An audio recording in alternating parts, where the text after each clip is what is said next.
Hello, hello.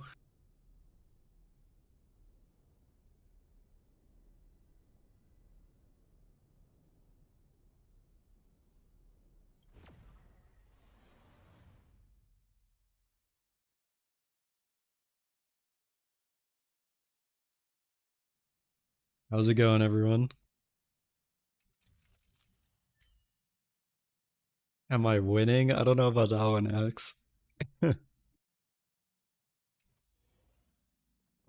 How are you all? Dean, Electrifying, Axe, Popkosh?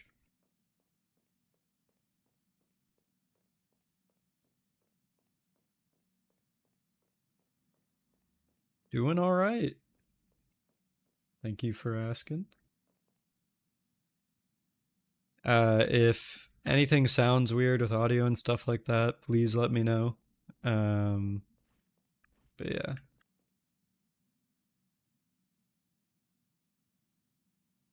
What's up, Wizmaster? Hello, Natty.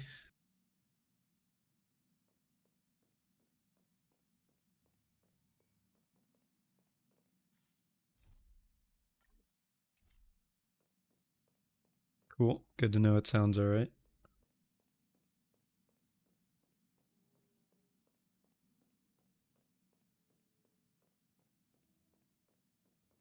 Um, what was I planning to do today? I did actually have events to do. I kind of put these off for quite a while. Oh, and apparently this is a thing. Did I miss a day yesterday? I don't actually know. How long? Yeah, it's already been a day. Oops. I mean, I guess the good thing is that there's not really much to farm, so it's not the end of the world, but um I don't even like honestly, I genuinely don't even know what I would farm there. Like I guess I could farm remembrance materials. What's up, Game Explain? I mean, I guess I could do EXP books. I kind of have a lot though. I used to buy the BPs and stuff, so I don't really I don't really need it.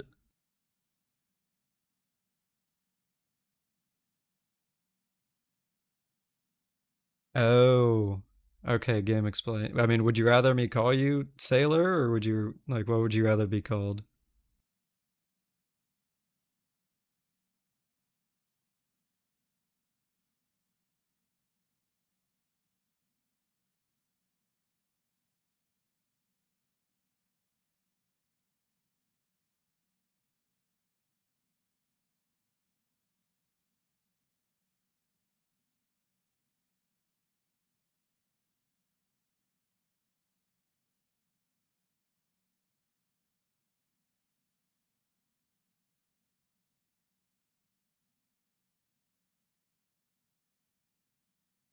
All right, cool. Sounds good.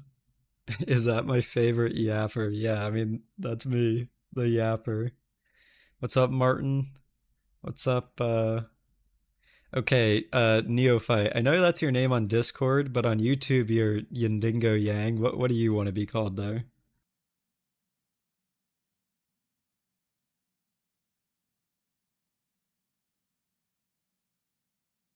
In oh, Indigo. Okay. All right. Sounds good.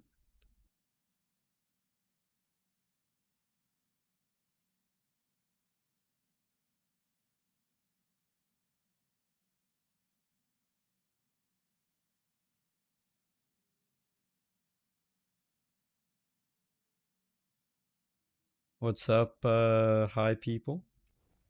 All right, I think I'm just gonna honestly just farm remembrance stuff real quick, and that way if I ever get one in the future, apart from the MC, then that would be good. Oh, okay. What's up, Lucilia? Hopefully I said that right.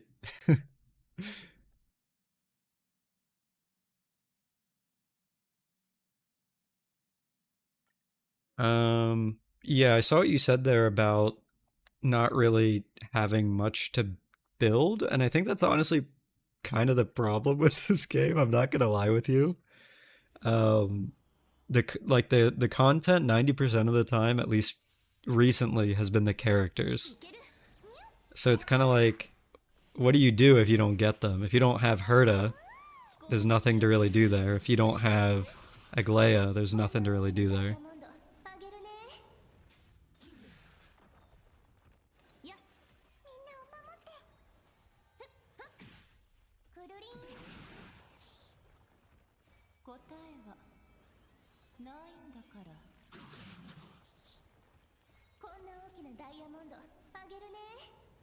Yeah, I haven't done the combat event yet, so I'm kind of hoping that it's actually fun and I can run more than just, you know, a couple things there. But we'll see. I honestly I don't even know what you actually do in it. I haven't seen much about it, so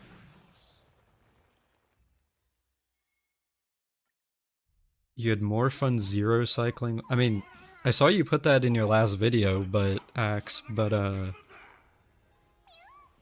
I mean, doesn't she literally have like one team? Like once you do it once, there's not much to do there.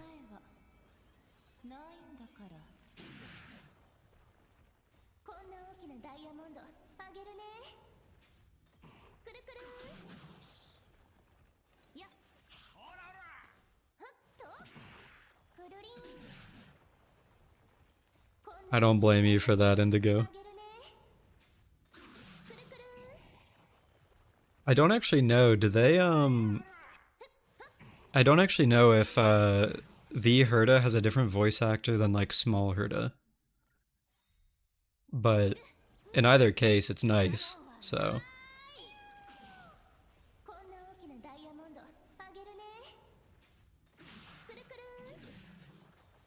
oh, it's the same one. All right.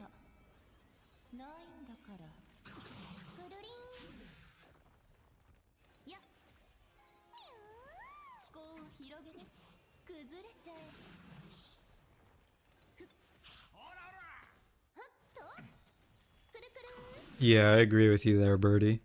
I mean, we had both of the events. There's the puzzle one and then there's the combat one. I guess we technically got the combat one on the second half, but like one event for the entirety of the second half when it's just combat doesn't really do a whole lot.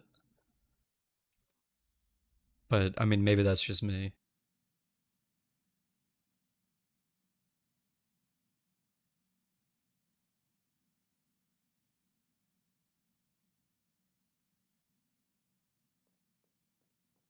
I'll never forget the Firefly patch. We had the short story at the beginning. This was like 2.3, I guess. And then literally for the rest of the patch, I'm pretty sure I logged in, spent my resin, and then closed the game. It was like literally 4 weeks of doing just that. And I was like, why am I playing this game? I mean, at least they've made this story long since, or longer, so you can kind of space that out if you're really like desperate for content. Like, I think it took me a week to do this story this time for 3.0. Um, but it's definitely not always like that, especially like 2.7 with Sunday and then Fugue. That was really short. Like, there's not really much stretching out you can do there.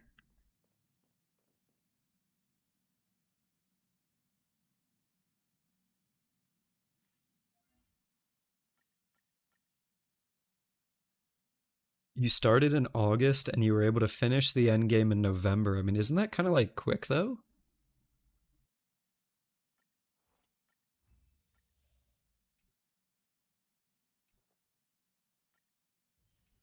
I mean, I know there's like speedrunners and stuff that can do it in like less than a month. I remember seeing a series on that from someone, but that's like speedrunners, so it took you at least 6 months to clear endgame. I don't even know. I think the first time I cleared endgame was 1.3 when I got Fujuan. So whatever from launch of the game to then is when I was able to start full clearing.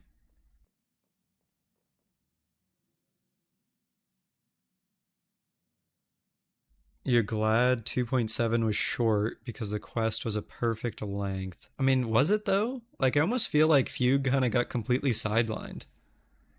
Like it was a lot more about Sunday and then like how he got split into two personalities or whatever instead of like fugue. So I almost feel like the fugue part of it could have been like a lot longer than it actually was. Because basically we just saw her and then she was like, "Oh yeah, I'm going back to Liwei, Jesus, the Luofu," and then that was it. Like you had the reunion with Yu Kong.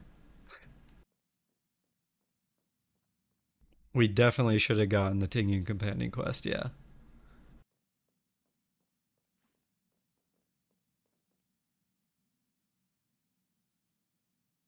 yeah, I agree with that, Dean. I'll be honest, I'm kind of surprised that they have already said that we're basically locked on Amphorius for the duration of 3.x because that means that we won't be going back to the Luofu. And I kind of expected that to be basically the leeway of this game, where you always go there like at least once every year, but it doesn't even seem like they're doing that. So I was kind of like, well, what do you I don't know, it's a little bit weird. What's up, Stellar82? Welcome in.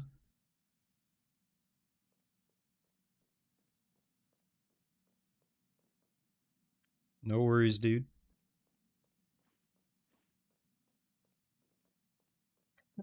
It's actually really funny to see you guys um call the Luofu space China because that's what my friend group has always called it too. Hello, Kairu Din and Shrimpist. Do you think that sometime in 3.x Amphoris will open up to the universe and the Luofu will come to us instead of us coming to them? Do you mean like if we use the Jade Abacus during Amphorius? Or do you just mean in general like the people from the Luofu would be here? Because I mean I could honestly see both, because this is kind of like a bigger threat than Penacony was, or at least it feels that way. So like if we had to call in the Luofu people with the Jade Abacus, then I could definitely see that. But they did already tease that in Penacony, so it's kind of like, eh. What's up, Stellar Nebula?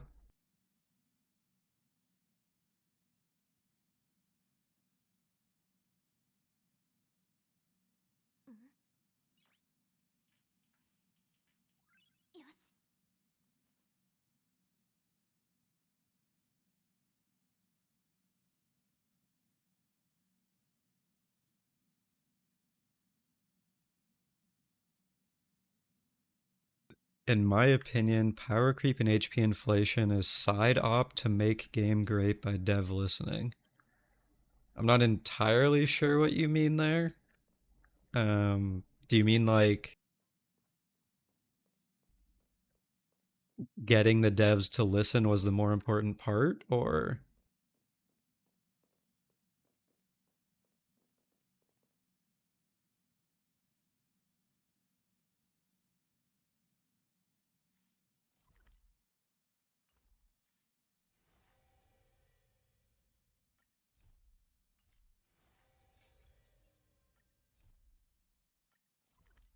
I do need to actually start this event at some point. You guys get to watch me be an idiot solving puzzles, but hopefully it's not too bad.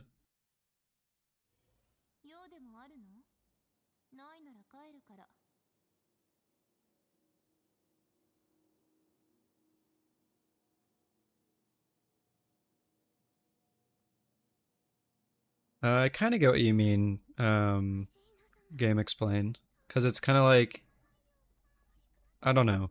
Well, I kind of get what you mean, and I kind of don't, because at least in Genshin, when you go back to Liyue, um, it almost feels like they space it out often, or space it out, excuse me, space it out far enough that when you see them again, it's kind of like a welcome back. Like Liyue almost feels kind of like the home in Genshin, whereas it doesn't really feel that way in Honkai Star Rail. So it's kind of like, I don't know if seeing the Luofu cast more often would be that big of a deal as long as they actually space it out to be like, okay, we go back for Chinese New Year, or okay, we go back once a year for X event like the War Dance or something like that.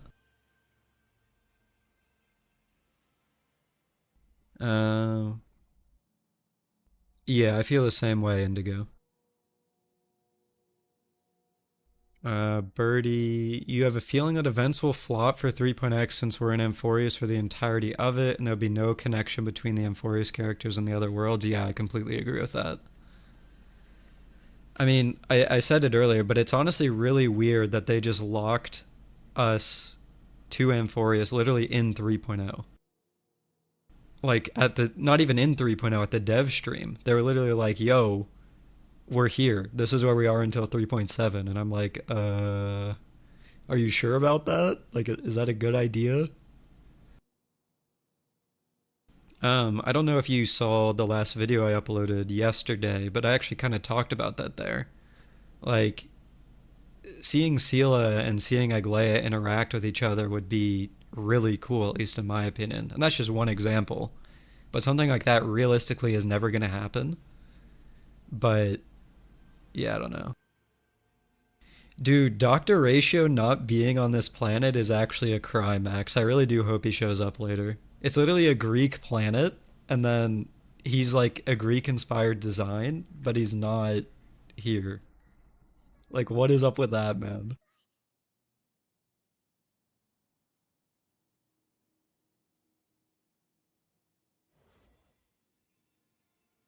Yeah, I really do hope the Fate collab is gonna be good.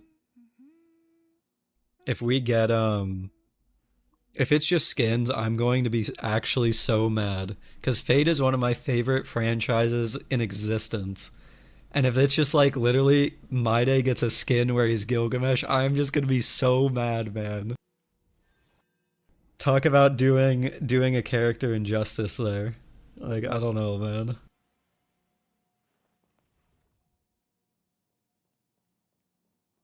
Yeah, I agree with that, May. I mean, if you look at Phynon, he really doesn't scream Greek character to me. And I'm sure there's a reason for that, like in lore that we'll see eventually. But at least for now, it's kind of like I could see Ratio here, like as the giver of this quest, for example, more than I could see Phynon here giving this quest. But who knows, man.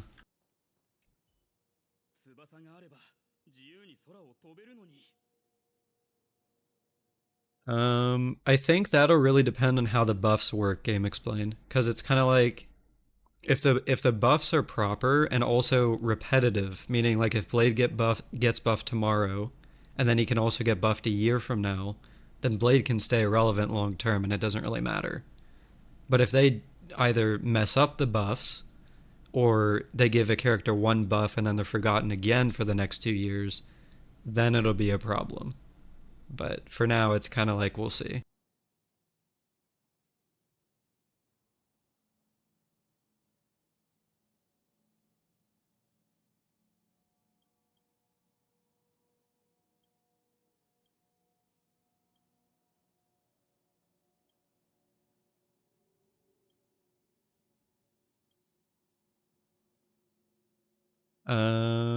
I'm assuming most of you guys have done this event. Is there like a lot of yapping in it, or do you just kind of immediately jump into puzzle solving?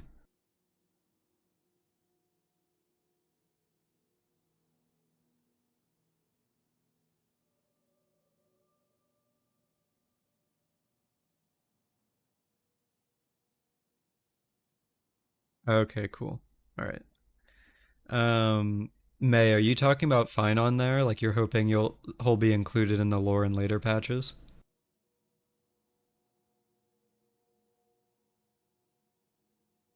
And Birdie, yeah, I've actually picked up Wua recently as like a super casual game. I played it back in 1.0 and then I played through 1.1. Um, but then I quit for a while. But 2.0 has honestly been sick. So I've kind of just been playing it super casually for about an hour before I go to bed every night. It's been a lot of fun. What's up, Truck Coon? Nice to see you. I always see you in my comments.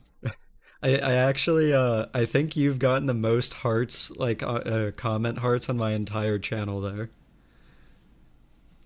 So it's kind of nice to see regulars showing up here.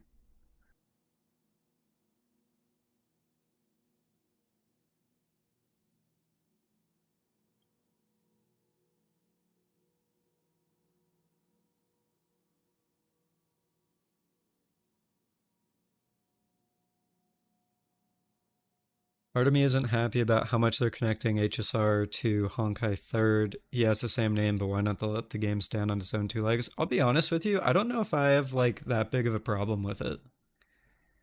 Like, as long as it's not a direct one-to-one copy, I think it's fine. As long as they can like take what was done in Honkai Third and reimagine it into Star Rail, I think it's fine. But like if every character that releases starts being a Honkai Third character, then yeah, I'd be like, okay, it's kind of like that would be kind of annoying. Like not every character needs to be a Mei, and not every character needs to be a Welt and stuff like that.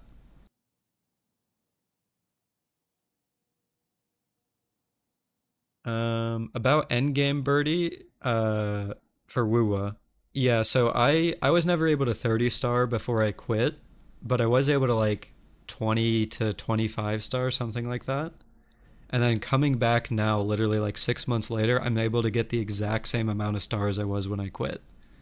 So it's kind of like if that's how the game works in terms of clearing endgame and doing stuff, honestly, it's really nice.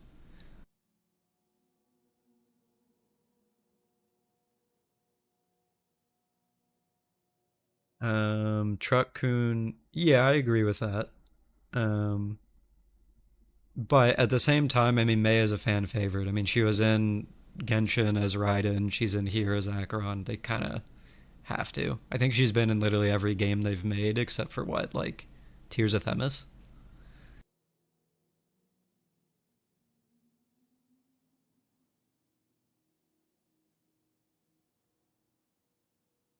You locked into Wuwa for Brant Axe.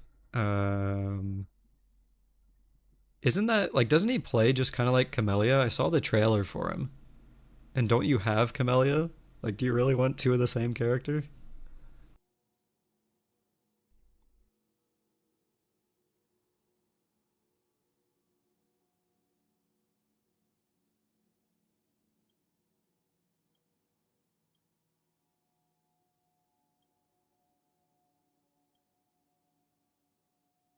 You do want the same character. Okay. All right.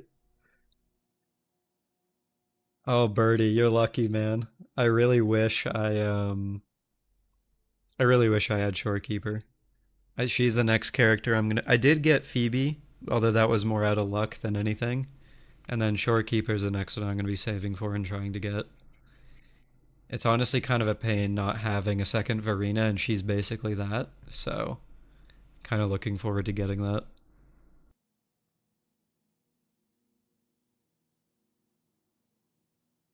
XP characters make money. Yeah, that's true.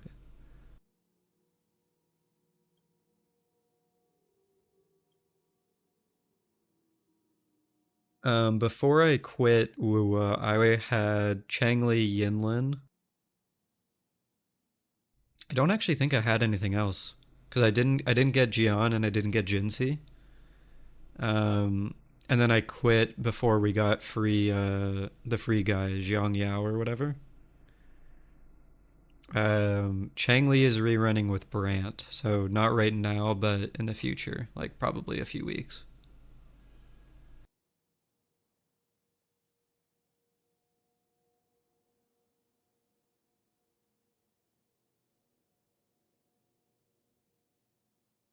Yeah, that's completely fair, Indigo. Chuck Kuhn. I thought about trying Wuo when the Blue Lady was released since that's the first design I liked, but if my PC barely runs ZZZ, it's not going to run Wuo. So, actually, I think you might be fine if you really wanted to try it, because ZZZ is more intensive on my PC than Wuo is. But obviously, everyone's system is going to be different, but at least for me, that's how it is. So,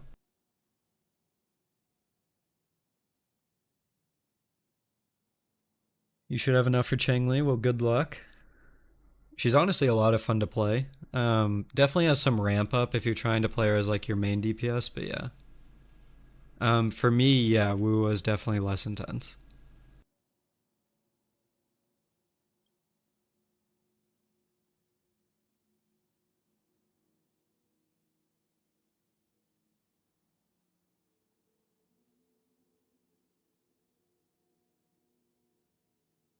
Do you play ZZZ, Birdie? like as a comparison point.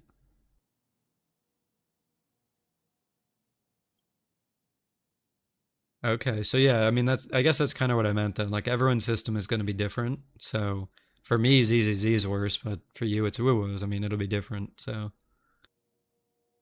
I mean, if you're really interested in trying the game, basically my point is you might as well try and see. So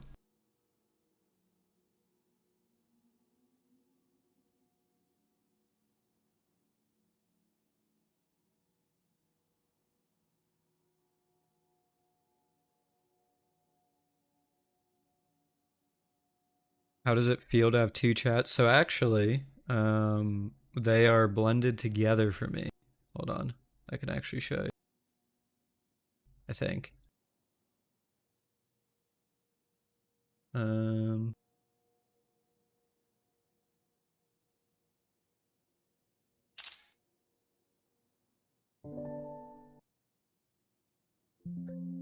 Sorry about the loud noise. That's me saving an image.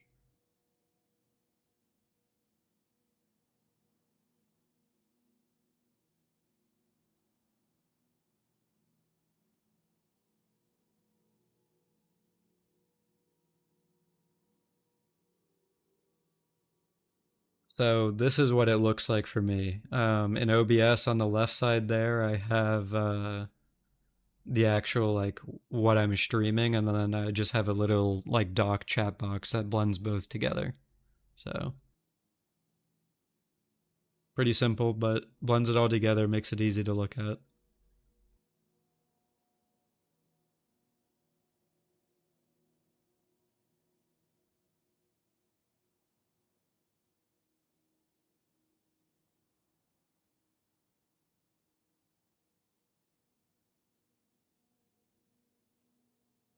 Stream on TikTok? I don't know about that.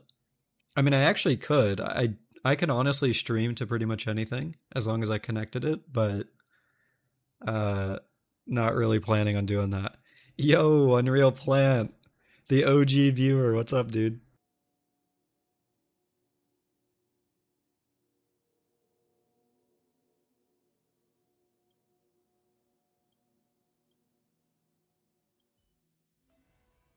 I should stream on Kick. Yeah, no, I'd rather not. I'd probably have to sign a contract to start gambling every day. Literal just slot machine stuff.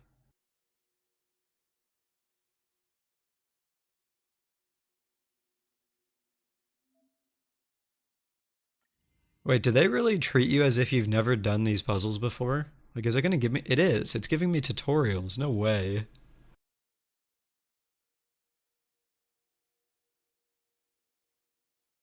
What's up, Saber? What's up, Sin? Welcome in. It does this for all of them. You mean it's gonna give me the tutorials for each of the puzzle types? No way, man. Wait, you can do this event without doing the story. How does it treat you like knowing Damionis then? Because he's in the story.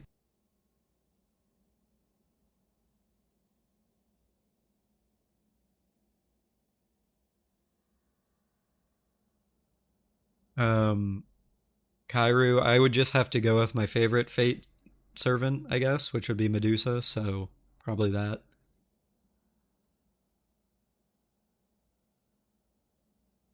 She was a total badass in Heaven's Feel if you ever watched it, so.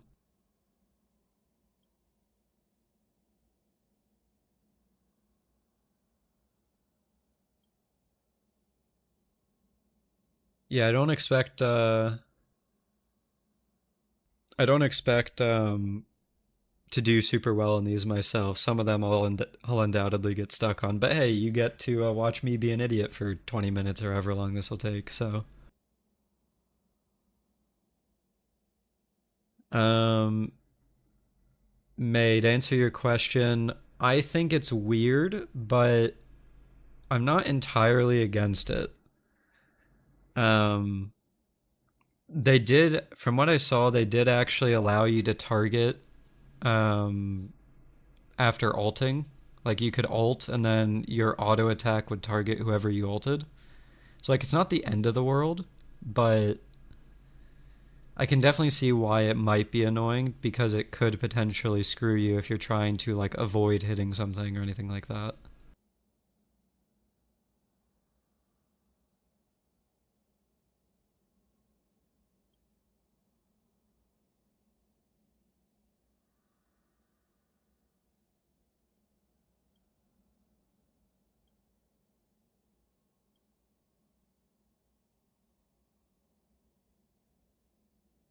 The auto thing is the only thing keeping you from going for my day. Yeah, I mean, I completely understand that part. I personally, at this point with the game, I'd rather just get characters that I think are cool or hot or whatever, or I just liked in the story. So even though his kit might be kind of weird, I feel that that's just kind of like not my priority anymore.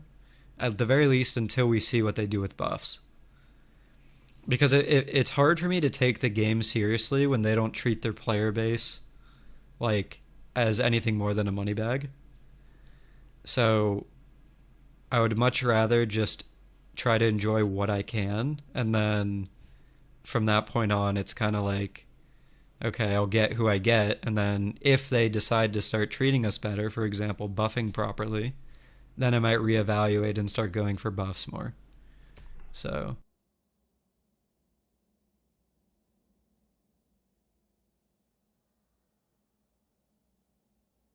um, Dean, yeah, I definitely see that. I could see them doing more with him in 3.1, but they also might not because they do have to start trying to sell us Castoris and Anoxa. So it kind of really depends. Like, are they going to try to sell us My Day more because he's on banner by giving us more information about him in the story? Or are they just going to move on and be like, well, if you liked him in 3.0, you'll roll for him and just that's it? So,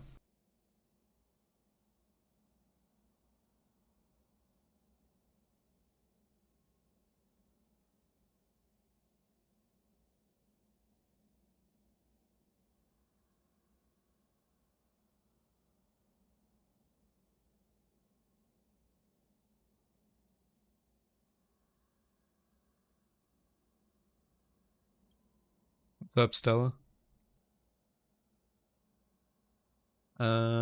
You don't care for Robin and Ron May, but you feel the game punishing you for it. Yeah, I definitely see that.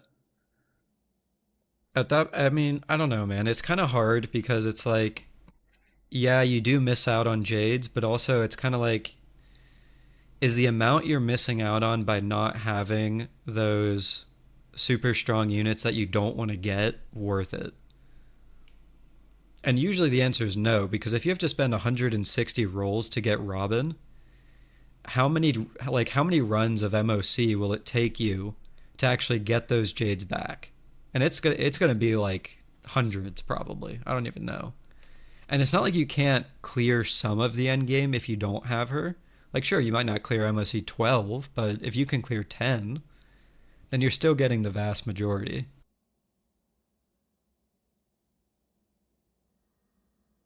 You just wish we had more 4-star side grades, like a 4-star with Ron May's niche, but weaker would do wonders. Oh, I totally agree with that. It's not only that we don't just have side grades, though. I feel that the 4-stars problem is that they have to almost be as strong as a 5-star to have real relevance. Like, if we look at the actual meta 4-star units, like, let's say Ting Yun, Pella, Hunt March 7th, Gallagher, is there even any others? I don't know. That's just off the top of my head, those four, right? If you look at those four, all of them are roughly equivalent or do something that 5-stars don't do. Moe's, sure, yeah. Um, so it almost feels like units have to have that level of strength. Otherwise, you're never going to use them and they're going to be Dan Hang or they're going to be Natasha or they're going to be whatever. Forgive me if I'm wrong, but they were never on this level of greed on Genshin, at least pre Natlin. Um, I actually still don't think that Genshin is at that level of greed. I think they're being more greedy But Genshin is not even remotely close to what HSR does.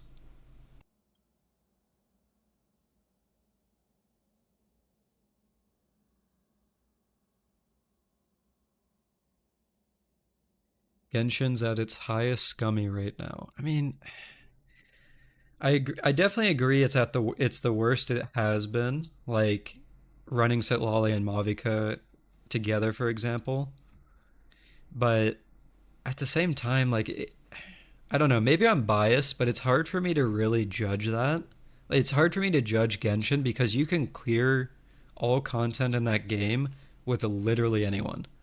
Like if you want to clear with Amber, you can. Like yeah, it's going to be hard, but you can. Whereas if you try to clear MOC 12 with Win Dan Hang, and you don't have like E2 Robin and like Sunday E1 S1 and that kind of stuff, it's just not going to happen. Like you're basically dragging Win Dan Hang across the finish line, whereas you can actually make a comp in Genshin where Amber is the carry and she'll clear.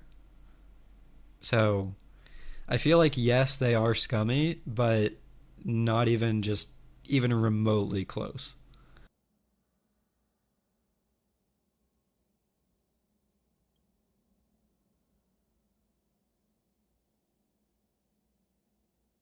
Just want to say, by the way, thank you all for showing up. It's been nice chatting.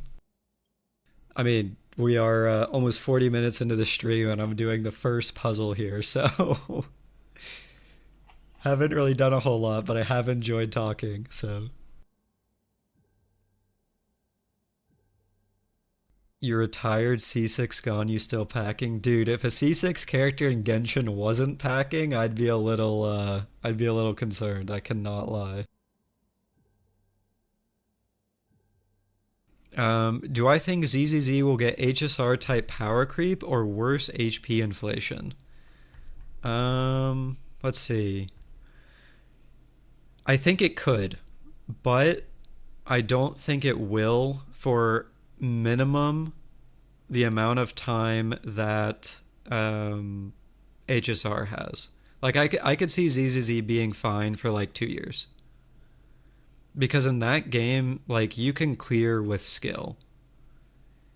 Um, like there's clears of people like right now. Like yes, we're in a Miyabi meta where Miyabi can clear Shiyu 7 in 30 seconds, but you can also clear with Corrin in like a minute 30 seconds to 2 minutes.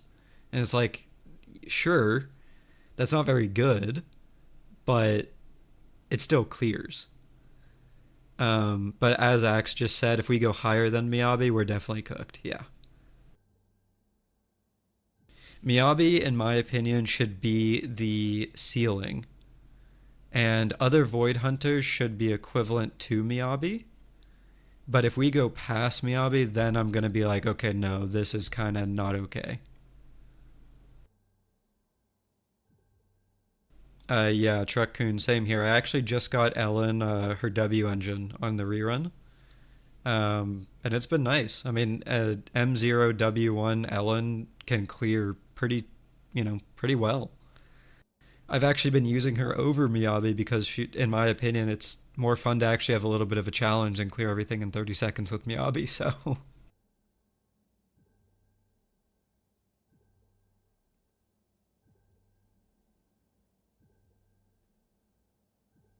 If we're using clears as the definition, then shouldn't HSR technically be fine as most characters can 5 cycle, but it doesn't feel good to do it that low?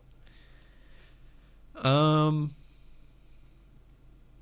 I think the problem with HSR compared to ZZZ is that in HSR, to get clears, you have to do it with really strong supports, whereas you do not have to do that in ZZZ.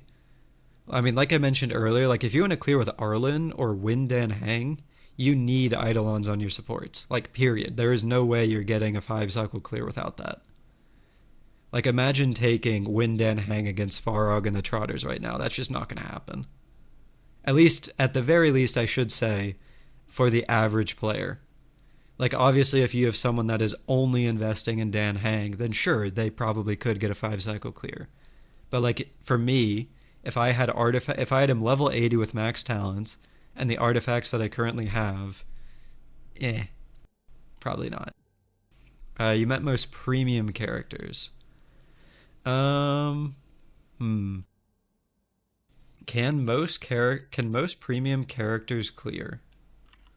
Yeah, I guess that's true. They can. Well, not actually though. It really depends because like yeah, you can clear with Sela, for example, like throwing her against a swarm. But like I used to run Welt DPS, and there is a 0% chance that I'd be able to clear either side of the current MOC with Welt DPS right now. True, he's not limited. That is true.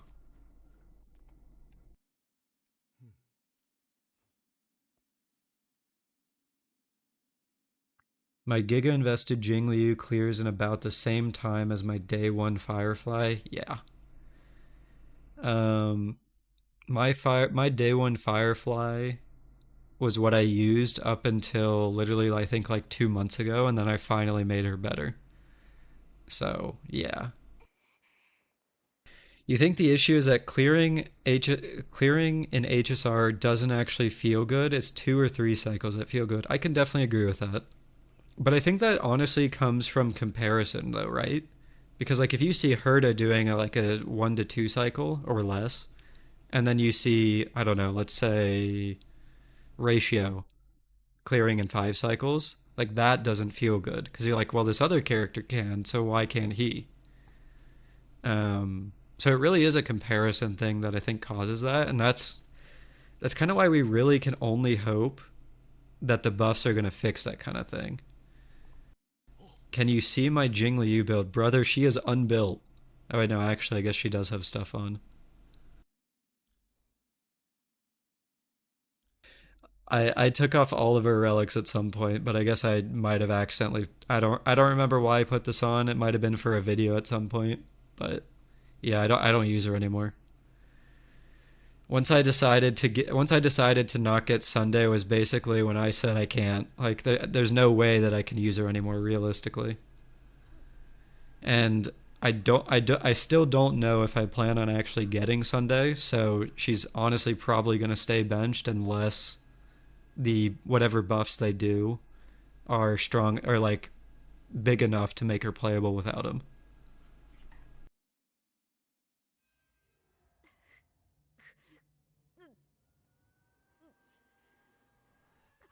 If you get addicted to Wua, it's probably GG's to HSR for you. I mean, you said you quit like a while ago, so I'll be honest with you, you probably have so much content in Wua that you could take a break from HSR, play Wua until they actually announce whatever buffs there are, or I don't know, maybe anniversary, and come back then and you'd be like, all right, I didn't miss anything.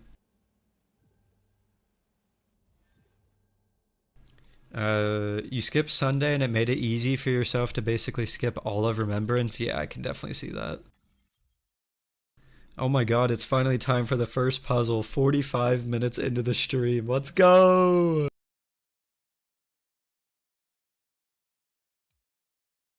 Okay, this is just telling me how to do it.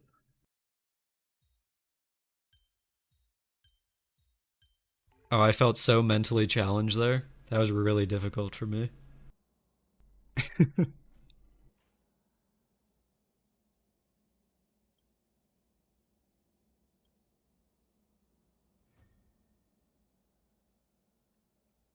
Remember, chat says it's easy. You're gonna bully me if I mess it up? No way, man.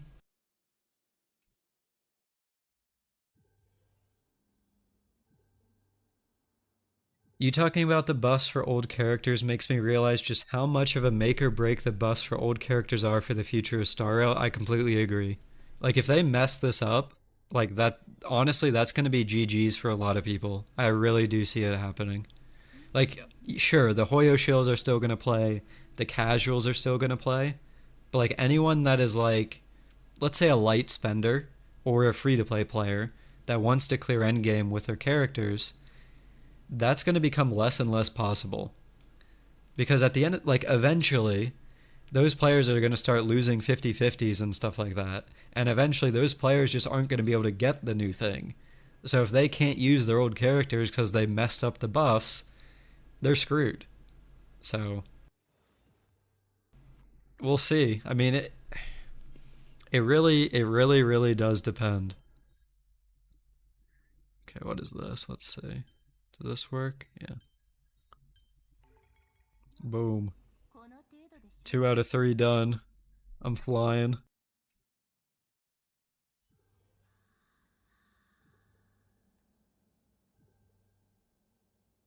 We are in high copium for character buffs. I mean,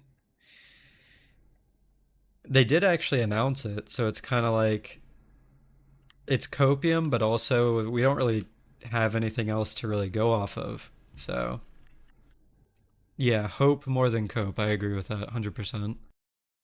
I have to make a square. Oops. You're so right, because it ruins our good faith in them. We're counting on them to change the situation, and if they mess up, it's cooked. Even more unsatisfactory players that lose interest, yeah. I definitely agree with that.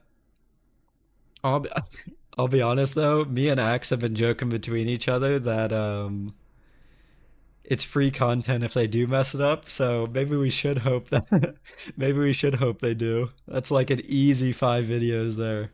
I can't believe Hoyo did this. No way. No, but in seriousness, I really, really do hope. I really do hope that the buffs are good. I'm not gonna lie with you. So, Electrify, it's funny that you say that because the idea I had if they mess it up was to say, the Honkai Star Rail situation got crazier and use that as my next title thumbnail if they mess up the buffs.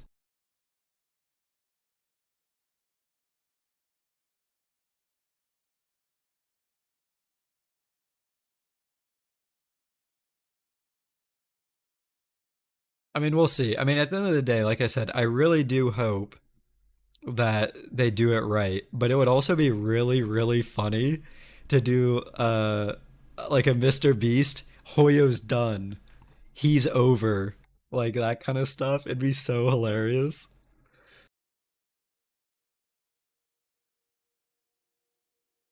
Game explain. Also, I pulled Sunday and I'm not confident I should get Remembrance characters because I don't have to get their light cones. So actually, yes, there are a lack of Remembrance light cones, but the ones we do have aren't bad. Like for Iglea, the 3-star one is actually pretty solid, because it gives like a 48% damage bonus or something. And then the 4-star one is decent for um, supports from the Forgotten Hole shop. So it's kind of like there are options. Like, yeah, there's not a lot, but it's not bad.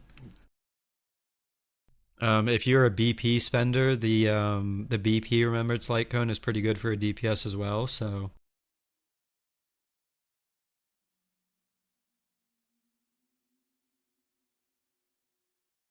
are you really gonna milk this for content if Hoyo fumbles?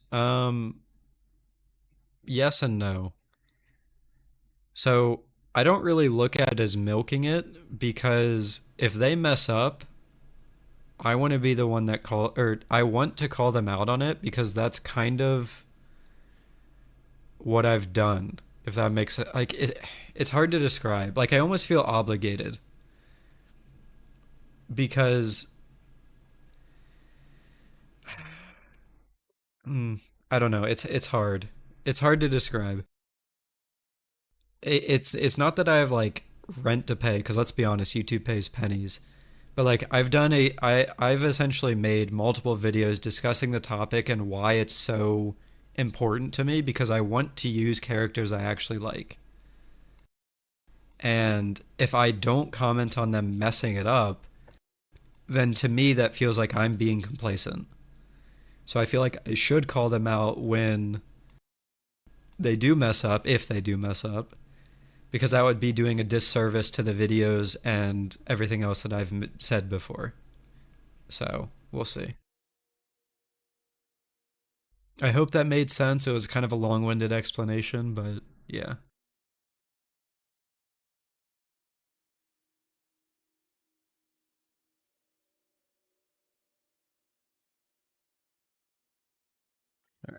Oh god, I hate these. Is this the one with the flames? I think it might be. Some of these aren't bad, but the other ones are kind of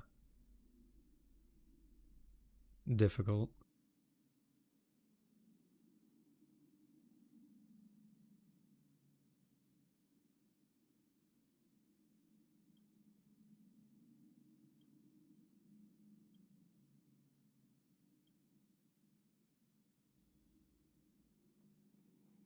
Imagine a day Yanqing is good. I want to believe. Absolutely, dude.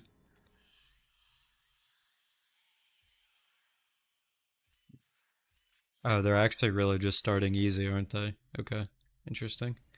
The flames are less annoying than the clocky ones on Penacony. Oh my god.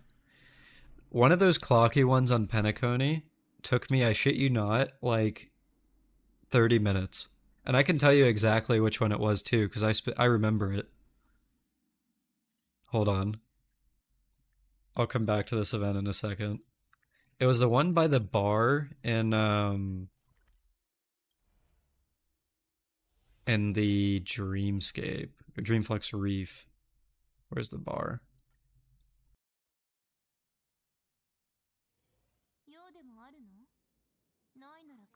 Uh this way?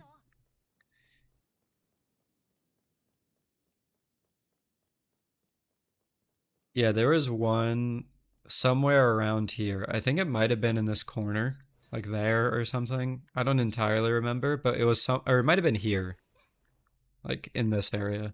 But this one literally took me like 30 minutes. I was like, brother, what is going on? I would sooner look up a guide than spend 30 minutes on that. Couldn't pay me. Honestly, I should have, but sometimes I get really stubborn. Um, and I just keep trying to figure it out when I probably should just either look up a guide or literally just do something else and come back to it later. But at the same time, it also being stubborn is sometimes good because like in difficult games, it helps me kind of like get through parts that like I might get stuck on. So I don't entirely hate the stubbornness aspect that I have, but yeah. Let me lock in, doesn't finish for a long time. Yeah, that's pretty accurate.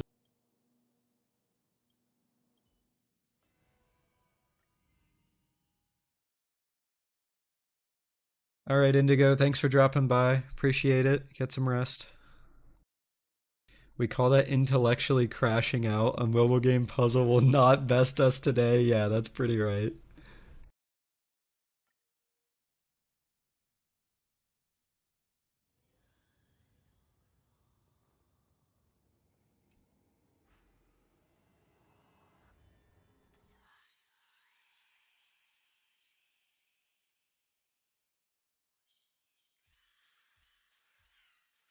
What's up, Mr. Persistent and Rachel Fam?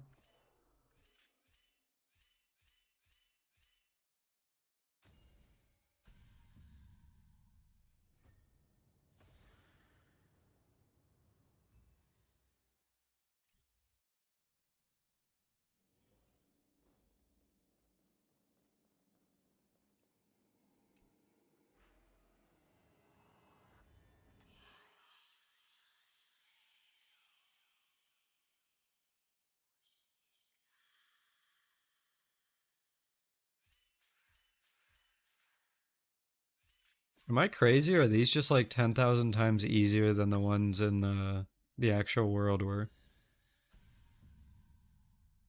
Yeah, okay. This is interesting. Like that was literally just going a straight. Oh, there's a hard mode. Okay. Oh, yeah, deep hypogeum. Hypogeum? How do you even say this? I don't even know. We told you they're easy free rewards. Yeah, I can tell, man.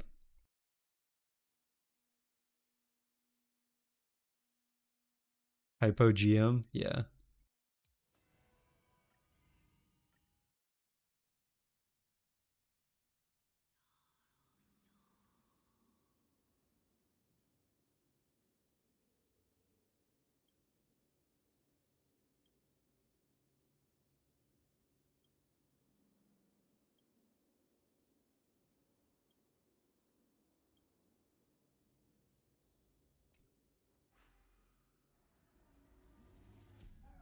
I'll be honest with you, the Hand of Zagreus puzzles, at least in the story, were probably the best ones.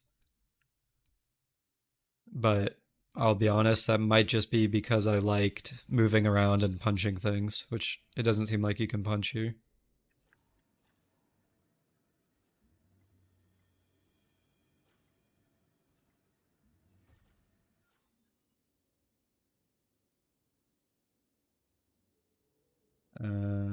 Let's see. Any thoughts on how they're going to make all lore optional in the future patches? Is it a good choice, or should they just present better? Um, that really is a tough one. Um, because on one hand, you have people that want a skip button, and that kind of, I guess, option is for them.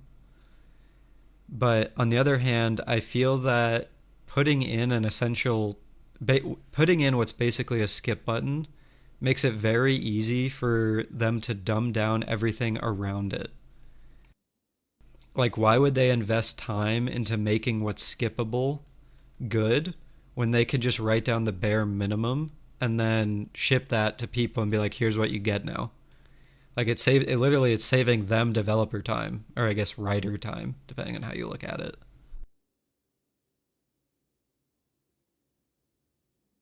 So, I mean, personally, I don't have a lot of faith in Hoyo. So, I do expect them to kind of do that and dumb everything down. But also, I am someone who enjoys the lore. So, even if they do, I'll probably still read the extras. Whereas someone else might be like, no, I don't really care and I'll just skip it. So, Woowa has a skip button for all quests. Yeah, I definitely, yeah. Um, there is the argument to be made that if your story is good enough, then people won't skip it. So that could definitely help. Like if they just present it better, then they wouldn't have to worry about it. And then at that point, it becomes down to just it being an option. But on the other hand, I just don't want one thing to affect the other, basically.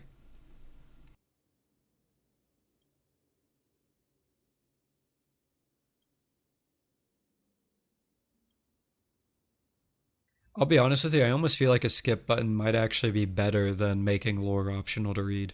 Because that way, the people that don't care just click the button, like the funny button top left, and then the people that actually want to read it still get the full experience. But it's Hoyo. I mean, like people ask for a skip button in Genshin for every single year that game has been out. So I love the lore in the game, but there's only so much hand to chest gesture and black screens you can take. Oh, 100%. I'll be honest though, I kind of feel that it's less about okay, I mean, black screens and hand to chest dialogue is 100% a problem. But maybe it's like survivorship bias of looking back at Penacony. But I really don't remember Penacony being that bad. Whereas in Amphorius, excuse me, it's like right there. Like every black screen I see is like, oh my god, it's another one. Whereas in Penacony, I was kind of like I don't really remember it that much. But again, it could just be like, oh, it's been long enough that I just kind of don't remember it. So I don't know.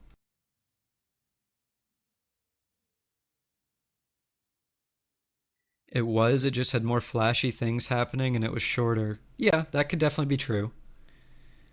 The story is definitely longer. I mean, what was it, like 10 hours on Amphorius? You think the whole dream thing kind of helped blend it into the story? Yeah, I agree with that. Definitely. And not just the dreams, but also like the POV switching. Like in 3.0, I think we POV switched like twice, question mark. And it wasn't for a long time. Whereas in Penacony, we had an entire patch where the vast majority of it was playing as a Venturine. So later Penacony had more black screens. I will say I do remember black screens in the Akron section when she was like, "Oh, my name is Raiden Bosun Mori May" or whatever. I do remember that, but apart from that, I genuinely couldn't tell you another time where I remember a black screen. Oh, maybe in the fake out with the Jade Abacus, like where it was like, oh, everything is solved or whatever, and there was a black screen where we were back in the hotel. But then we figured that was all fake, so it was kind of like that didn't end up really mattering that much. It was used as a story device rather than a way to skip showing us something. It made thematic sense, yeah, definitely. A third of Aventuриne's story was given via black screen. Was it really?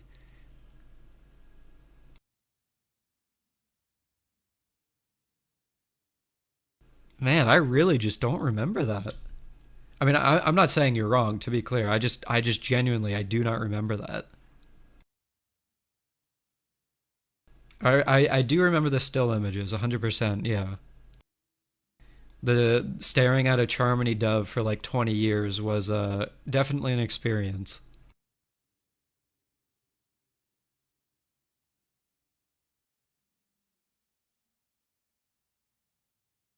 One day after dinner. That's funny. Question is if does Hoya have enough? I'm assuming you meant workers. Does Hoya have enough workers to develop 3 games, and it seems like they're having enough time to develop the games? That could definitely be it too. I mean, I'll be honest. Like, it almost feels that games have, or the Hoyo games have a lifespan, and once that lifespan is up, then developer time is moved to the next one. Like Genshin was pretty solid for the first couple years. Then HSR released, and it was Genshin could never. And now we're in the period where ZZZ is popping off, and now it's like, okay, well, Honkai could never, or whatever. And we have the issues with power creep and everything else. So, I really like Aventurine, but that whole thing could have been a story quest and not main story. I do actually agree with that. Um, there were things that I felt in the Penacony story that they could have spent more time on. And if they made the Aventurine story a companion quest or a story quest or whatever, then that patch would have had to be something different, which could have expanded on those excuse me, on those other things.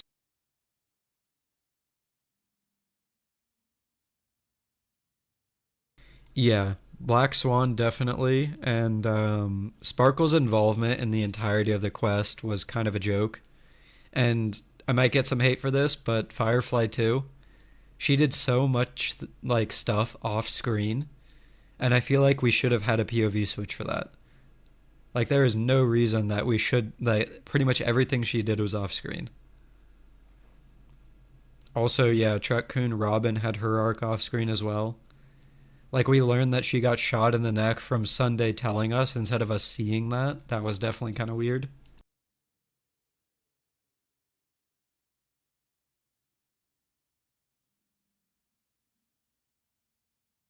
I think the only reason Sparkle was there was to have an excuse for why nobody knew Robin died. That's definitely possible. Do I have Silverwolf? No, I do not.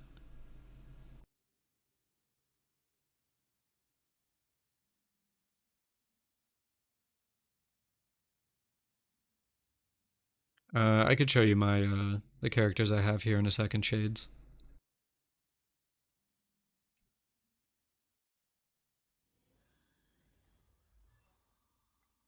This is who I've got.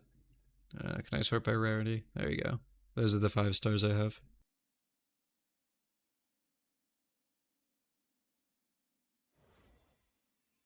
I'll be honest with you, I don't actually have that many, but also, I mean, I have enough to get like 2 here.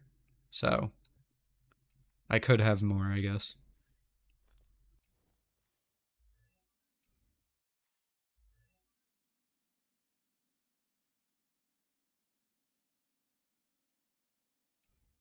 I mean, listen, when you don't roll when you don't roll that much, I mean, you get to save.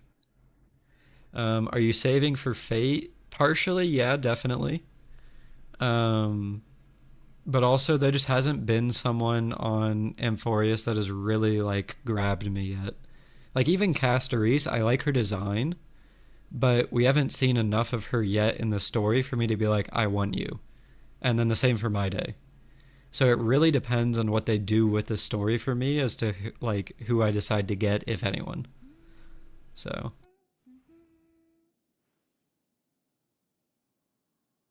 um, I will say though, Castorice's dragon is really cool. So I might get her just for the dragon, but we'll see. There's a lack of story and companion quests, and most of them didn't seem serious for a while, and they need to work on that from a lore aspect. I 100% agree with that. Um, it's actually a crime that we haven't gotten a companion quest since Yoon Lee in 2.4. Like, come on, man. And like the Yoon Lee quest was good. Like it gave a lot. Like it was her backstory. It was like what happened to her family and why she was like really wanting to collect swords and stuff like that. But then we don't have anything else for literally anyone after, and it's just kind of like why. I'm gonna go for Castorise just because of the dragon. Same reason I pulled Firefly just for Sam. Honestly, based. What are your thoughts on 3.1? So I actually have not watched the trailer for 3.1, and I also did not watch the stream. Um, I've been procrastinating a little bit too much. My plan was to actually do these like puzzles and events and stuff, and then watch that trailer. But I mean, if you guys want, I could procrastinate a little bit more and then pull that up on stream. So I mean, it would probably just be the trailer, not the actual stream. So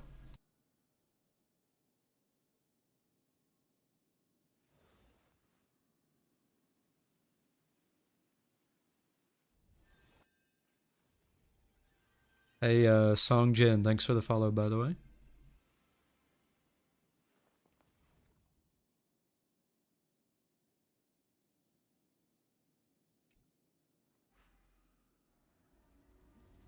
You watched it and already forgot about it? Do you mean the stream or the trailer?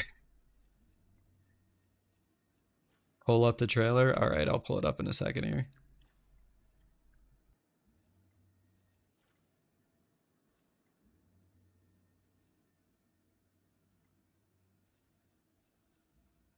Let me finish this puzzle here and then oh, it's not even a puzzle, it's just collect coins. Can that be is that considered a puzzle? Question, is Firefly a walking Toku reference and a Super Robot anime reference? I mean, I think it's definitely a Gundam reference at the very least. I mean, there's just way too much that references like I think one of her lines is actually from a Gundam show. Although I could be wrong about that. I might be misremembering.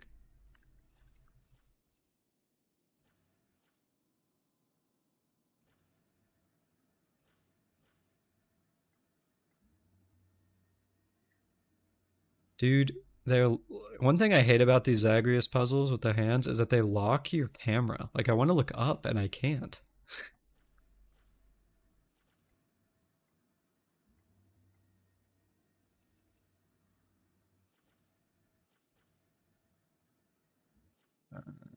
All right, let's see.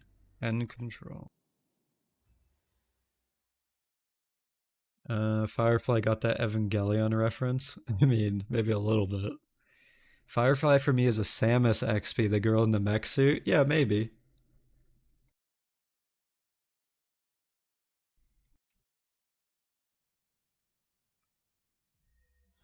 All right, let me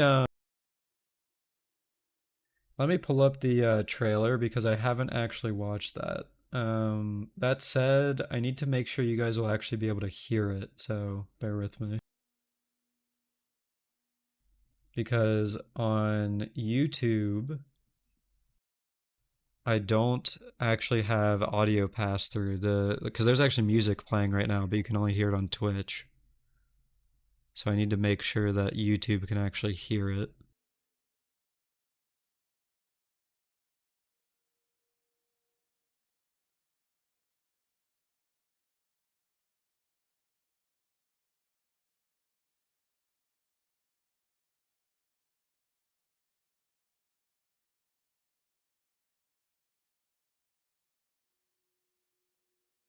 Oh, the trailer's 2 minutes and 40 seconds? Is that it? Really? Alright.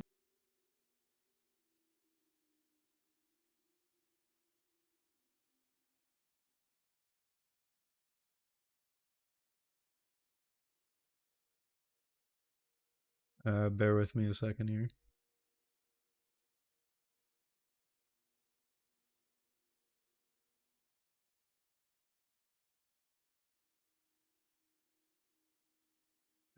If HSR had a Genshin collab like in Honkai Impact, which character would you like to bring to HSR? That's a really good question, because I feel like you'd have to pick someone that fits. And like, I don't know if any of the older characters really fit that well. So I almost feel like you would have to pick someone from like Fontaine or something like that.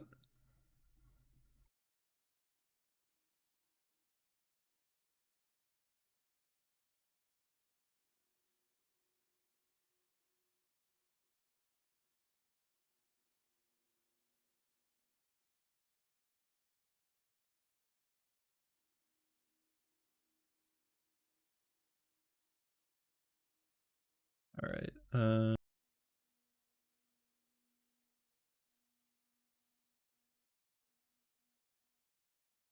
All right, I'm gonna play like a couple seconds of this, and if you guys actually hear it, please say so, because I'm not sure if the audio will pass through properly or not.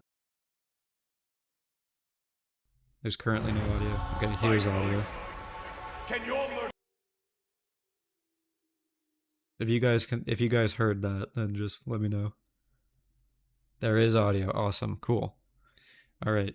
I'll play it again from the beginning here. So again, I have not actually seen this, so I don't really know what to expect, but here we go. Mightimos, can your murderous intent match up to what fate has in store for you? Mightimos, why did you leave us to in fear you shall abandon your mortal body, King of Bravnos. Let me have the honor of taking the lead in this battle. Holy Maide's voice. Actually has a good English voice. Bloody flames.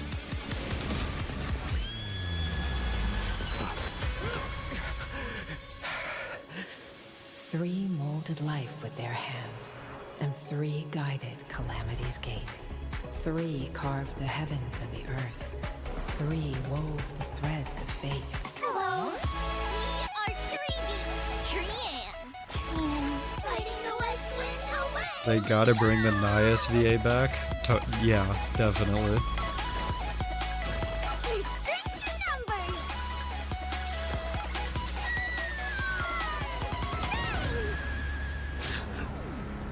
The animations are definitely cute there. Offer your souls to the blood. The son of Urgo is destined to be crowned in blood. Stay alive. Can't be killed in a single blow. How we wish to see you again. It's now my turn to fight against it. The son of Urgo will be crowned in blood. The son of Urgo will be crowned in blood.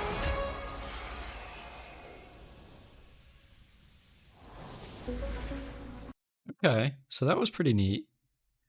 My immediate thoughts are that it almost felt like a character teaser for like all the different characters. Like you start with Maide, then there's a little bit with Finon, then you have the bit with Tribby, then you're back to Finon, and then there's the evil guy. So it almost felt like they're trying to showcase the characters rather than what's actually like going on. But maybe that's just me. All right, now it's time for them to put these animations in the actual game. God, I wish. Like, imagine if we were going through Kremnos with Finon and My Day in 3.0, and you actually got to see an animation like this. Like him walking through the area and stuff. In fear you shall abandon your mortal body, King of Bravnos! Let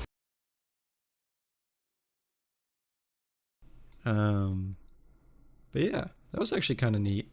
I mean, like I said, it almost feels more like character teasers rather than a story teaser. So like, I don't really know if this makes me more excited for the story, but it does make me kind of like, okay, maybe they are, hopefully, question mark, going to actually do more with My Day and Tribby. Sorry, the best they can do is show My Day, or show a black screen detailing how My Day crossed the bridge. No way, man.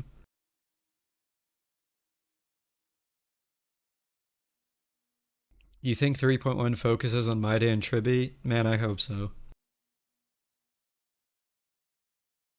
Alright, let me close the...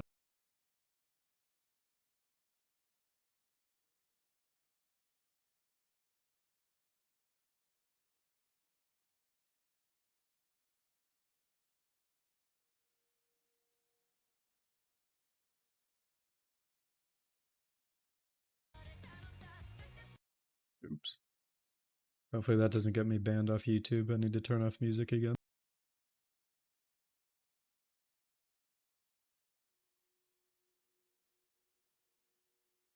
Alright, should be back to normal.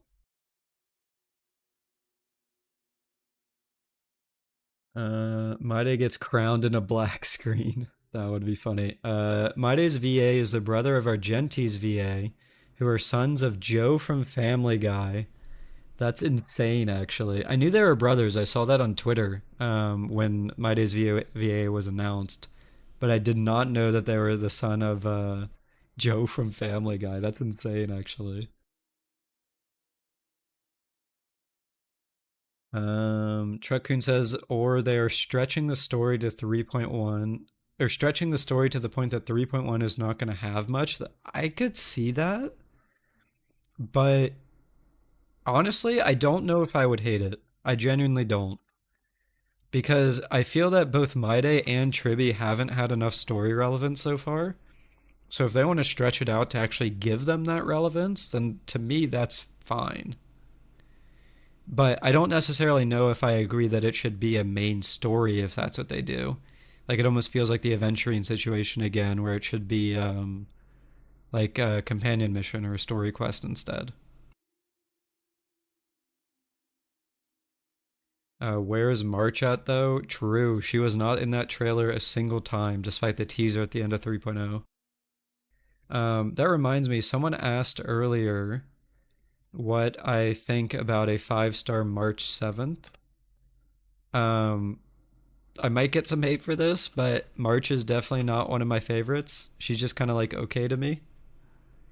So I don't know if I'd ever actually roll for a 5-star version of her.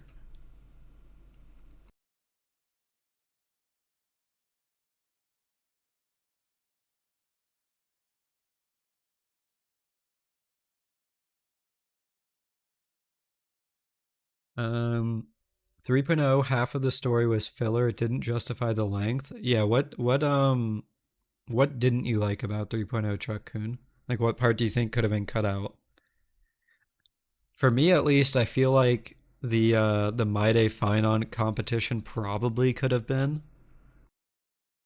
I mean, I guess it did give some relevance to them, but it didn't need to be a competition between the two necessarily. They could have realistically just, ran to the area together and had a conversation along the way. But I don't know if that's necessarily filler as much as I didn't particularly like how they told that part of the story.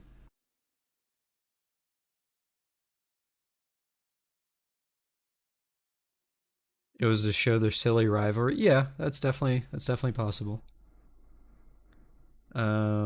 On Twitch, I just noticed, apologies. Birdie XO and Alexander, thank you for the follows.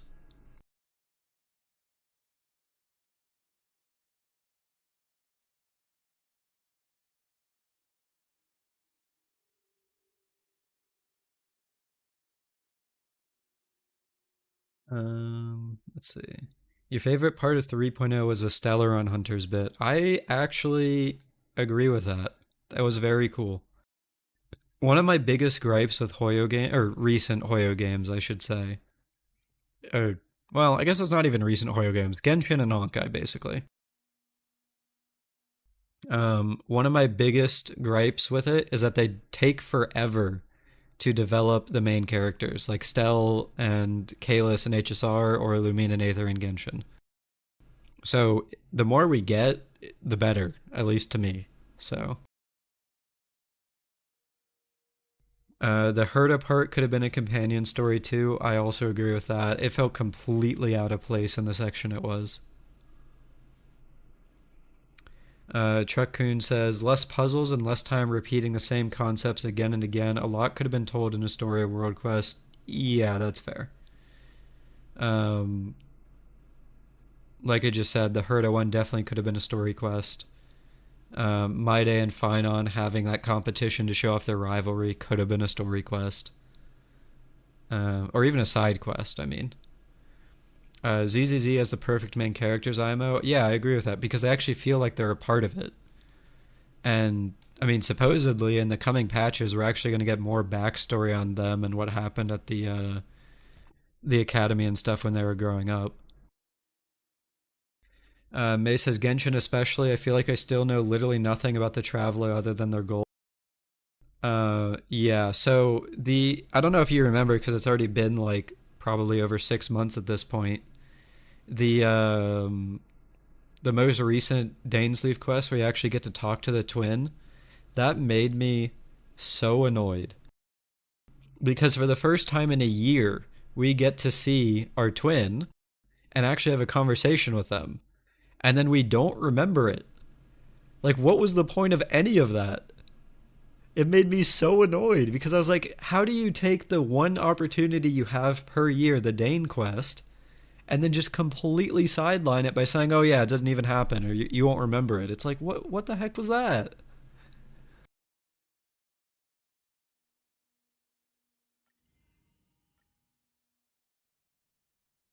I hate that trope so much. Yeah, definitely. I agree with it. You can't have Herta be the 3.0 banner and not have her appear. Yeah. I mean, I really just don't know if there was the unfortunate part is that I don't know if there was a better part to put it in because it was related to March. Because the way they set it up was like, well, Timiko and Sunday were like, wait, why can't we contact Dan Heng and the Trailblazer? And then on top of that, oh, by the way, March is covered in ice. We need to figure out someone that can help her. So it's like, I don't really know if all of that stuff makes sense any earlier in the story, but maybe there's a spot. Like, I'm not really sure there. Didn't it seem odd that in the beginning of 3.0, the train was attacked, and then after that we go around and take pictures? I mean, I'll be honest with you. I think the only reason we were taking pictures was so that they could set up a plot device of Damionis, like the guy I'm talking to here. If he didn't see our camera and then see the outer world, then they wouldn't have had a way for us to... They wouldn't have had a way for Aglaia to be pissed at us. And then that whole scene with her and telling Castoris to kill us or whatever wouldn't have happened. So I feel like literally they set that up at the beginning specifically just so they could use that later as like a, ooh, we got you moment. But maybe that's just me.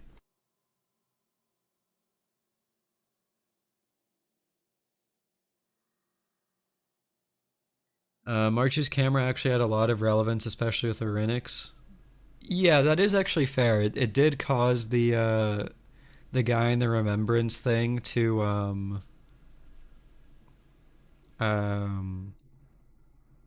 like act funny and be like, "Oh, I recognize that" or whatever.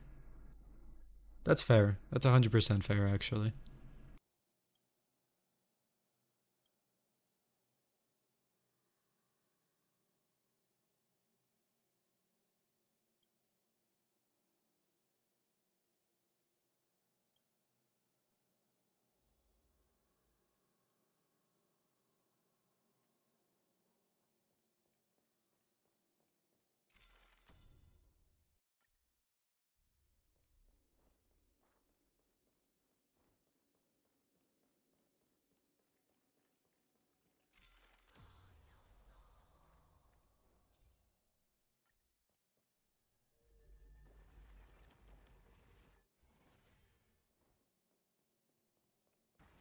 Weird to only restrict one of us. Oh, are you talking about when we made the pact with Aglaia? Yeah, that makes sense. In that case, why wasn't Dan being punished and us having to defend him like with the dialogue minigame that shows up? That would have actually been pretty fun. I'm actually kind of surprised now that you say that, that we didn't have something like that, like the debate thing. We'll find out who attacked the train later after not thinking about it at all in the story. I thought it was just the Strife, the god of strife or whatever.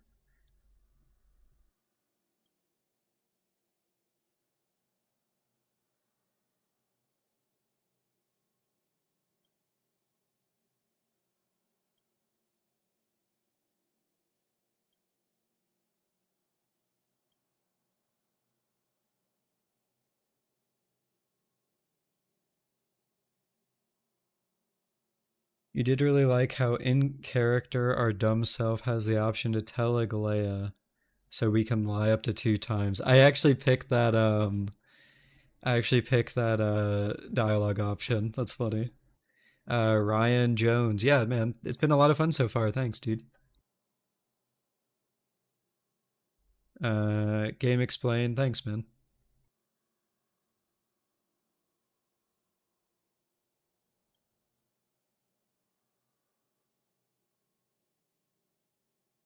What's up, troll guest? Thank you.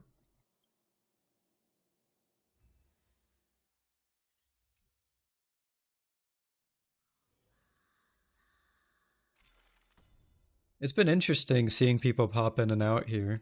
It almost feels like YouTube is like randomly recommending it to people because it feels like people show up in like small bursts every so often.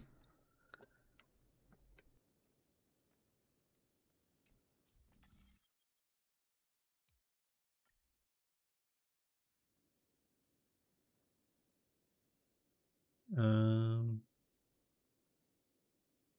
you're part of the Kafka mains that would do anything for her? Hmm.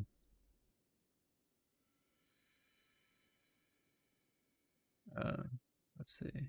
Once again, just making me realize how much of a bad state Starl is right now, and it's making me feel not crazy about developing negative grievances with the game. I mean, yeah, man. As long as like if something makes you feel a certain way, then there's no reason to like not express that. Like just because other people are enjoying something doesn't mean you have to, and just because other people aren't enjoying something doesn't mean that you also have to not enjoy it or that you can't enjoy it. Like everyone's feelings are valid about it, so it's kind of just like whatever it will be is what it will be. Everyone will be different. Rogue Spectre, thanks, man. Appreciate you. I think Amorpheus is a planet that's already dead, and we're living in a simulation or memory created by Fuli, maybe. It could explain why Amphorius can't be seen or is never discovered or mentioned except when Black Swan gave us the idea. That is definitely a possibility. I'm not too big on like theory. Well, I don't know. I guess I kind of am, but I'm usually pretty wrong. Okay, I'm sorry, Songjin, man. It like my brain wants to say Amorpheus, but I know it's Amphorius. About the comment about the planet being dead. I mean, I could very easily. This is my theory, and I could be very wrong on this. But my theory is that the planet is stuck in an infinite time loop, and I think they're ever so slightly or ever so subtly trying to tell us that with how the planet looks. It's literally an infinity symbol. Like, I feel because I mean, if you look at it, there's gods, then there is core flame chasers or whatever they're called. I don't know. I don't remember all of the names and stuff like that. But realistically, once the core flame chasers get the core flames from the gods, and now they're essentially the gods or demigods, however you want to look at it. And then if something happens with them, it'll just repeat. So like, there's no reason to think that like one of the bad guys that we fight at some point in the story isn't going to be someone that we're currently like talking with. Like what if we get like an actually evil Aglaia at some point? I mean, we don't know. We'll see, but yeah. History repeats itself exactly. Cebu, what's up, dude?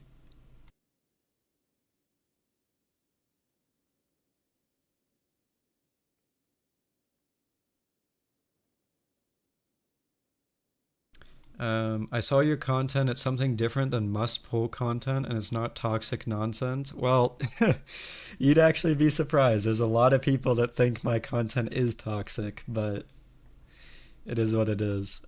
Basically, my goal with content is to honestly just talk about what I want to talk about. I mean, it's video essays right now, and I might change that in the future. The more I stream, the more I might be able to diversify what I upload and what I do. But for now, I'm keeping it as video essays. So, yeah. Rogue Spectre, Axe was at work, so I think he was only popping in when he could. I'm sure if he's not busy, he might show up again later, but we'll see.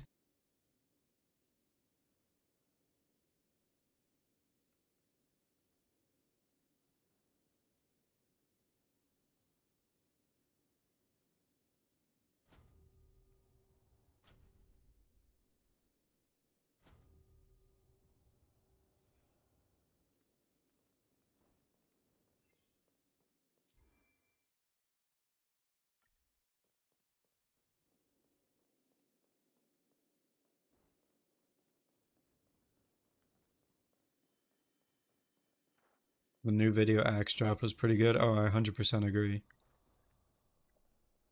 Um, that was a really good voice. What's up, Damari? Thanks.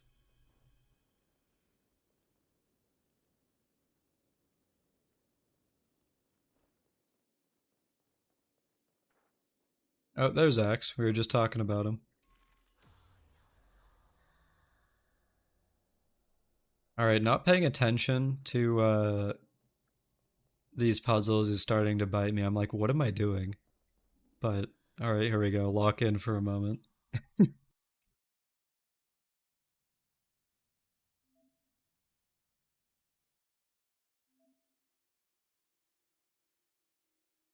Um, Rogue Spectre was just asking where you were because you were here earlier, X. That was it.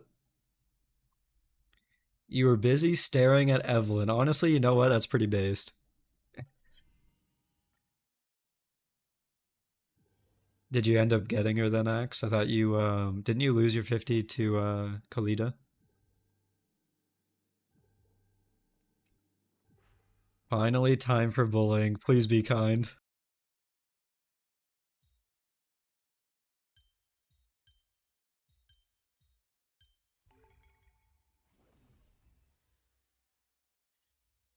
Wait, you still don't have her. Okay. Have you done the dancing event with the Bang Boo axe? Because that actually has quite a few polychromes.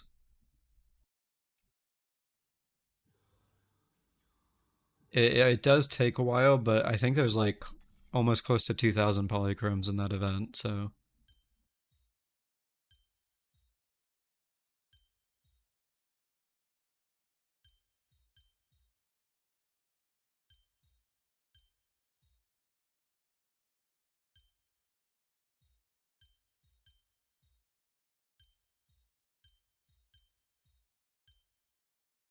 You lost Khalid on the Astra banner exit game. Oh no, man.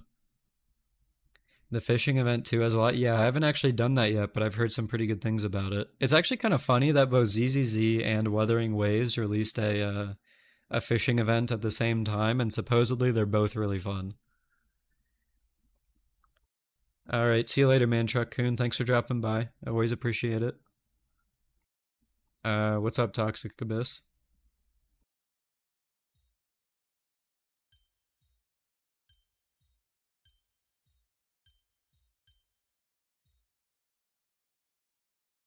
ZZZ is fishing, no way. Yeah, it actually just started a couple I think yesterday or the day before.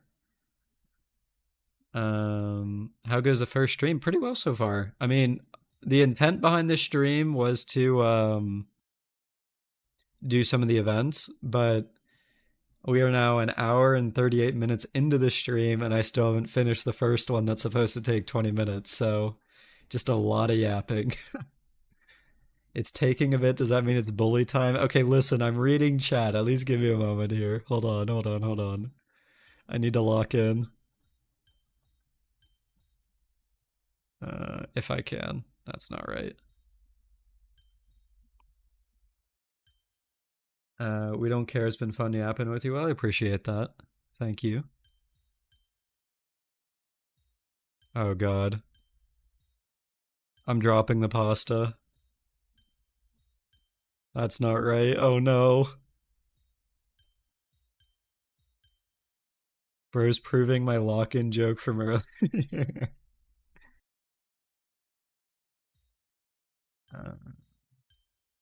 Do you do this? Oh, there we go. Got it in the end. We're chilling, we're chilling, we're chilling.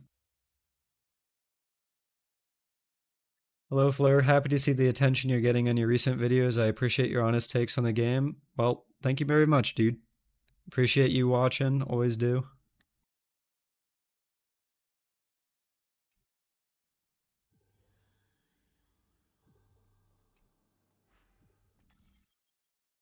Oh my, what is that shape?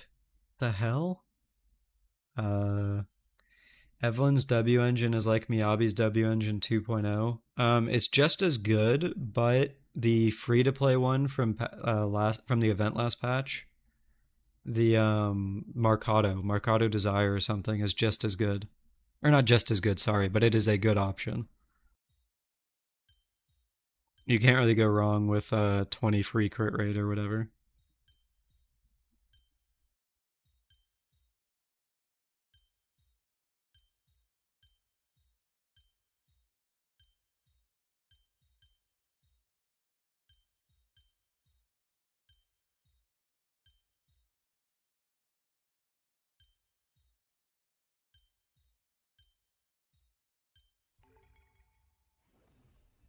My Evelyn is bricked because I don't have lighter. So actually, you can run Nicole. Although that said, I mean, if you don't have Astra, that would be more brick than not having lighter. I'm not gonna lie with you.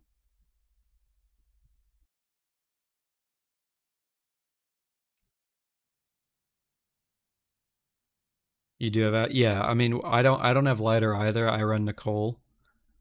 So my team is Nicole, Astra, then Evelyn, and you just kind of swap between the two. You do need kind of a bit of ER on your Nicole though. So you would need like her Sig W engine or something like that.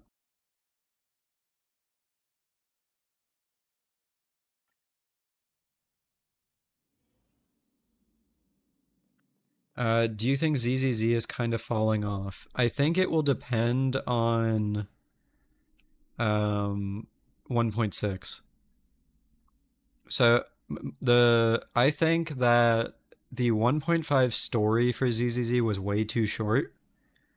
If the 1.6 story is just as short when it's supposed to be about Anby, one of literally like the starting characters of the game, then I feel like it's kind of like a little bit annoying, or it would be a little annoying. But if they actually do it properly and develop the Obel squad and stuff like that, I think we're chilling. Like I'm willing to give 1.5 a pass for having weaker story if they can follow it up with better story after. Um, Axe, is she good in the current Shiyu defense? Yeah, she is.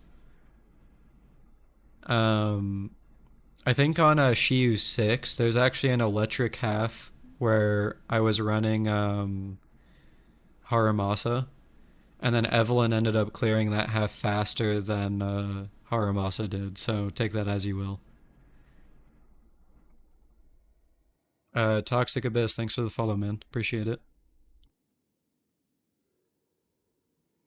1.6 is about Ambi's past, and Trigger, who should also be connected to her because of Obel, is going to go crazy. You have to actively mess that up. Yeah, that's kind of where I'm at. Like, I feel like it's hard to mess up, so if they do mess it up, then it's kind of like, well, might need to reconsider how good people are thinking the game is. But for now, I mean, I'm still enjoying it a lot. The best thing about ZZZ, in my opinion, is that the end game rotates every 2 weeks. So it feels like there's almost every, or is it every 1 week? I don't remember. But it feels like you always have something to do, which is nice. Whether that's Shiyu or Deadly Assault. Hear me out. A game mode in HSR where we have 5 teammates instead of 4 would be fun. Are you telling me that the memo sprites aren't good enough? But no, in seriousness, yeah, that would be pretty neat. One of the older gachas I play, FGO, actually introduced extra rows to enemy lineups, which could also be something that's pretty interesting. So like it started off for the longest time as 3 of your guys versus 3 of the enemy, and you could swap out some of your guys for other units that you brought. But then they added in an extra row on the enemy side, so you could actually fight 6 people at once instead of just 3.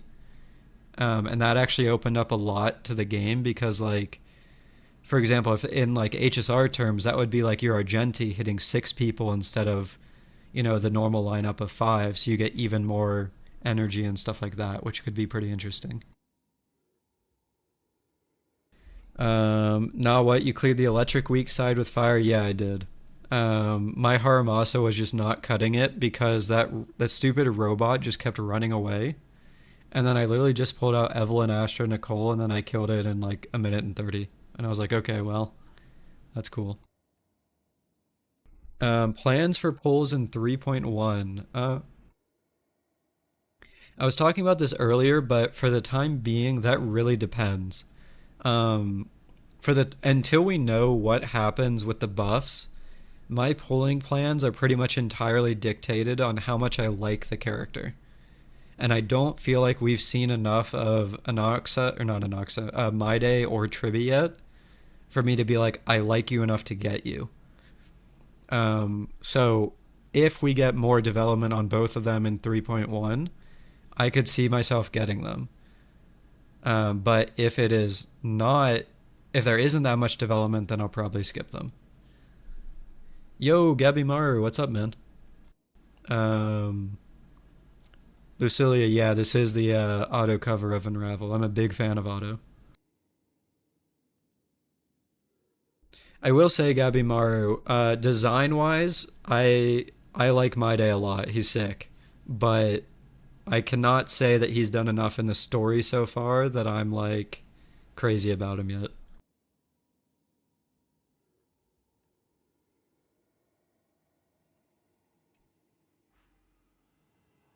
I'm out here stressing skipping him because of his design alone. Honestly, that's fair.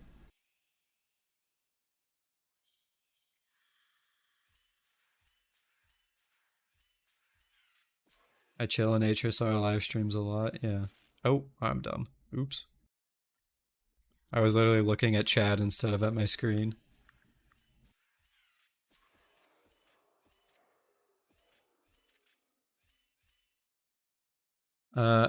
I didn't think you could get more chill. Ato's very quickly becoming my #1 favorite JP singer. Yeah, she's definitely up there in my favorites. I actually recommended some of her songs to Axe recently because he was asking me about some Japanese songs to listen to. Although I don't know if he actually did that. Listen to them, I mean.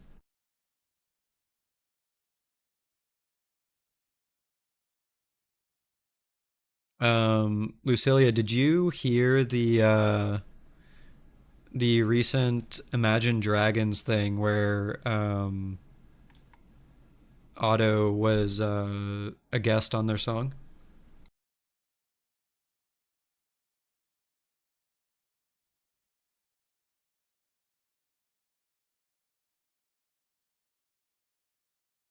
Yeah, that's fair. You love Otto. You freaked out when she was going to be in One Piece Red. So, unironically, I have never watched a single episode of One Piece, but Otto singing the songs for the Red movies made me go watch those movies. I didn't really know entirely what was going on, but I just still watched it. It was, I mean, it was mostly enjoyable. So,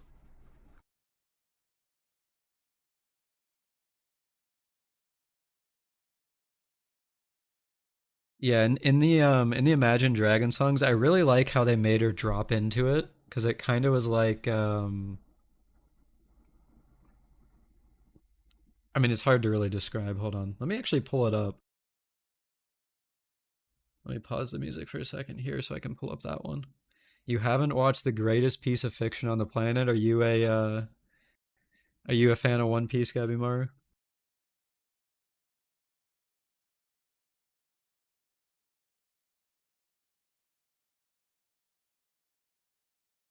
Oop, that's loud. Apologies.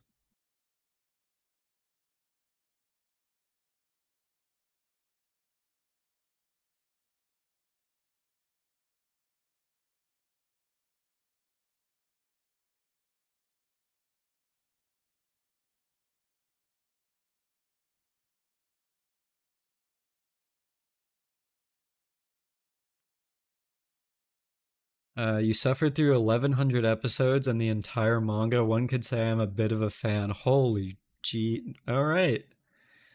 Um, I am not. I cannot say I'm a huge fan because I just never really got invested into it. Because I mean, let's be real. Like you gotta have something a little bit. You gotta have something a little bit wrong with you to watch 1100 episodes. I have to say.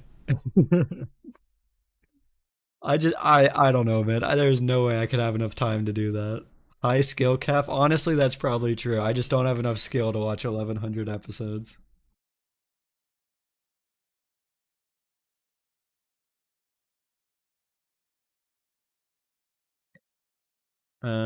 It's one thing if you were there for the start. It's very different to start now. 100%. Yeah. To be honest, if you're not messing with One Piece by the end of Arlong Park, it may not be for you. That's fair.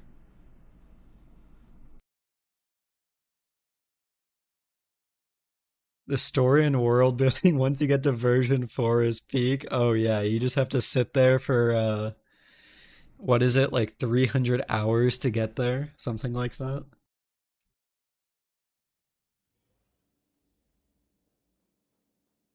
3.1 is an easy skip when Castorise is in 3.2. Yeah, I could definitely see that. I mean, she's the anniversary character. She's gonna be insane.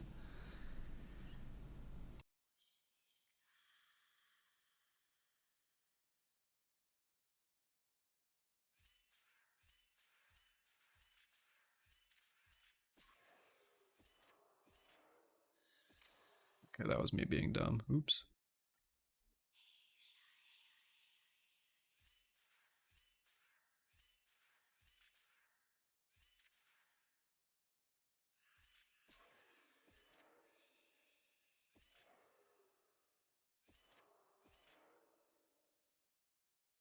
All right, I'm having a idiot moment here for a second. All right, time to lock in again.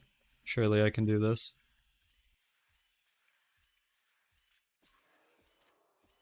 There we go.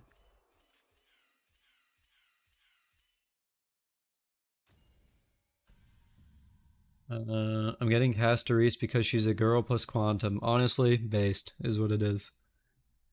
I'd say the same about someone getting Maide because he's a man plus imaginary.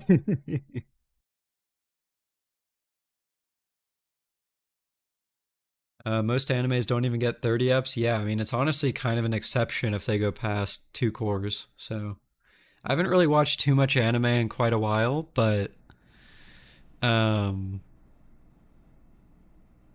I remember it being an exception if they ever went past that. Where are the Anaxa oneers here? You got one in Axe right there. Am I gonna pull an Axa? I am not sure. It depends on what he does and how he is in the story. I don't want to pull someone like. Let's be honest. He's probably going to be the Jiao Cho for Herta in the same way that Jiao Cho was for Acheron. So I don't necessarily want to pull him just for Herta. But if he's cool in story, then I would be down, and then I would obviously use him with Herta, assuming that's what happens. So.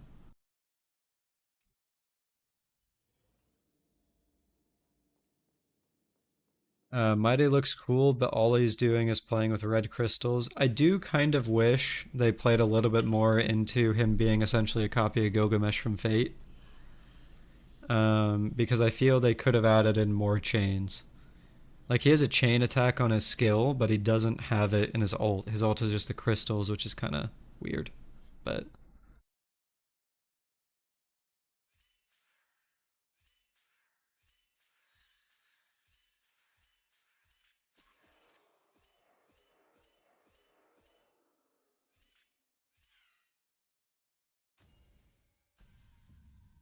the thing with her is that she is so broken without an Axa. Yeah, that's a whole other thing. Like, if she's good now, and then an Axa makes her better, what does that mean for the state of the game? Let me cope with Super Break and Axa? Dude, that actually makes me tempted to try that. The one of the things I did with the current MOC is I cleared it with Super Break Fei Zhao just for fun. So I kind of want to do that with other characters too. So it might be fun to do it with like an Erudition character, like an Oxa or whatever.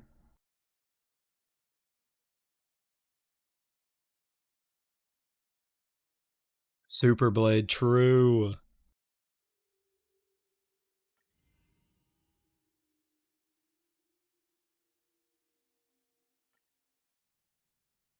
Beijao doesn't care about it. What do you mean? Super Blade. You saw someone do Super Break Kafka. Yeah, I could actually see that.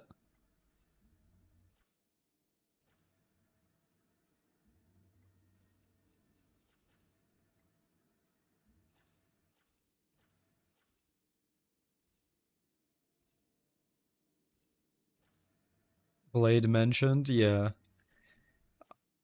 I really, I mean, if I'm being honest with you, this is definitely, I guess, a more quote unquote selfish way to look at it, but I kind of really do hope that Blade is one of the first characters buffed.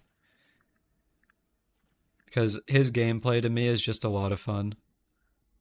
Do you think we're going to get a bunch of reruns for the anniversary?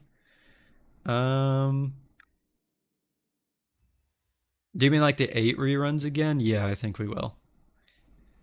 Because, I mean, if it's like last anniversary, we're going to get a decent amount of Jades. If I had to imagine, probably like 130 rolls in the patch or something like that. And Hoyo's never actually generous, so they are most likely going to give you a reason to spend all the Jades they give you right then and there. The other thing I expect them to do in the anniversary patch is actually market the buffing system as part of the anniversary. And that way they could actually make it like seem like they're giving us a reward when it's really something that they announced, 2 patches ago. So Annie is decently generous. Yeah, so usually what happens in Hoyo games, if you don't pay attention to how many rolls you're getting per patch, is they're really generous in specific parts. So anniversary for both games, and then Chinese New Year for Genshin. But then what they do is they take those those jades or primo gems or whatever back the patch after. So like for example, we got close to, I think it was like 100 to 120 rolls or something like that in Genshin during Chinese New Year and Lantern Rite. But this patch that just started a few days ago, we get literally less than, I think, 70. So like, yeah, they were generous last patch, but then they're not generous this patch, so it evens out and it's basically like they weren't generous. That's just the way Hoyo does things. It's honestly kind of frustrating, but that's just how it is. I think it was 57 if you're free to play. Yeah, it was something stupid like that.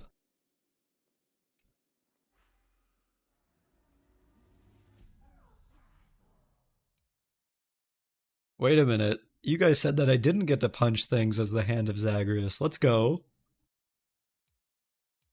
This is the best part of this. Hold on, where are things I can hit?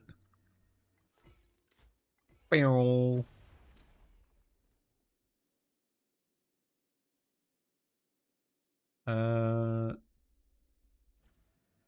how else will I pull for Sidrine? If you actually get Sidrine, you're kind of cooked, Axe. I cannot lie with you. HSR lately has been averaging around 100, which I can't complain about. Yeah, they have been better, but also they're doing 8 reruns, so I feel like they kind of have to be.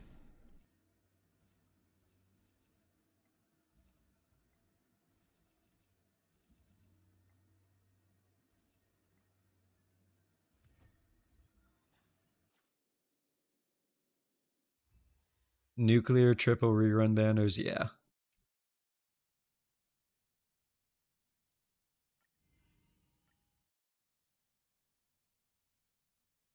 I mean, being honest, I actually don't have a problem with them doing more reruns. It just needs to be, or it needs to come with something that makes the reruns worth it. Apart from obviously the broken supports like Robin or whatever. Like, them running Silverwolf right now is diabolical. Because it's like, and then even worse, they announced the buffs right now. So people are like, oh, she's gonna get buffed, I should get her. Like, they know exactly what they're doing. Like they're basically trying to convince you to get something that you normally wouldn't, but I mean, then again, I guess if they do the buffs properly, then it won't be that big of a deal.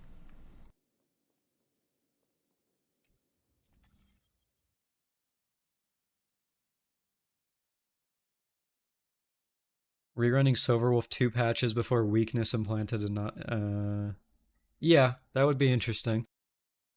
I mean, we don't actually know if that's what he's going to do, so I mean, we'll see, but yeah. I feel if he actually does do that, then they need to make Silverwolf AoE to compensate. Because if she stays single target and he's actually doing that, I mean, she's actually just cooked. Going back to Axe's video on Greed, reruns are completely fine, but they should compensate more with more pulls. I also agree with that. I mean, if we're getting more reruns and we don't have enough to guarantee a single character, then I can definitely see that as a problem. Because, I mean, I don't know, like you could argue if you save properly, you'll have enough to get what you want, but even then there's no guarantee because it's the 50-50 system, which is a whole other issue.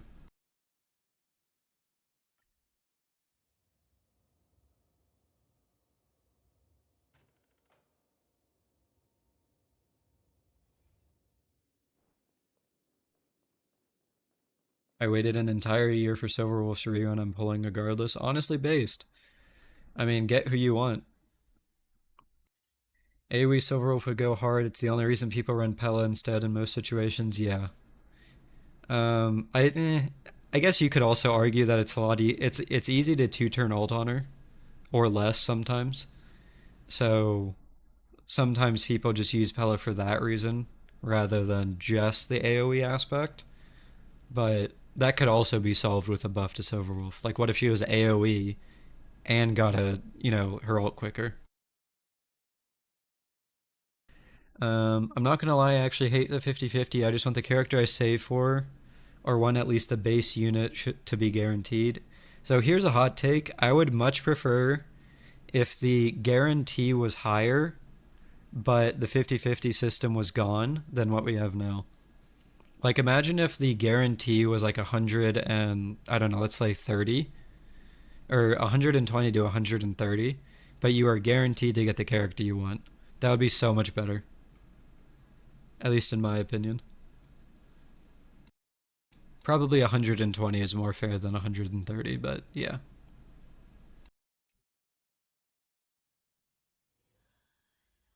At the very least, if they don't want to do that for characters, I feel that they definitely could do it for weapons, just like Wuwa.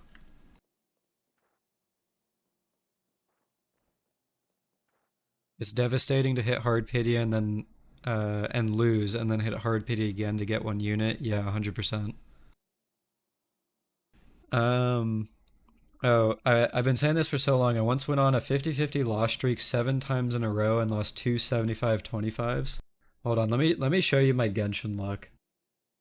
This is actually criminal. I need to take a screenshot of it, so bear with me if you hear a loud noise.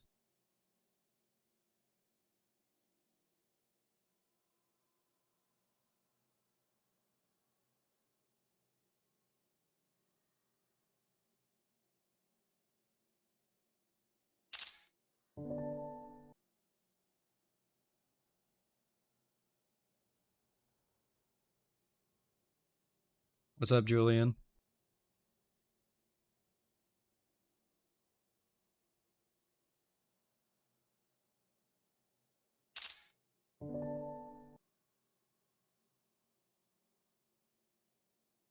Doing all right? How about yourself?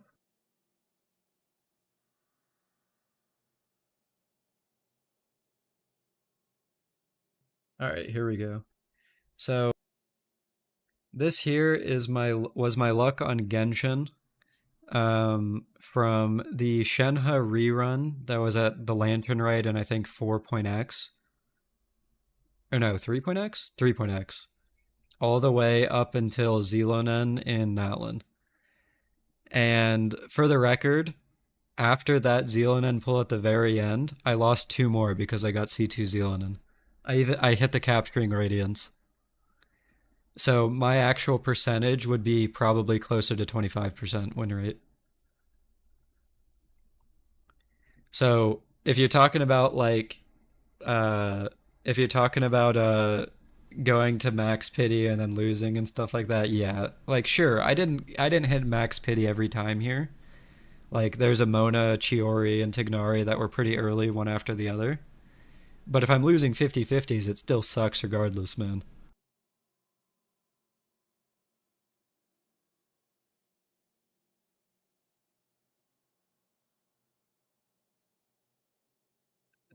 Saber says, Mona's my favorite character. That is absolutely not true. Because I'm at like C10 Mona right now, and I still don't have Chi-Chi. I do not own a Chi-Chi in Genshin Impact. How is that possible? I did C6 Chiori, yes. I have C6 3 characters in Genshin. Wanderer, which was unintentional. Kazuha, which was intentional, and then Chiori, which was also intentional.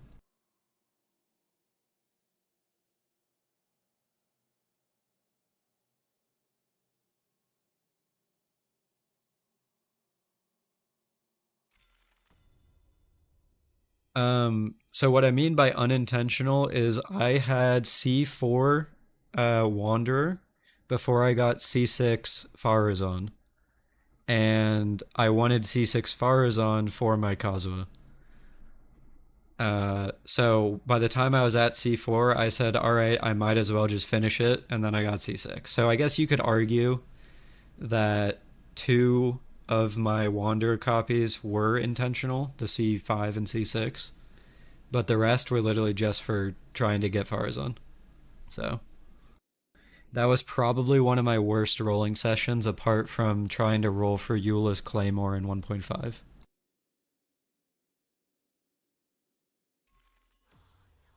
What do I need to do here? I am Mona's favorite human. I accept it. Mona is calling for me. Absolutely not. No, thank you. I would much rather not.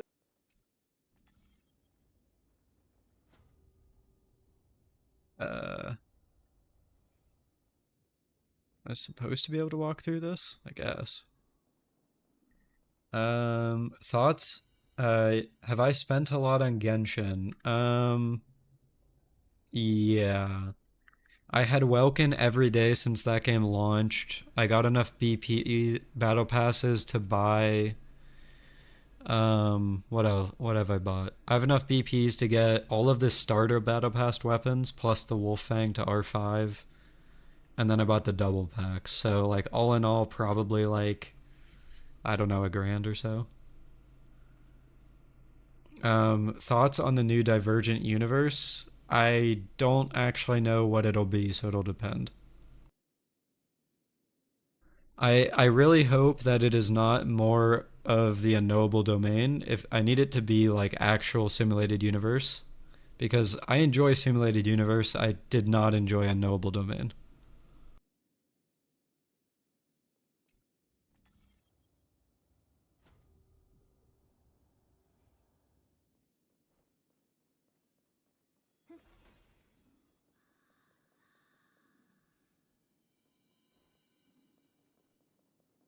Can't wait to max Divergent Universe day one and have no more content. Are you a Divergent grinder, I guess? I usually just kind of do it whenever it resets weekly. A noble domain looks confusing. Yeah, it's not. It's annoying, to be honest with you. I did not like it at all. It felt way too much about building your scepters and not enough about your actual characters.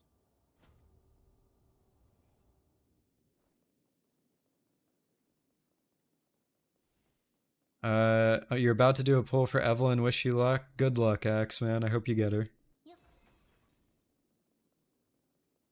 You're stuck on DU Protocol 7. Yeah, I mean, I'll be honest with you. If you don't have some like crazy sustains, that is a hard mode to get far in.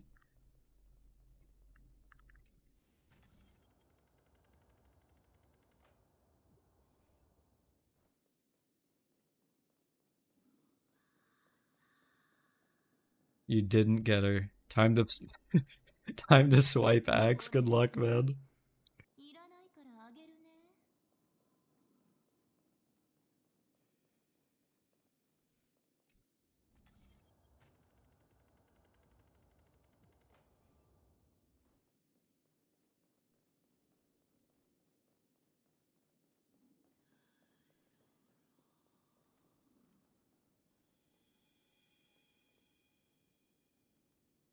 Well, you don't want to send money to Dwayne Gabimar, then he'd have to cry again, because he's so thankful that we sent him money.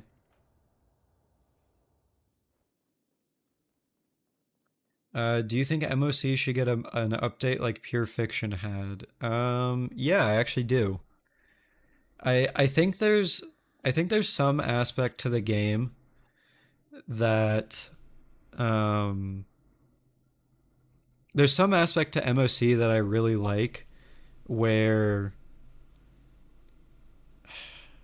it's like it's you versus the enemy, if that makes sense. Like it feels like a back and forth, whereas a lot of the other game modes are kind of like you plus the buffs versus the enemy. So I don't know. I actually don't think MOC should get an update. I think there should be a fourth endgame mode that is MOC with buffs, and then that way that would actually allow them to to tone back the MOC HP inflation. I mean that's cope, but they could, and make it less about like killing a trotter to do half your damage and more about how well your character is built and how much damage you can do against the enemies basically. But I mean that's definitely kind of cope. So I don't think that would actually happen.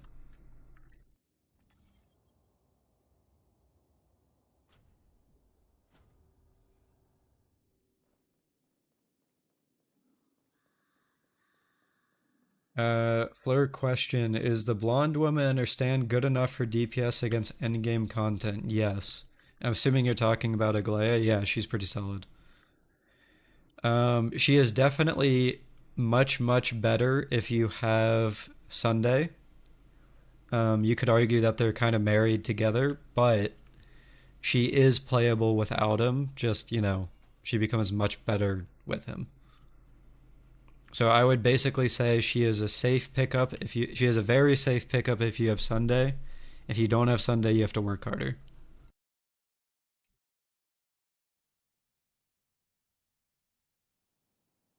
That was dangerous. What was dangerous?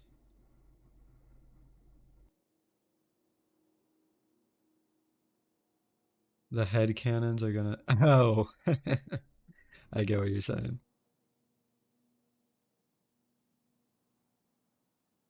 At least we don't have PvP in this. Dragon Ball Legends taught me PvP and gacha is pain. So here's a hot take. I actually think that PvP and gacha is fine, but it depends on how they do it. So what I mean by that is if you are put into a game mode where you are given trial characters and everyone has to compete to clear content using the exact same thing, it would be fine. The problem is that people want to use the characters they rolled for and the builds they have on those characters, so no one is actually going to want that.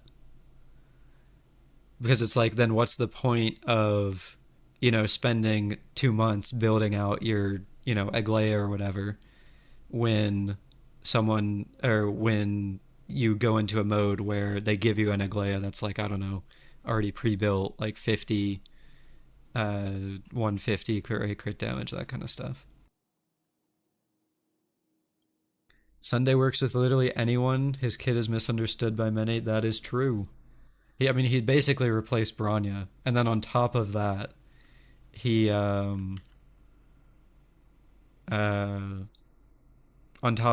good for summon units.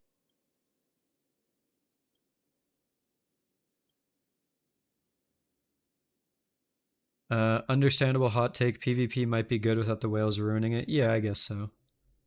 So like how PGR does it, except yeah, if you own the character that you have, it gives you your built version. Yeah. Or Cream as well. Do you know who Koma and Inu is? I might have heard their song before, but I'm honestly pretty bad with names, so I don't recognize the name, but I might recognize a song.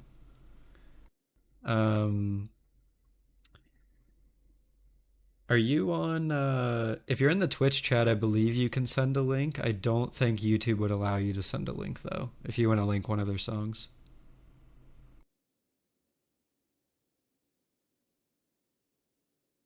Should you go for E2 Sunday or is it unnecessary? You don't have a personal favorite DPS. Basically, from what I understand, Sunday is basically E1, E6, or nothing. And then his light cone is obviously really good. If you don't have his light cone, I would basically go like S1, then E1, then nothing else unless you wanted to E6 him.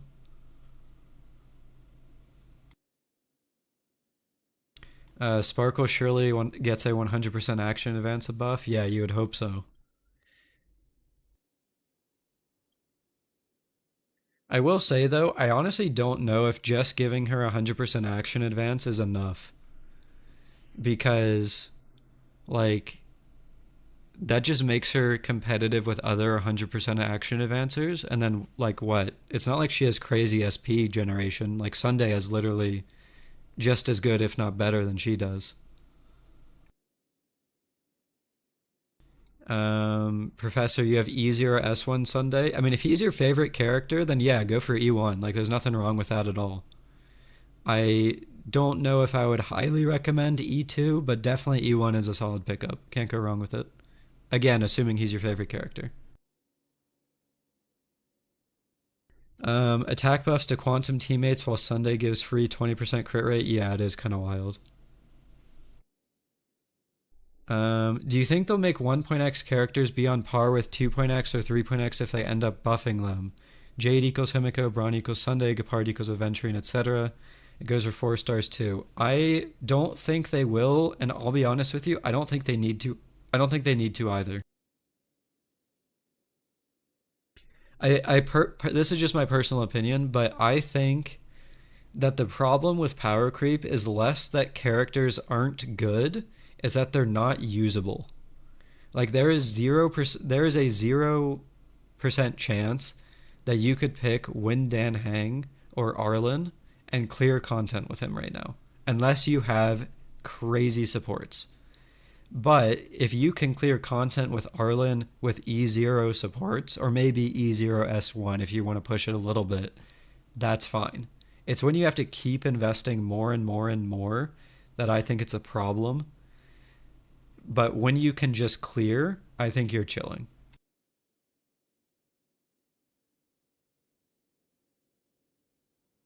E1S1 Robin and E1S1 Sunday carries all DPS clears. Yeah, that's true. I wish you didn't have to invest that much in them though. That's kind of my issue. Like I don't like that you need that for your Jingliu to actually be competitive in MOC, for example.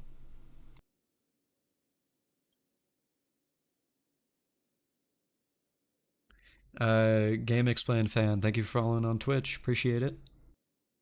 Older DPS just have to play catch up? Yeah. I agree it's crazy how much you have to invest in supports to keep up. Yeah. I mean, that was one of the things that I called out Mr. Pokey on in my video when the greedy and stupid drama was coming up. I was like, listen, man, like, yeah, you can say invest properly, but if you keep investing in your supports and your Robin ends up at E6 because that's what you need to clear content, then it's not your Arlen clearing the content, it's your E6 Robin. So it's like at a certain point, the investment is completely irrelevant.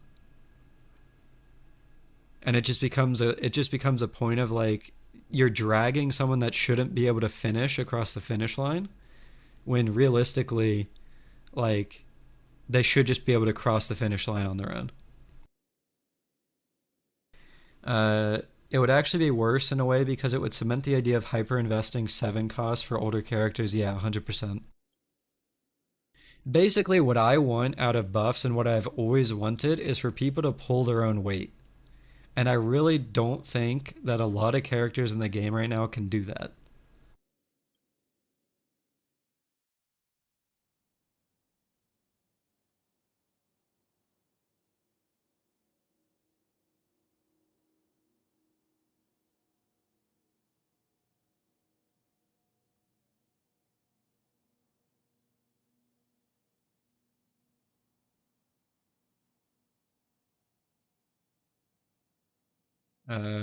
Oh no, black screen again? What do you mean, Kyra?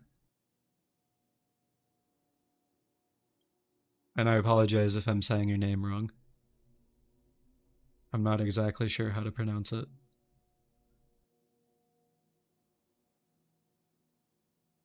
Wait, was there a black screen on the screen?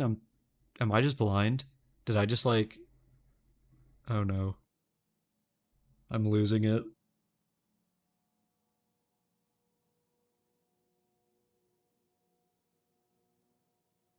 I watched an Arlen Zero Cycle video and it was just an Arlen and a Firefly team. That's hilarious.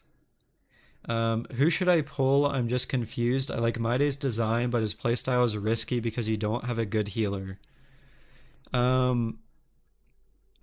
So I've said this a couple times throughout the stream, but in my opinion, until we know what is going to happen with buffs, personally, I don't think it is worth thinking about who you should pull in terms of meta, and you should just go for whoever you think is cool or you liked or whatever. So if you like Maide's design, go for Maide. I'm sure you'll be fine. And like Axe and Gavimaru are saying here, Gallagher works okay. Oh no, it's the black screen. Here it is. Hot take, y'all gonna hate me, but I don't enjoy Gallagher. No, I mean, that's fair. I mean, I think there's definitely a lot more interesting ways that they could have healers in this game. Like, I mean, Huo Huo has healing when you do specific things. Fujuan has damage mitigation, although she's technically not. I mean, she's not really a healer, but yeah.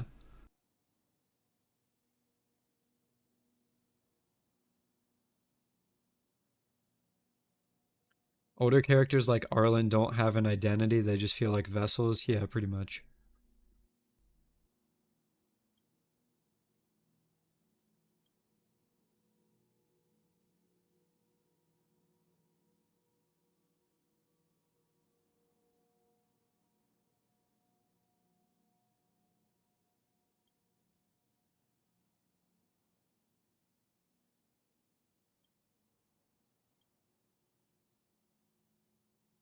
Fujuan carried your account so hard, it's crazy. Honestly, same. I used her, I still use her pretty frequently. Definitely not as much as I used to, but whenever I pull out Acheron, I still use her.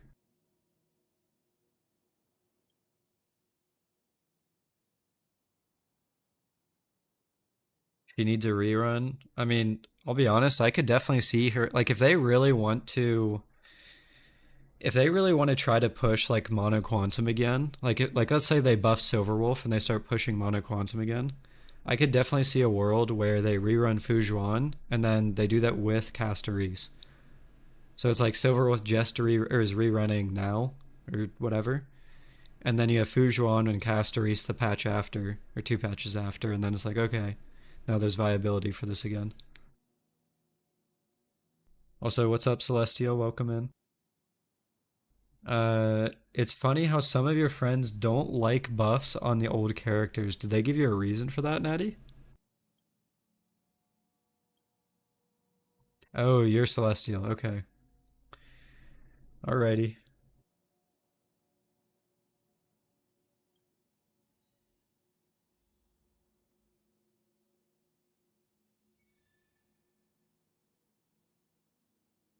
Mono Quantum is peak, you'll die on that hill. Yeah, it is. It was a pretty neat idea.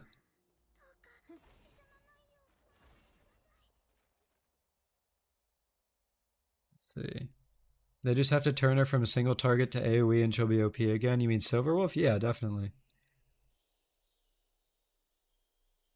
Doing this event too annoying. I mean, it wasn't too bad. I got through it pretty. I was about to say I got through it pretty quickly, but that's not true. It took me 2.5 hours because I was talking to chat. Let's ignore that part though. Coda X, yo, what's up, man? I've seen your content before. How's it going?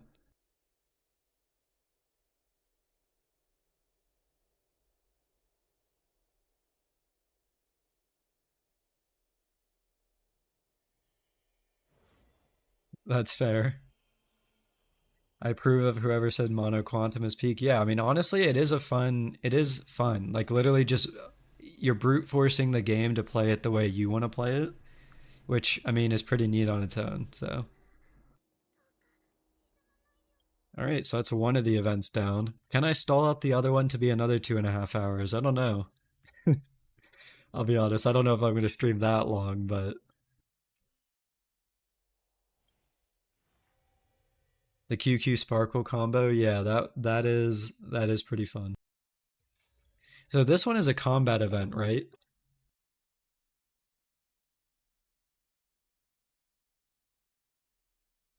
I should up the game audio. I can do that a little bit, yeah.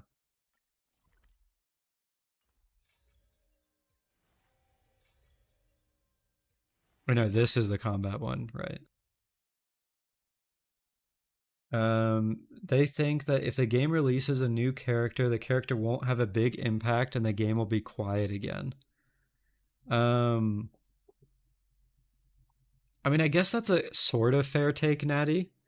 But on the other hand, you kind of have to look at it like if they buff old characters, that gives you a reason to invest in old characters, so it's effectively the same thing. Like if Blade gets buffed tomorrow, for example, and he's put on a banner tomorrow, then you like someone that wants Blade but didn't get him because he's kind of bad would be like, "Oh shit, I have a reason to actually play the game now." And like sure, that might somewhat take away from the character that's also on banner, let's say My Day, but still I think is value there. Codex, what do you think of streaming so far? I mean, honestly, I've just been yapping. I turned this entire event into a 2.5 hour ordeal because I've just been talking, so it's honestly pretty fun. I mean, the whole reason that I actually started making content is to just talk to people. Like, I like hearing other opinions. I like seeing comments and stuff like that that are like, hey, I like your take on this, or I disagree on your take with this, and here's why, and I want to talk about it. So it's actually a lot of fun having not just, that with the videos, but also chat now. Bro is so lonely he made a YouTube. Um, Kind of, but also, if I'm being completely honest, part of it is because I was annoying my friends by just yapping with them. Uh, I would just talk about HSR and honestly other gotchas, and then they would just kind of be like, okay, yeah, all right, okay. I'm like, okay, well, maybe I should start talking to people who actually want to listen to it. Um, how do you start with YouTube? So I'll be honest with you, you just got to do it. Like if you have something to say, just pull up a program, whether that's OBS, whether that's Audacity, whether that's CapCut. You could even record in an editing software. I think that's what Axe does. You just got to do it. Like taking the first step is the hardest part. Genuinely. Like I am being 100% true when I say this. Like I thought about making content for probably 5 years at this point. And it took me 4.5 years, because I've been doing it for almost 6 months at this point, to actually do it. And my biggest regret is that I didn't start doing it sooner. So like once you start, you'll just be on the grind set where it's like, oh shit, I have so much to say. I can talk about whatever the hell I want. And it's almost like freeing, if that makes sense. Like you don't have to worry about like annoying people and doing stuff like that, because the people that want to watch your content will watch it, and the people that don't won't. So it's kind of like you can say what you want, do what you want to do, and people will just do that. You have so much social anxiety. I 100% understand that. I am, yeah. I don't, it may not seem like it, but I have crippling anxiety, genuinely. That is not a joke. Like it's not a haha anxiety. I genuinely do. But yeah, it's just kind of like sometimes you just have to get over the first step, and then everything after becomes easier. Is this my first channel? It is, yeah. I mean, I streamed on Twitch like a few times in the past, but it was never like, um, it was never to do anything with it. It was literally just I was playing Overwatch and I was like, oh, maybe I'll stream it, and then I did. But that's it. Honestly, I'm really just unmotivated most of the time. I definitely get that.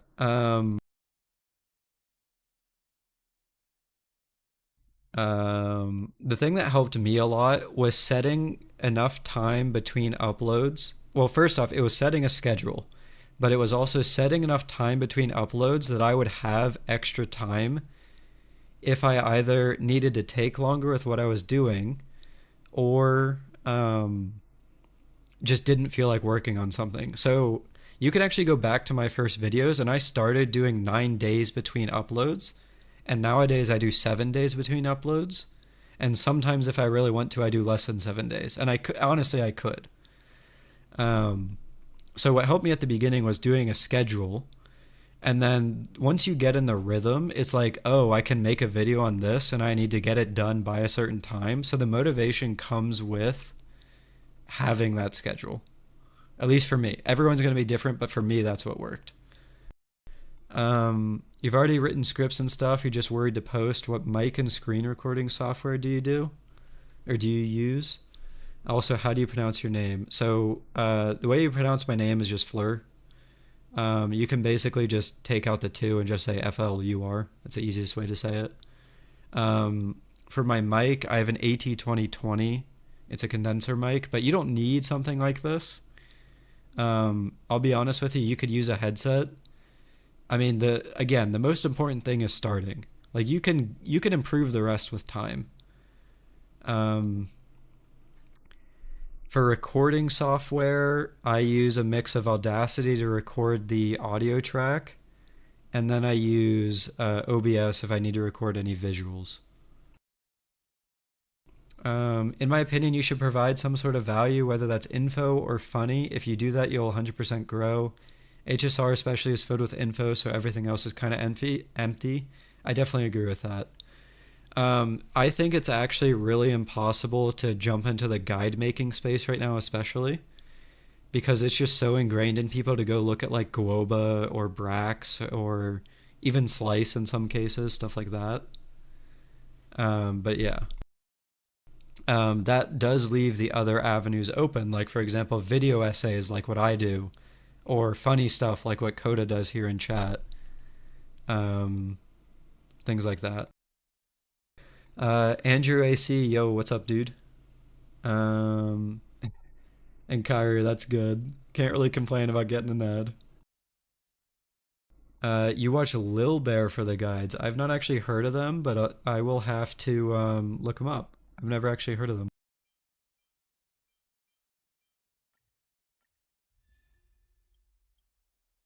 Brax is a chill guy. I definitely agree with that. He's pretty funny.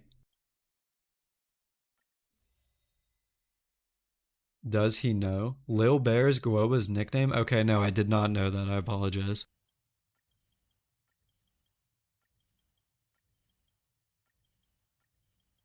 I'll be honest, I just watch the videos on YouTube, and then every time he changes his he's Guo Ben, he's Himic Guo, like whatever, stuff like that. It's very funny. Not sure if you meant it, but we can't hear the in-game audio. It's definitely quieter. That's my bad. I can turn it up. I meant to do that earlier. I believe that's this. Hold on.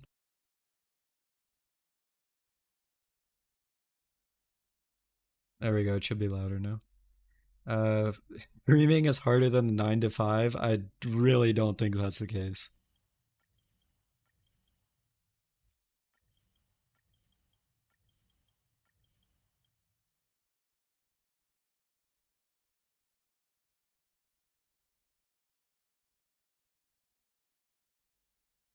All right, I turned up the in-game audio a bit. It should be better.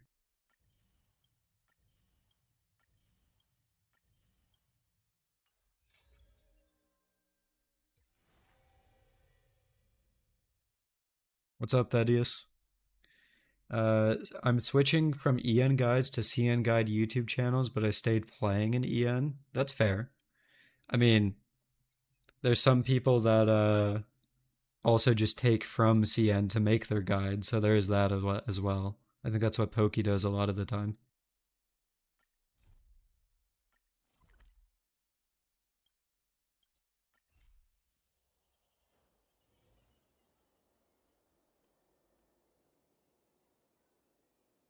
Thanks for dropping by, Cairo. Always appreciate it. Well, I say always appreciate it, but it's my first stream. Anyway, I do appreciate it. Not gonna lie, I don't understand the rap I hate. I have her and her light cone, and she's fun to use. If I'm being completely honest with you, I think part of the reason a lot of people don't like her is because of the event she was in. Like the banana event was probably the worst content that HSR has ever put out, and I think that really made a lot of people jaded about what was released with it.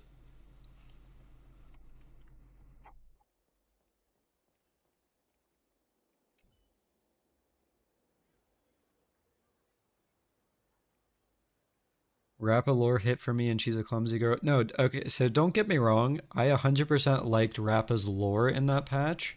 I did not like anything else in that event, though.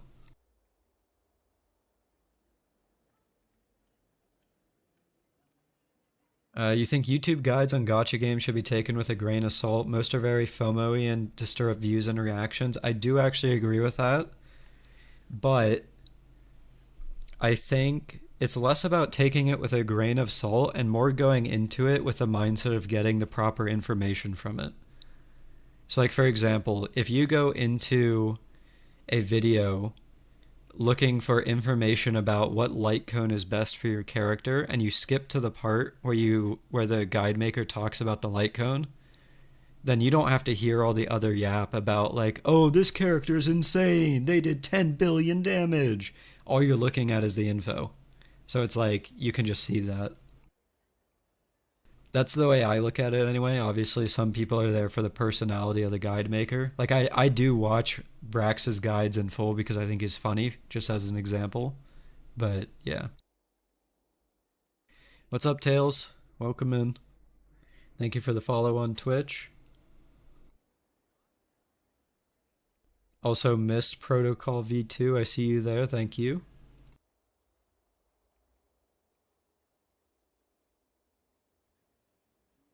Let's see. I refuse to do the Rappa event on my ult. That's funny. Yeah. By the way, I'm not sure if the link went through earlier. Oh my god, I'm so sorry. I completely forgot to click on the link. It did go through, but I didn't. I saw it, and then my brain just kind of like turned off. I can play that on stream. Hold on.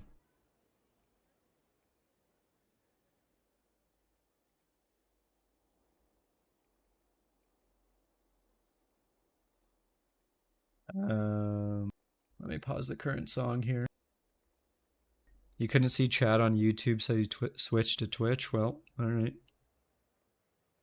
Alright. Is this one of your favorite songs from... Oh god, that's loud. Apologies for the people on Twitch.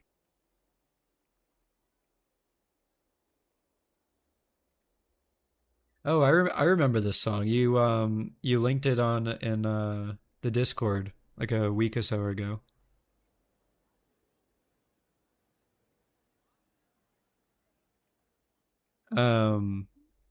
That actually reminds me, Lucilia, especially because you like Otto. Did you ever hear her April Fool's song, where she did, or she sang as four different characters, basically?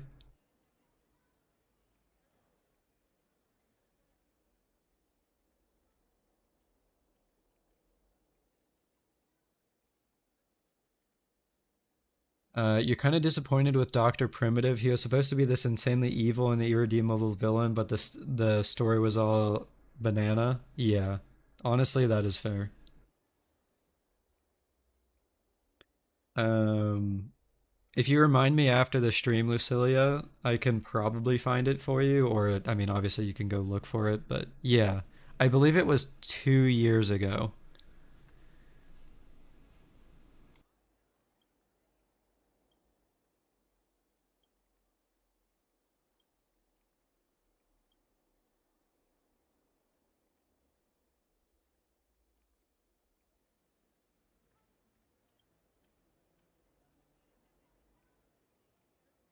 Dr. Primitive versus Frieza? What is this, Dragon Ball?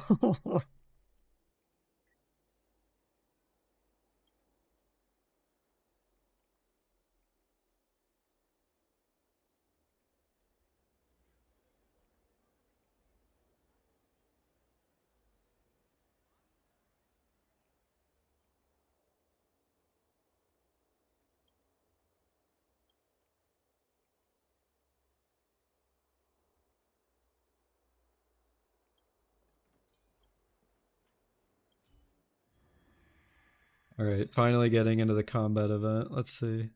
Do I actually get to use my characters here? Or do they want you to use trials?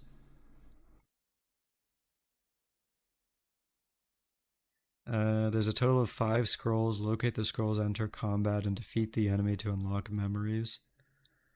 They have their own unique mutation mechanics. Okay.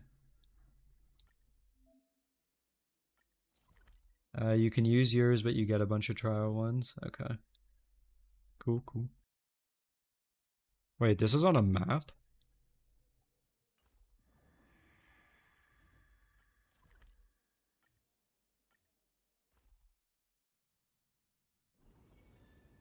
Oh, I get it. Okay, so they put like 5 scrolls around the map.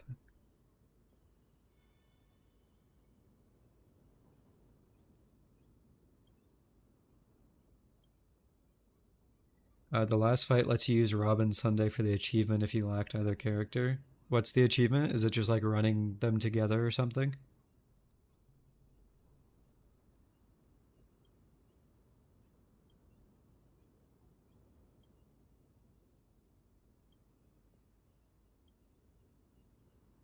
All right. Yeah, I mean, I don't own Sunday, so if that's the achievement, then that should be pretty easy. If they're actually a trial, that actually does give me a chance to run Sunday Jing Liu, because I don't have him. So random side bit, but Blade's ultimate looks really nice. I'll be honest with you, I think all of Jade's animations are pretty good. What's up, Brid? Welcome in.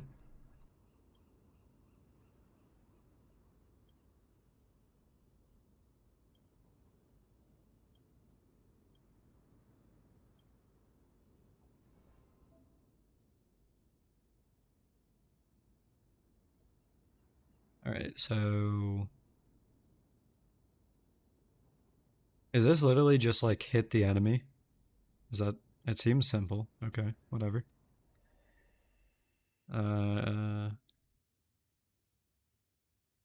You can't think of Blade's ultimate without thinking the same. Yeah. Or wait, thinking of the me. Oh, 8 cycles is unreachable for me. Whenever you trigger. Okay. So you attack the enemy to reduce its war armor, and that triggers Frenzied Absorption, which then increases the stage buff, which gives you more crit damage. I mean, that seems easy enough.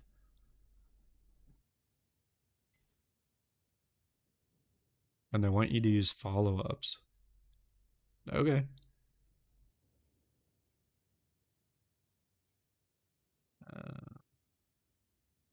Oh, they don't even give you Topaz. That's kind of lame. I guess I'll just use March. You can auto the whole event. Yeah, that's fair. The trial characters they offer give you an idea of what you want for each stage. The buff amount will then allow you to fight against the boss rush you do at the end. I see. Okay.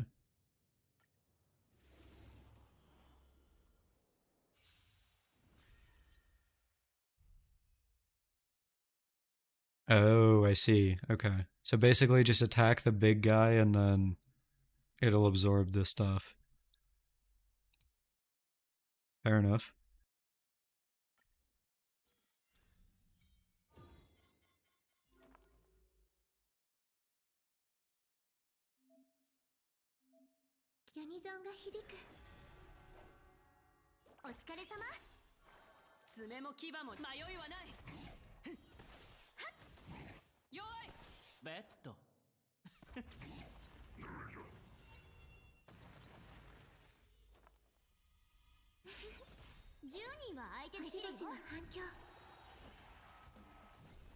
I mean, it's an event, so honestly, I really do doubt that it's ever going to be, like, that hard, but we'll see. It's not like it's ever going to be, like, MOC or something like that.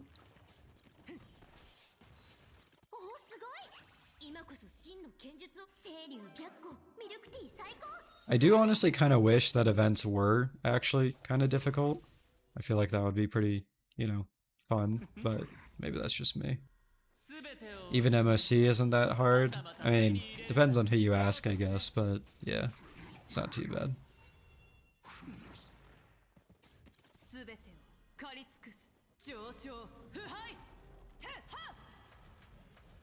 Speaking of MOC, I think we get the reset tomorrow. We do, I think.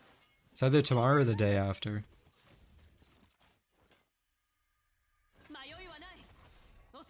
You much prefer these small combat events that let you use the characters you don't have. You wish you'd make them more common and a little bit more challenging. Honestly, same. It's kind of criminal that most of the events we get are like random garbage. Like the Boot Hill assignment video. Jesus. The Boot Hill assignment event. Like, where's the fun in getting to do 4 extra commissions per day? Like, I don't know, man.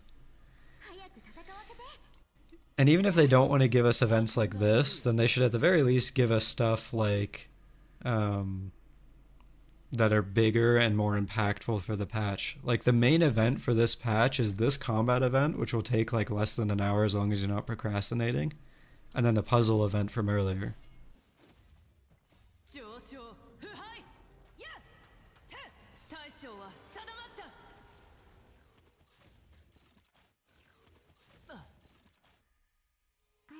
You hope they give us content. I feel like we literally have nothing to do. Yeah. I said it earlier, but like it's kind of I will never forget the Firefly patch back in 2.3 where I did her story or the story for that patch where you're on the ship that took like 3 hours. And then there was like a couple of things in that patch that weren't anything major. And then after that, I literally logged in, spent my resin, and closed the game for 4 weeks straight. And I was like, am I even playing the game right now? Like, what is going on? Like, there just was literally nothing to do. You want more events like the War Dance? Yeah, that would be pretty neat. I mean, either War Dance, Ethereum Wars. Honestly, I didn't even hate the Ghost event. Like, that wouldn't be that bad.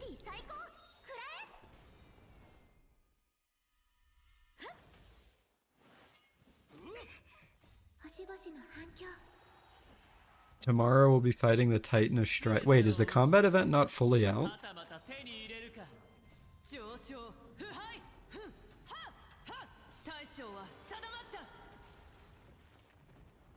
Oh, it is. Okay. Oh, you mean the Titan of Strife and MOC. Right, yeah.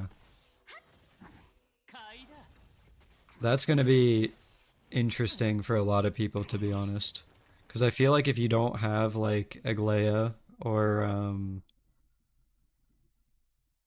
Herta or Acheron, I guess Jingwan, then you're kind of cooked. I cannot lie. Also, am I just bad? I'm pretty sure the buff I got was only silver. It is. I'm just bad.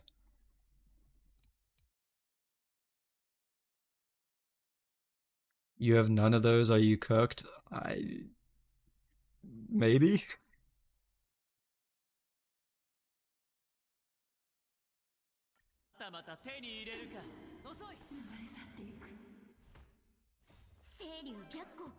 You liked War Dance, you can see the appeal of it, but you only mashed because you had to do it for three different accounts? Wait, why?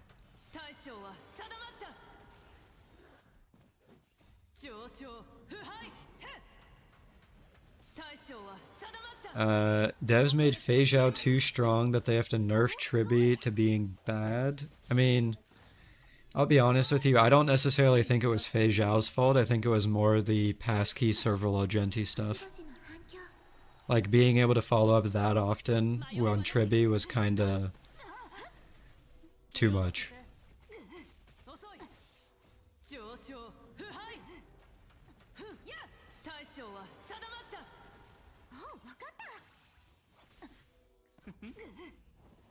You're being paid for one of them to play on their account, the other one was for your friends who you're helping for free, and the third is your actual...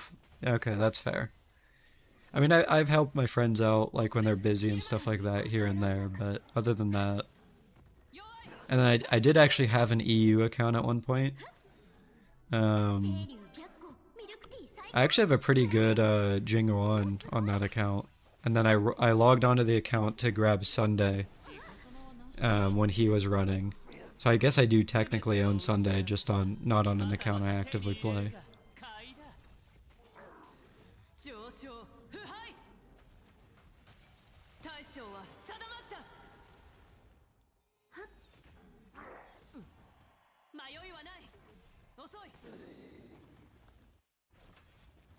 The Fei Zhao Mo's Tribi and Robin doing insane numbers with insane damages. Yeah, I mean, I remember that, but I really don't think that they would do that kind of change specifically for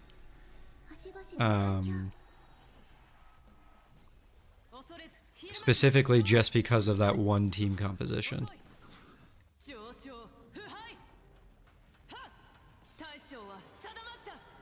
But I mean, it definitely could be. That's just my opinion. Until they had a skip button, you're not making an ult. I'll be honest, it's just too much work. Like, if I end up streaming more often, then I could see myself playing on an ult again just for content purposes. But I don't know, man. Having extra accounts is just way too much work. Like, don't get me wrong, it's nice because you get to get characters that you wouldn't get on like your main or whatever, but it's a lot.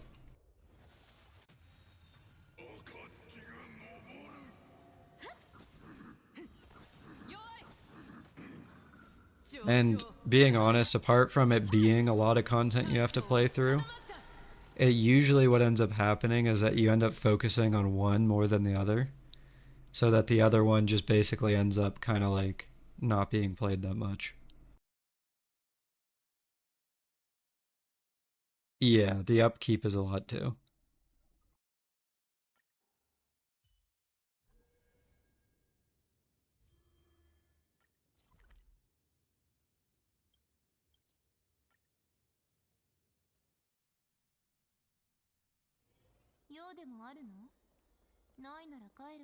Sunday's Penacony patch took you as long as the entirety of Janjo? Wait, like, by Sunday's Penacony patch, do you mean like 2.7?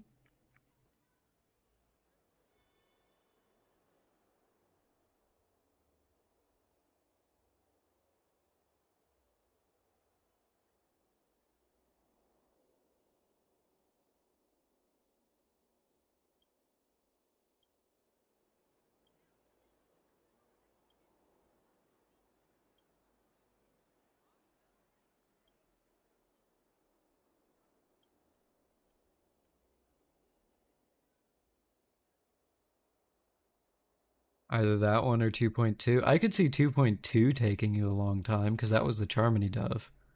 But 2.7 was not that long at all. That was probably like 3 hours or so. Whereas 2.2 was like 8, maybe, if I'm remembering right.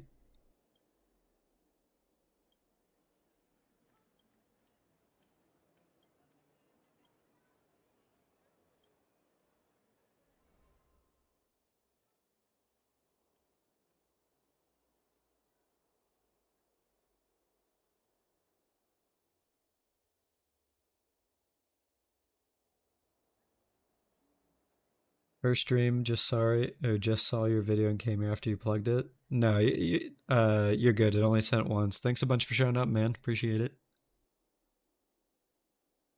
You like 2.7 because we got Welt aura farming off Sunday for a bit. So true. When will potential man get his moment? We gotta wait.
One of these days you want Welt to drop the hardest line possible and do some crazy maneuver in Starro when the situation calls for it.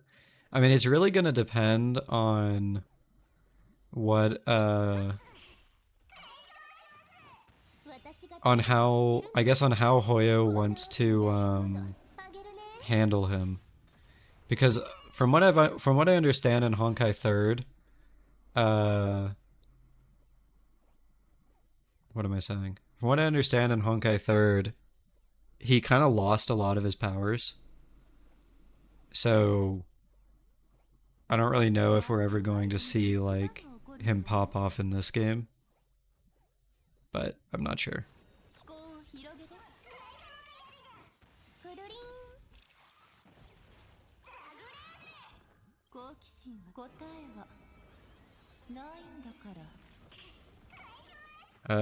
Yo, Doge, Be a bit more nicer thing.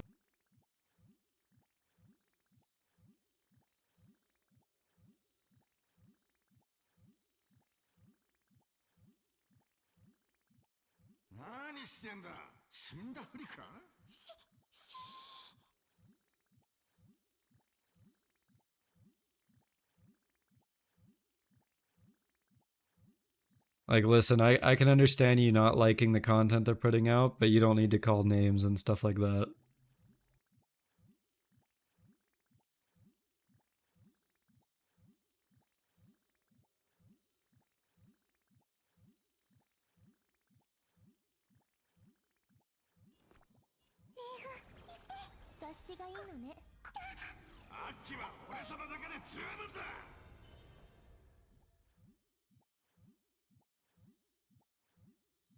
Let's see.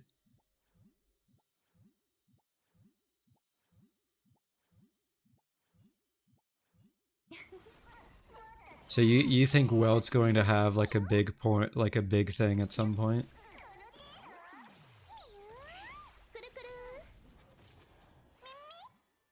With all these March and Dan Hang variants, surely we get a limited Welt? Yeah, I could definitely see that. And I really hope we do, because he is pretty cool.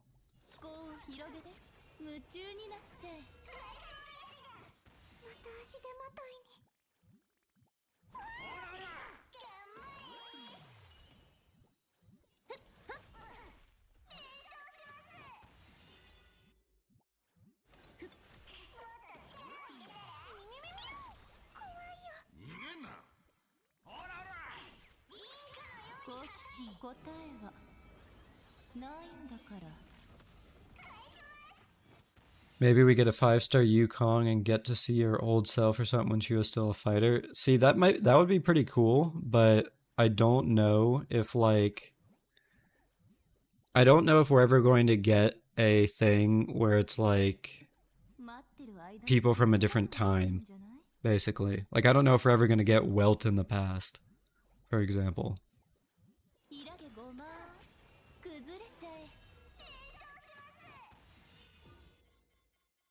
They fumbled Yukong so hard. Yeah, I kind of agree with that.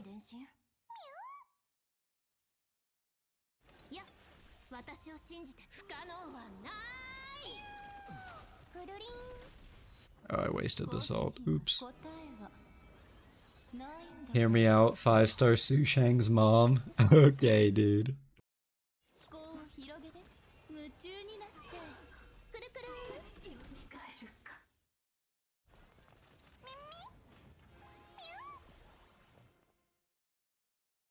What would be pretty cool is if we get an Igor skin for Luca. Maybe Yukong can get one too, and Welt as well. I mean, more skins would be cool. I mean, I'm just being honest here. I really don't know if Hoyo is really like interested in doing that. Because I mean, most of the skins that they've put out in their more recent games are just like alternate outfits rather than like an actual skin, if that makes sense. Like March 7 skin is in like a princess outfit or whatever.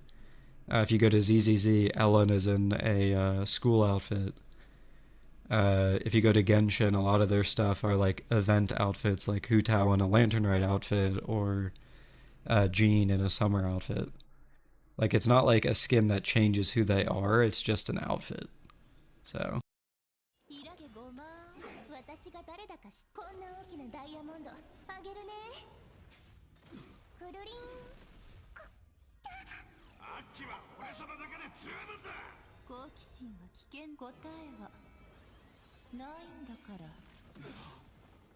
That's why PGR is better. What do they do differently? I'm not actually that familiar.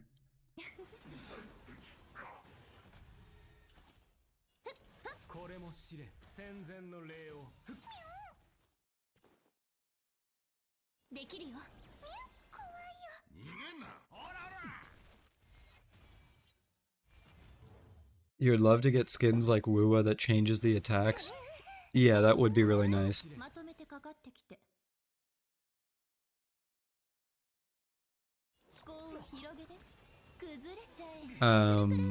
I think Genshin actually did that once. They gave Diluc different animations on his 5-star skin, but that was literally the only 5-star skin they've ever released. So it's kind of like,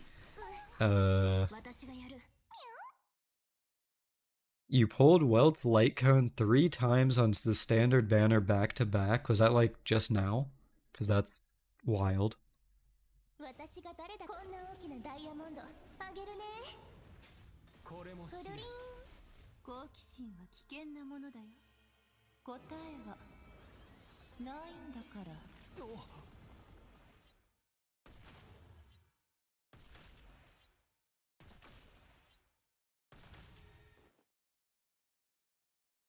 いや進歩なし私を不可能はないふっとミュ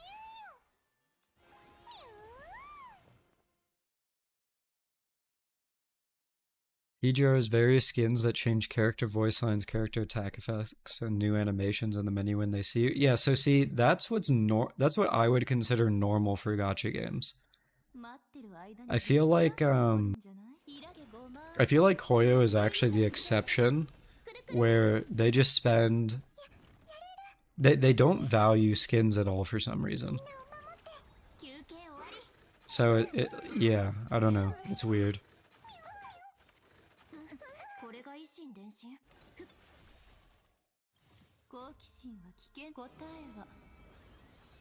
I think the one time Dwayne nearly got a Probably. I mean, can you really blame him? No bunny skins means nothing ever again.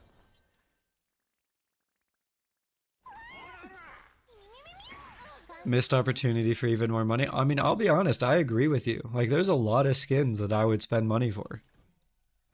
But Hoyo just doesn't seem to want to do that for some reason. あげるねくるくるいいアイデアでしょいや私を信じ不可能はない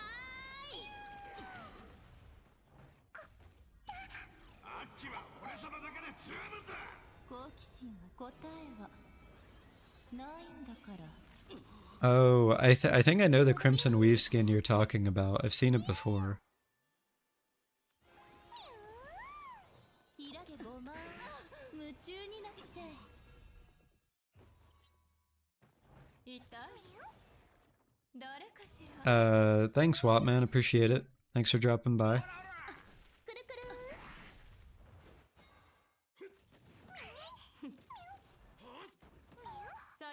Don't you guys know that they got into legal issues under the skins? I mean, wasn't that what Songjin was mentioning earlier? It was like the bunny skins in Honkai 3rd, and then people got really mad. And then someone went to the Mihoyo headquarters. 不可能はないくるりん私が誰こんな大きなダイヤモンド Like, I don't know if it was actually legal issues as much as it was like safety issues for the Mihoyo team. くるくるそれじゃあダメだよ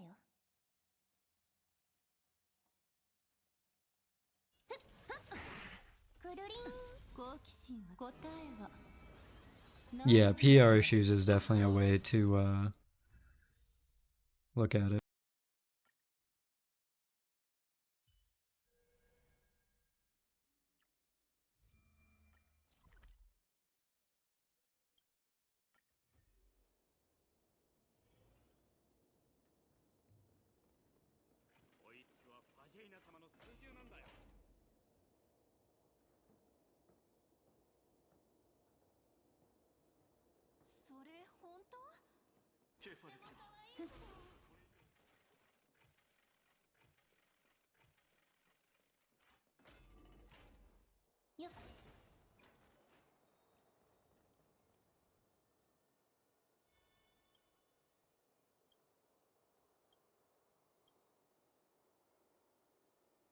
They kind of endorse it because anytime China gets really upset, they bend the knee. I mean, it depends because it's like, it depends on how upset China gets, to be honest with you. Because, I mean, they've only really bent the knee like a couple times. I mean, 3 that I can think of, right? It would be once with the bunny girl thing, twice with Zhongli, and now a 3rd time with buffing, although it's not really bending the knee for buffing, because let's be honest here, they're only doing it because no one rolled on reruns anymore. So, yeah, I'm not entirely sure it's about China bending the knee or anything like that.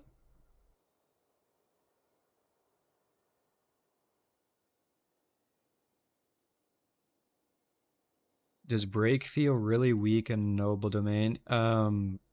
There's a specific build that you can run in a noble domain with super break, where you just have your scepters essentially loop on each other, and that's where it's strong. But otherwise, I think follow up is generally stronger.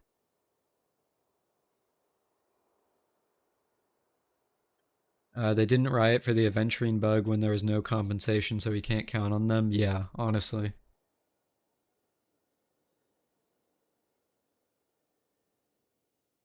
Oh, that's true. I did forget about the weapon banner. I mean, I was one of the victims to the weapon banner with my Eula Claymore, so I should remember, I guess, but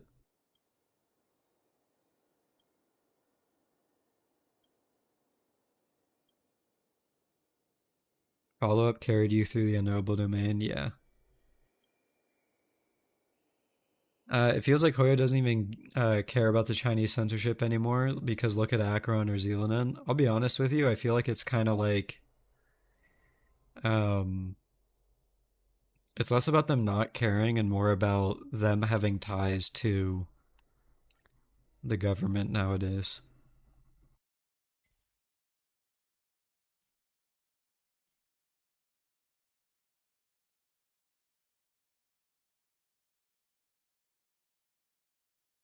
People projecting their feelings onto playable characters? I'm not entirely sure what you mean by that, Choreo.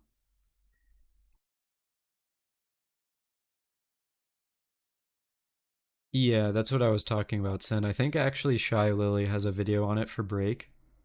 There's specific, I forget what they're called, like components, I think, that you can get that basically lets you loop. So,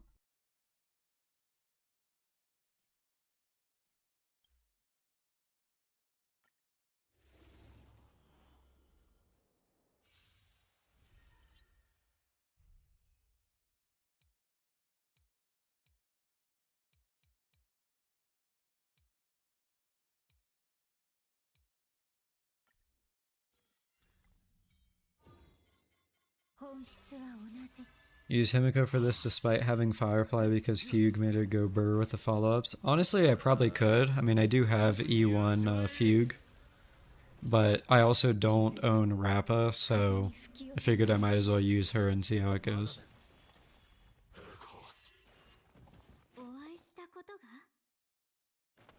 心を一つに退くがいい繊細銀河忍法奥義両乱滅殺人 You don't know why, but you like seeing leakers get humiliated because they said Locha rerun in 3.1.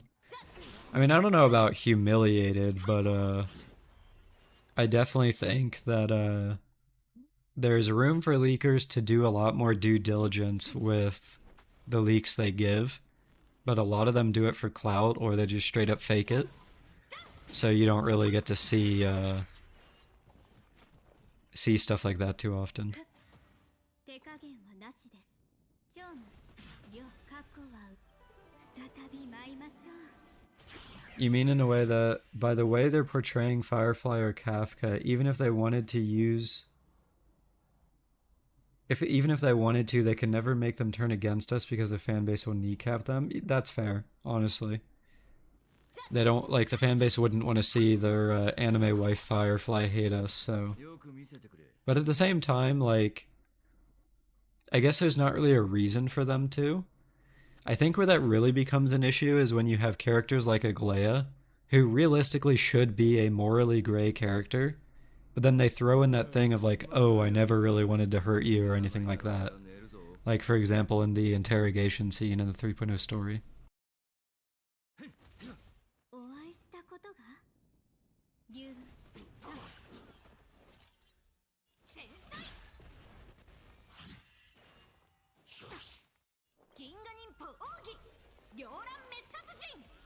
The trick is to leak every possible outcome, that way you're always right. Yeah, that's probably true. 研究の価値あり。根は巡る。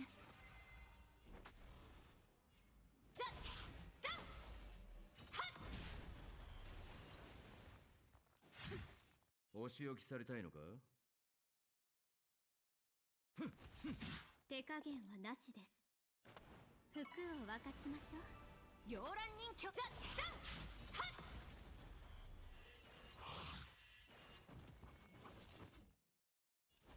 錦絵生命さあ存分に味わえ。You wish they'd give us characters who just hate our guts for no reason, so wander? Yeah, honestly. 命の花びらよ。 You're upset with the way Aglaia was handled. You got excited when she threatened us, and you're like, oh wow, Genshin could... Yeah, honestly, I really do wish that they committed to the bit. I really do. いずれ It feels like a complete missed opportunity, but they just wanted to play it safe, so we're never gonna actually get what could have been, which is just kind of like, why, man? お会いしたことが竜さあ過去は再び舞いましょう。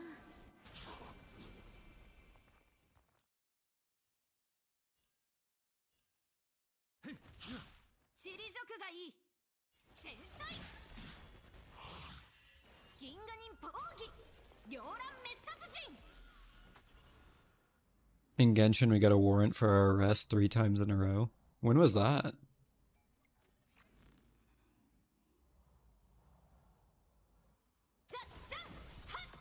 I might be misremembering, but I don't entirely remember that.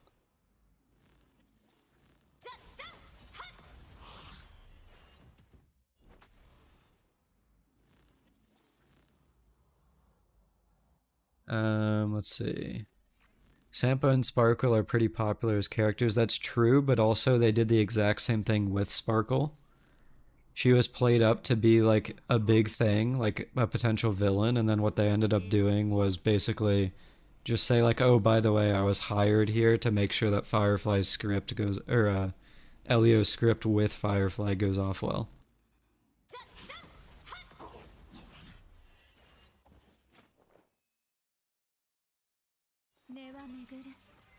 They definitely copped out, yeah. ジョームよ錦絵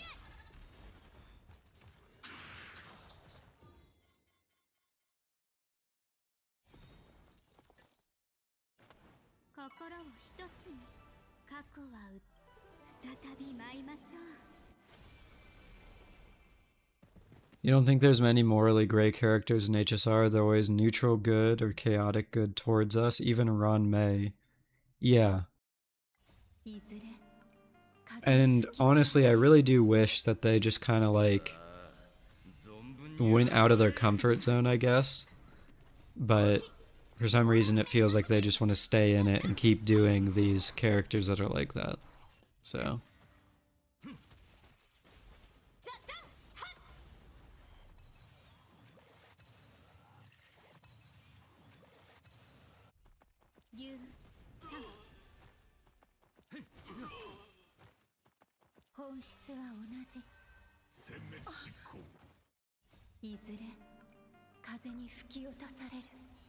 Yeah, she's zooming, Lucilia.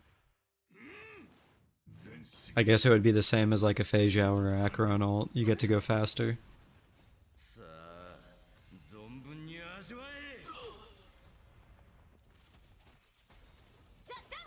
Yeah, Choreo, that was honestly really weird to me, because she was another big example.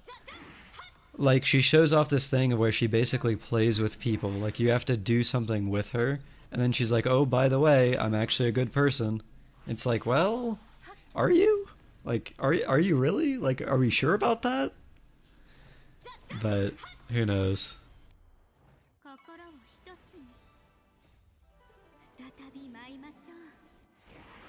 Most morally gray characters are just the NPCs in the story. Yeah.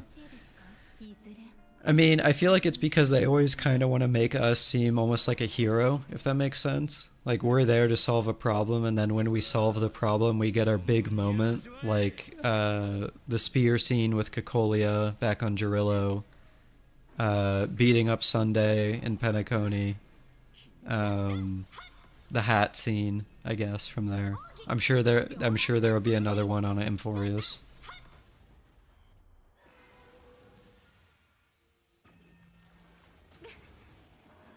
離れなさい。いずれ風に Yeah, 落とされる。 definitely that, or definitely Lucilia. I agree with that take about Jade. さあ存分に味わえ。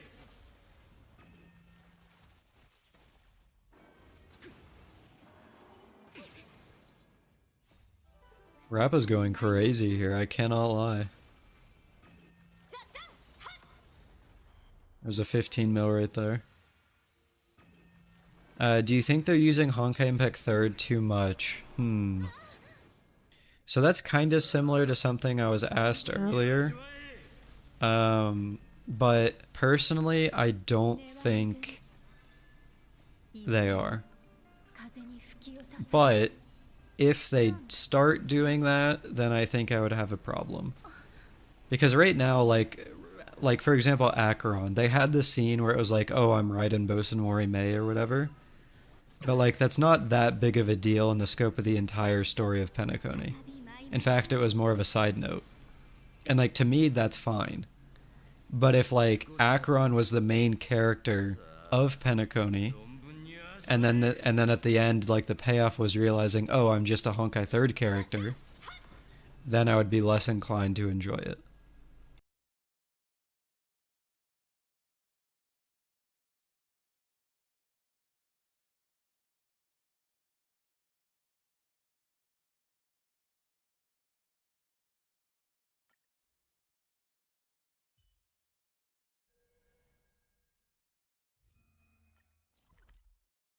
Yeah, I'm not gonna lie with you guys, this event is kind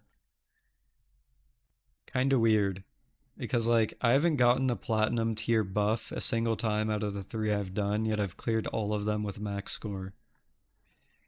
I kind of expected at least a little bit more. I guess the difficulty is getting the plat tier buff, huh?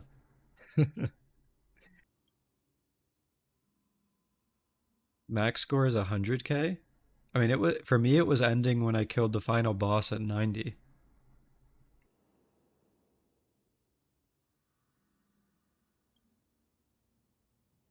Unless there's like an extra point threshold for hitting platinum or whatever that I'm just missing.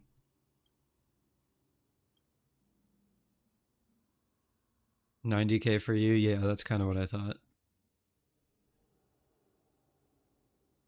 Oh, I just realized, oops, I haven't had music playing. My bad for those of you on Twitch.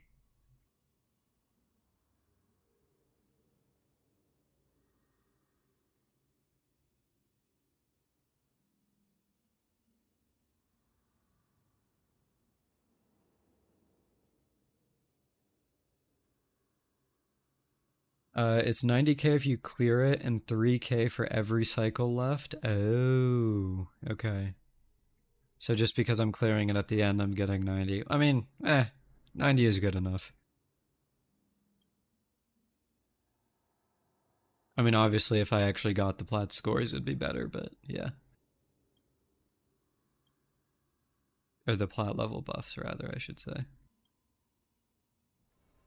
Hot take, you low-key love banners with trash characters because it gives you actual opportunities to save up or build. That's fair. I mean, I don't know if they're ever gonna make a new character trash, but like the rerun, sure, yeah. What I wish is that they would, like every other patch, they would do one new character instead of two every single patch like they've been doing.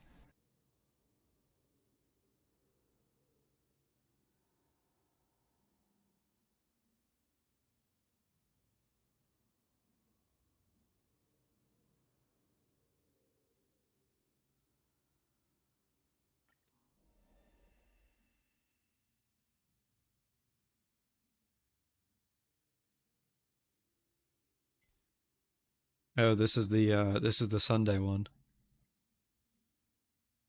One new character, so like extend the banner too. I mean, they definitely could do it that way. My initial thinking was just like Genshin does though. So for example, let's say Tribi didn't exist, right? And My Day is the only character releasing next patch. Then it would be like My Day for the first 21 days. And then let's say the rerun was Jingliu. Then it would be Jingliu for the second 21 days. But I would also be completely okay with one new character and then them running the entire patch. In fact, I think that would be better. So let's see, what speed is the Sunday? A 139 speed Sunday? And then they gave him the BP light cone? What is this? Interesting.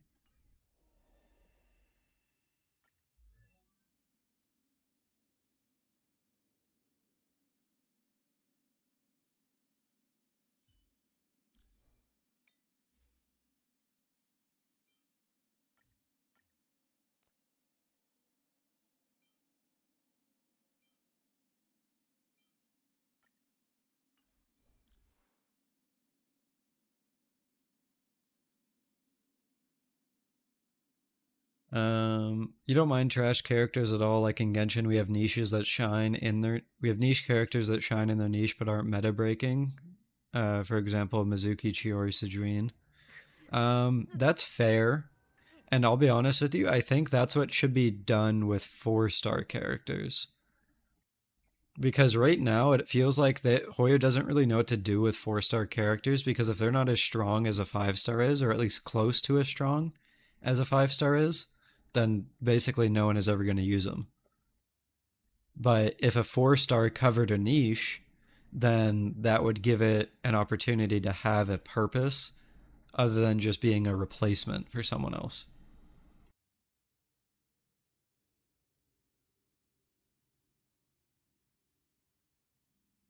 The niche thing works in Genshin because of reactions. They have more options and variety that doesn't exist in HSR. So in my opinion, actually, I think they do have the options to do stuff like that in HSR, and it's by using the mechanics that are in Simulated Universe. So, for example, what if there was a character that enabled disassociation whenever you froze someone? Then that would not only give that character an innate purpose because it does something unique, it would also give a character like March 7th a purpose because March 7th has an AoE ult that freezes.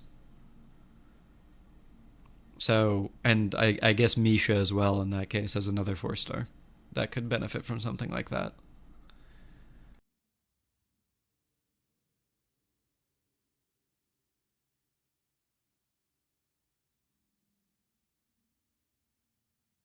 It just always different play styles. Like Dot isn't a thing in Genshin, but it could be in HSR if they actually gave it attention. Yeah, that's a whole another thing as well. Like, who's to say they couldn't add a new way to deal damage to the game? And then that could be something that a new character enables. I mean, they did it with Super Break. As long as it's not as broken as Super Break is, and I think it's not necessarily a bad thing.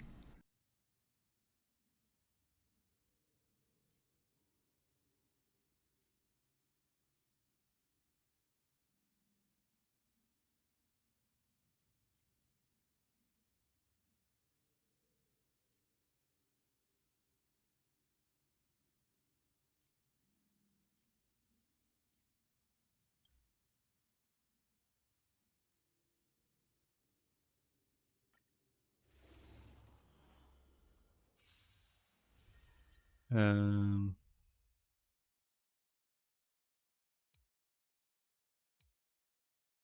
this is probably not the team to bring to this. uh, because it wants fast attackers, but you know what? We bowl. Wait, how is the Sunday speed faster than my Jingli? Oh, because the build changed. Oops.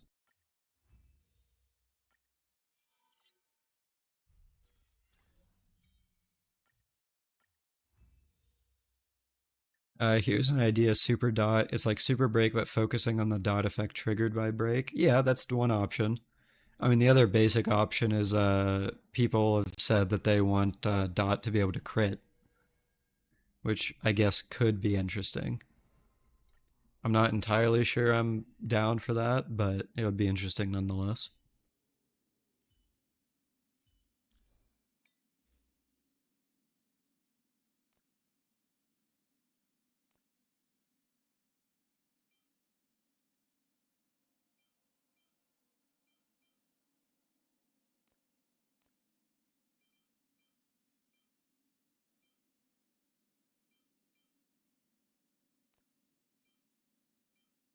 I might just have to go with this one so she's faster than Sunday is. Yeah.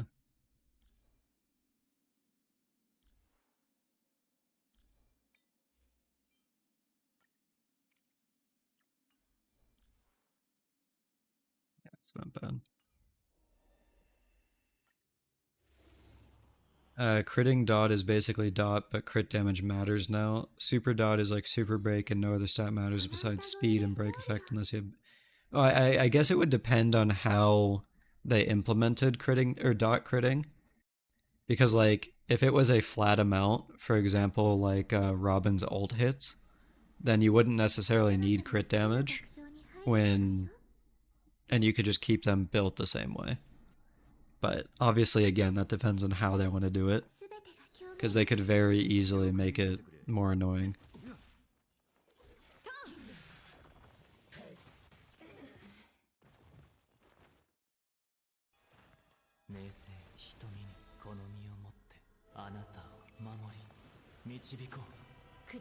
They could make it so that Dots by default crit when the enemy is broken. Yeah, that might be interesting. And then that could actually play into characters like Luca, for example, who are a mix of like Dot and break DPSs. And Su Shang. Yep, that's true.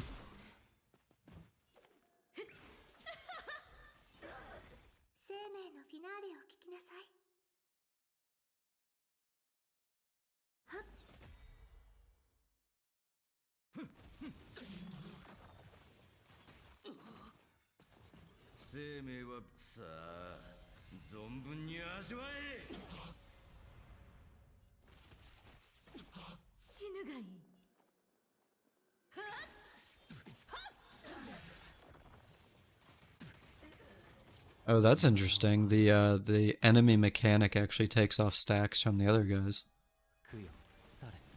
That's pretty cool.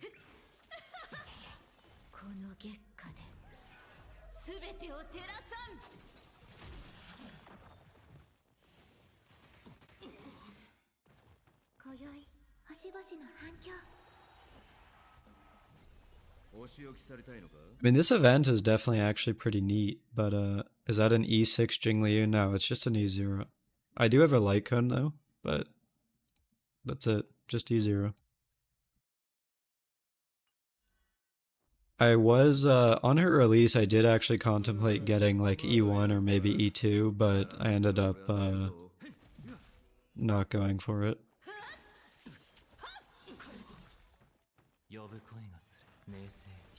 I think if you have E6, you get 4 circles down here.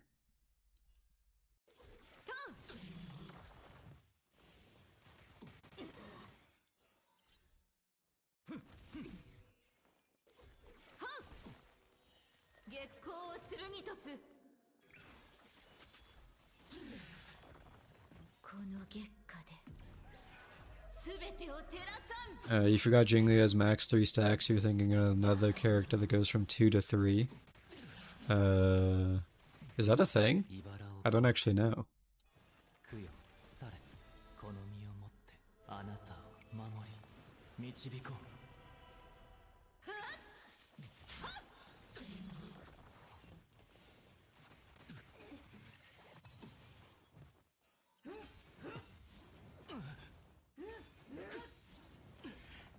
I remember seeing Brax's E6 Jingliu and was surprised she only did 100k more. I was like, she's so cooked.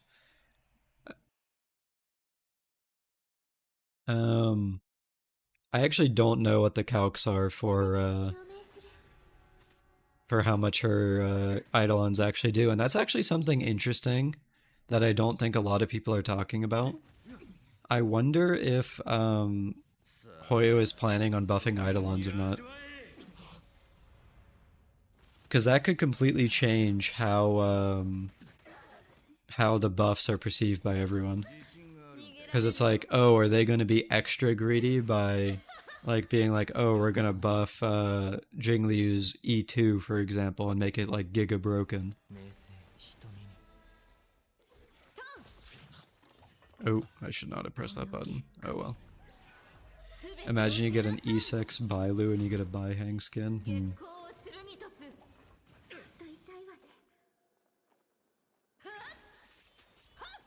この身をもあなたを守り導こう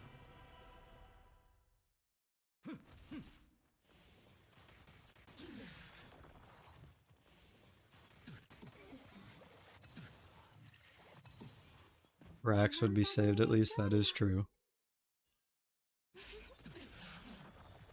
今宵星々の反響 5-star tag Gui and Su Shang would go crazy. That is actually a really neat idea.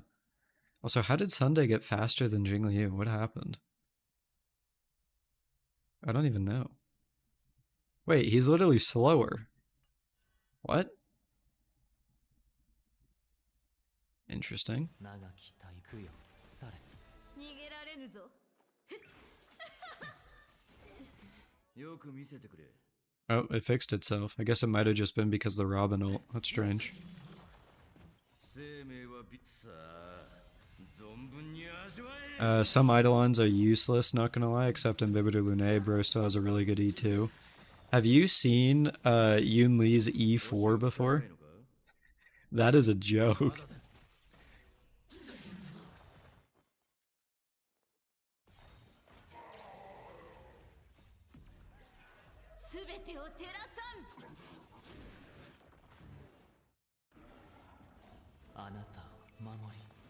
The next Harmony unit auto speed tunes to the DPS, yeah, that would certainly be something.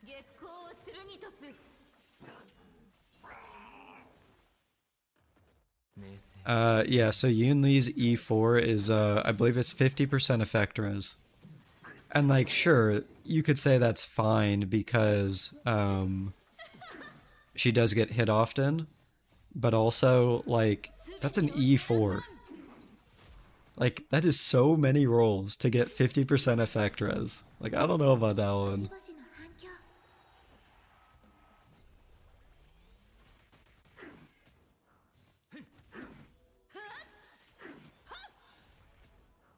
供養され Isn't Firefly the same E4? I'm not actually sure, but I would not be surprised. It's also conditional on using her ult and lasts for one turn after. Jeez. 月光を剣とす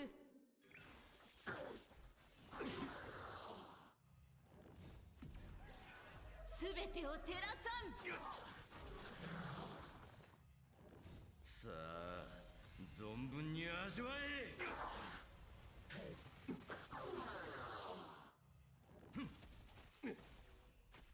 明星瞳にあなたを守り導こう I feel like the E in Hoyoverse is for E2 because why does every new character want it? That's hilarious, actually. I mean, is it even E2 though? I feel like a lot of people, or a lot of new units will actually just want like E1 now, let alone E2. And they do that not just in HSR, but in Genshin too. Like, Chiori C1 literally fixes her as a character, just as an example. Because it makes her not require a Geo construct, she just needs a Geo character.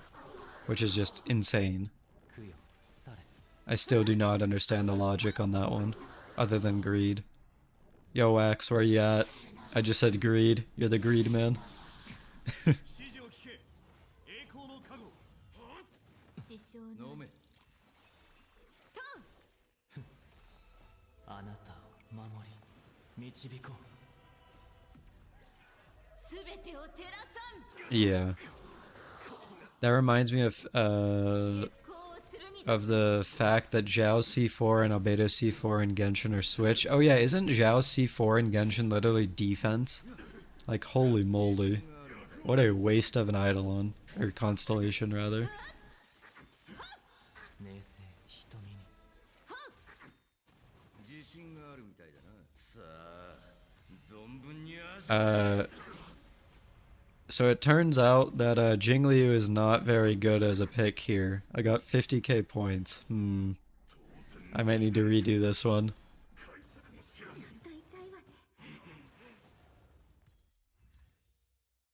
Rough.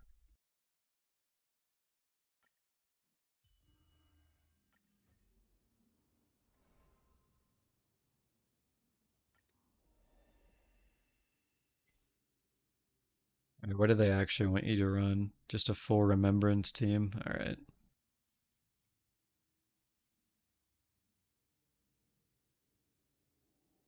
Okay, so let's do Aglaya, I guess Sunday, and then I'll bring my own units for the other two.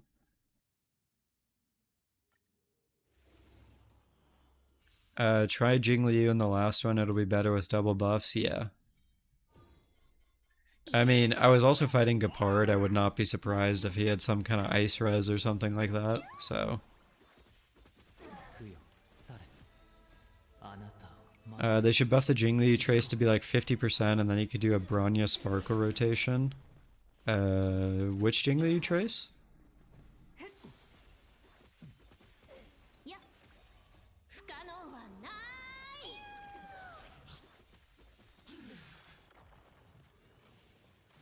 Oh, the 10% action advance one. That would be pretty neat, yeah.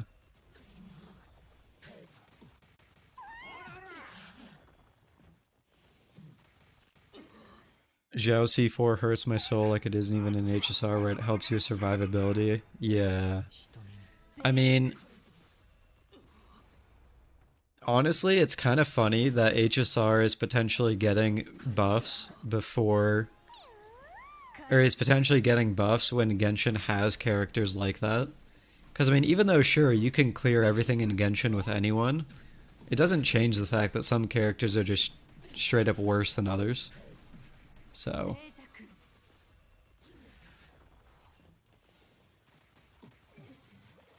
You started this game because of a Jingliu ad? Come on, Hoyo, don't make me regret it. It wasn't an ad for me, it was her leaked splash art. So... I was like, white hair, red eyes, cool splash art, I'm down.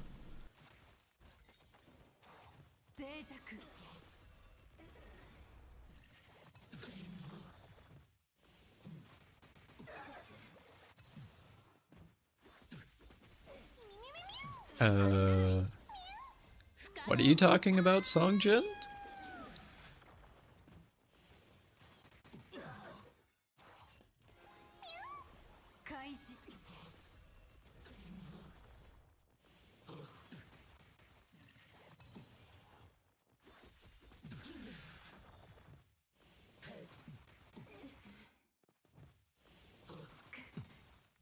あなたを守り導こう大丈夫です障害は多い脆弱 I just realized some stats are locked into some elements, like Hydra's HP, EM's Dendro, attack is Pyro, etc., but it's mostly shown in Zealand's E2, or C2. Yeah, that's fair. And they also have, like, 4-star characters that are specifically meant for, those things too, like Chevreuse is specifically for, Pyro and Electro and stuff like that.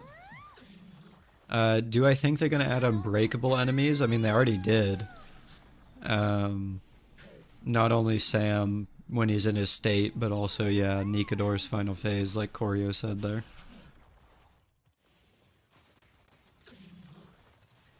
Some characters are literally just weaker, doesn't matter if you can still clear the content because then you don't really feel it as much. How many down bad people that play Genshin are gonna even read Zhao C4? Probably pulled E6 without even reading. I mean, that's fair, I guess, but I don't know if it's necessarily because they're down bad. Do I think they're going to add in unbreakable enemies more frequently? No, I think they're going to save it for special mechanics. I don't think it makes sense to have unbreakable enemies be frequent because it essentially stops you from using certain characters. And I think, considering the entire content of the game is the characters, they wouldn't really want to mess with it that much.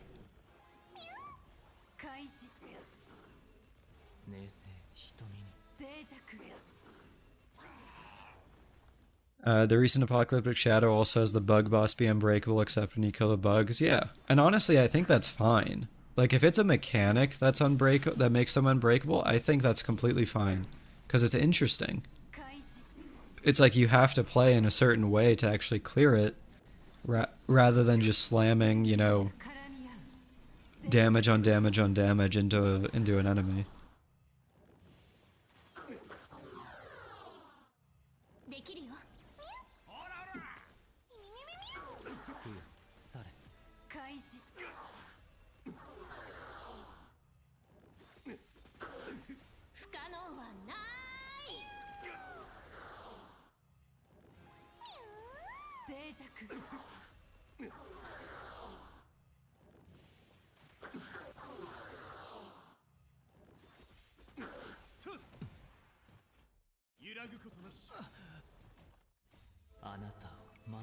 You're down bad for Dea, but her kit made me reconsider.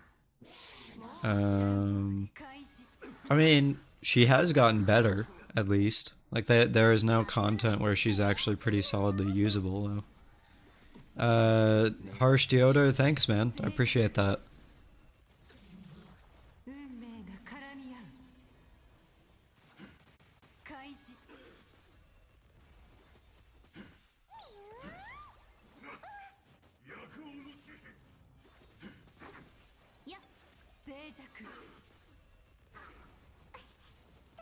Wait, your Herda has 70% effect res. Oh, with Aventurine. So I guess you have 20 in your substats and stuff.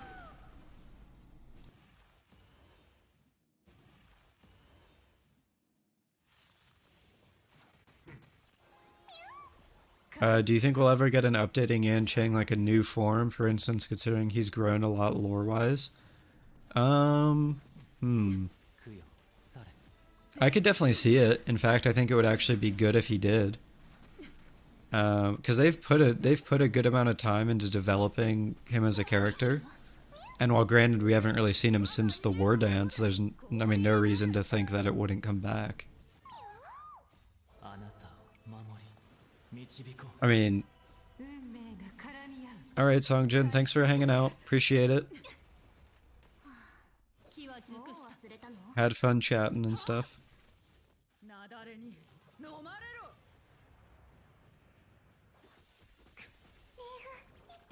You have like a 27% March with a pom-pom light cone and then 18% an Adventure of 50. Effect is not additive, by the way. Oh, I see.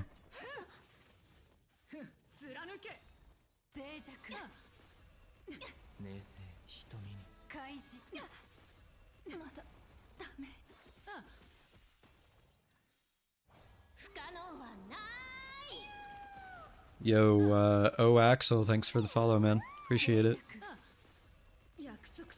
Yanqing Remembrance that summons swords. Oh, that would actually be sick. I didn't even think about something like that. And hear me out, Cacolia. Do you mean like Cacolia but summons her ice spears? I mean, that would be kind of similar, but...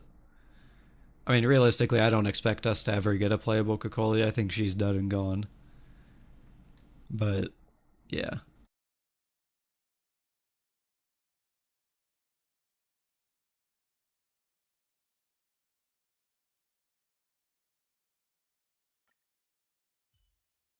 Alright, so I'm on the final one here. So you said you get 2 buffs for this one? I think someone said that earlier. Cacolia went the same way as Signora? Yeah. I mean, they have their fan bases, but I just don't realistically see a world where they become playable pretty much ever. If they do it for Yanqing and no one else, people will say Space China bias. Extending from the leeway 4 stars being pretty good and only giving them out for free. Yeah. I mean, honestly, I mean, let's see. Who are the 4-star characters that could be buffed? Or not, sorry, not could be buffed, but have a reason to potentially get an upgraded form. Like if we look at the list of 4 stars, I mean, Arlen, he basically didn't really do much in story, so I don't know if he'd ever have a reason.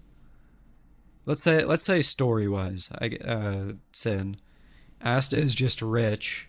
I mean, Dan Hang has already gotten an upgrade. Gallagher, the real one who created him, that could be interesting. That's actually a pretty neat idea, Choreo.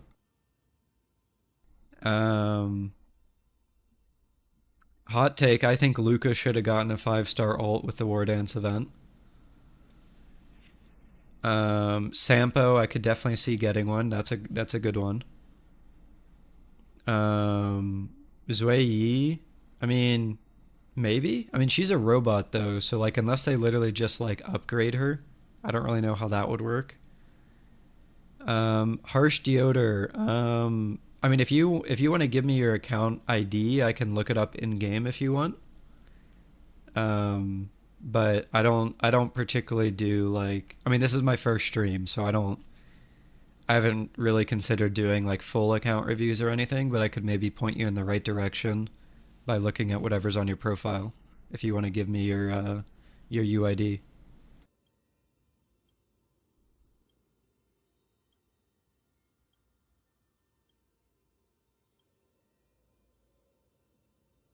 Does he add back? What do you mean, Wizmaster?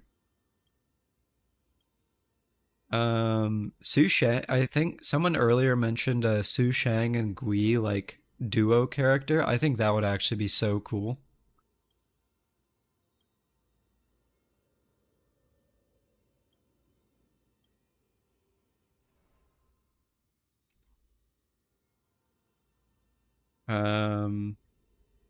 Do you mean like a friend request in game? Yeah, I don't have a problem. Like if you guys want to add me, I don't have a problem with that. You can just send your UIDs. I mean, it would.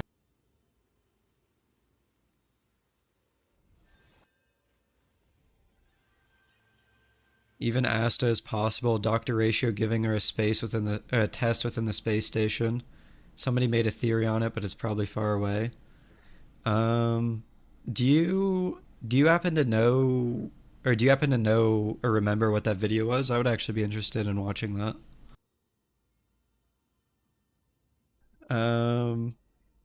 Honestly, I think Natasha should get an ult just because of the ad meme with her. I'm Natasha, an underworld doctor. Now she could be an overworld doctor. Why not, man?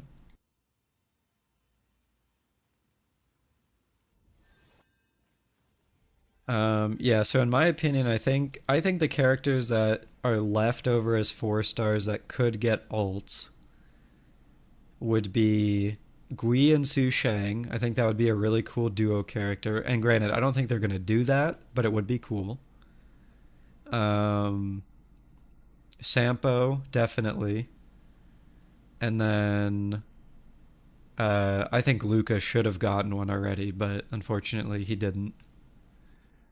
What's up, Game Explain? Welcome back.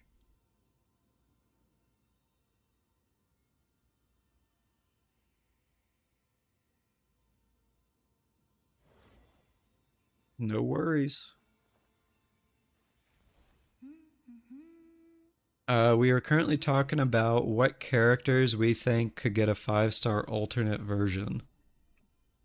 So like a 4-star character, that would be neat to get a 5-star. Alright, give me a sec, Harsh Deodor. I have to pull up my browser on screen here.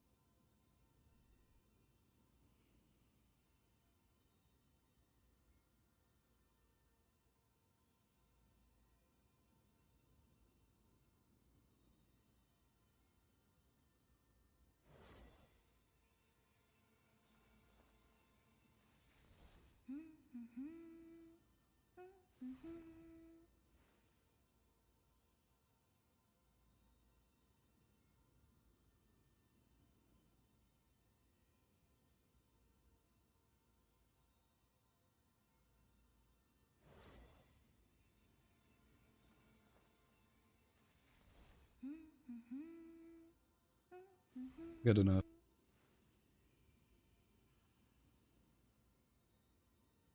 Alright, there's your UID. Let me see.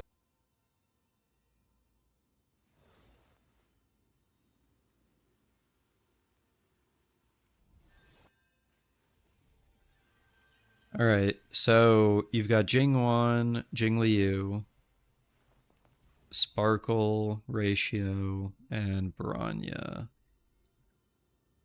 I mean, are these the characters that you're actually using, or do you have other characters that you use more often? Because, I mean, of the characters here, I mean, there's some pretty clear things that I could give you off the start. Would you say that Tribby is like 3 characters in one?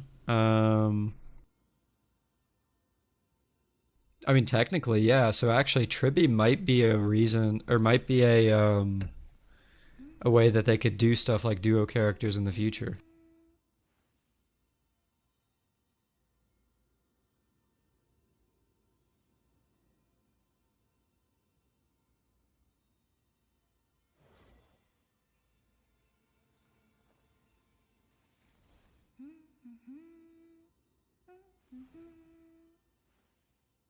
Bronya has shit relics because you switch between Sparkle and Bronya.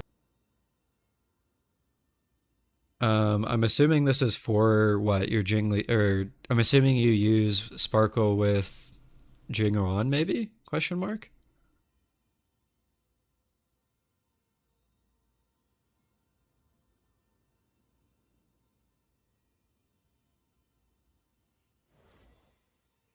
I mean, just going through the list here, yes, in the future Thirda build. Okay. So the one thing that you could immediately work on is definitely just going to be getting a specific set for your Sparkle. Because this set, in my opinion, is actually much better used on your Bronya. And that way it would be easy to speed tune with like a 135, 134 kind of thing, like a -1 setup. And then on the other hand, you could get your Sparkle fast and use her at like 160 speed to pull up a Jingwan that's on like attack boots that doesn't have any speed. Because like if you assume, I mean, I'm assuming you don't have Sunday based on your lineup here, so running Sparkle with Jingwan is probably your next best option.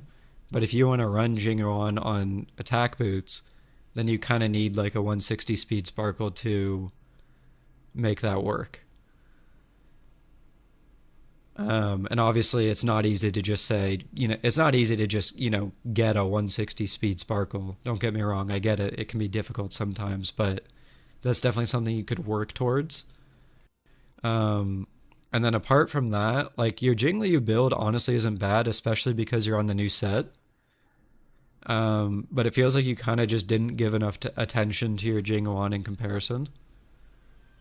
So just honestly, frankly, just more time spent in the domain. Like I see you're on an attack shirt here instead of, or is that attack? I think that's attack.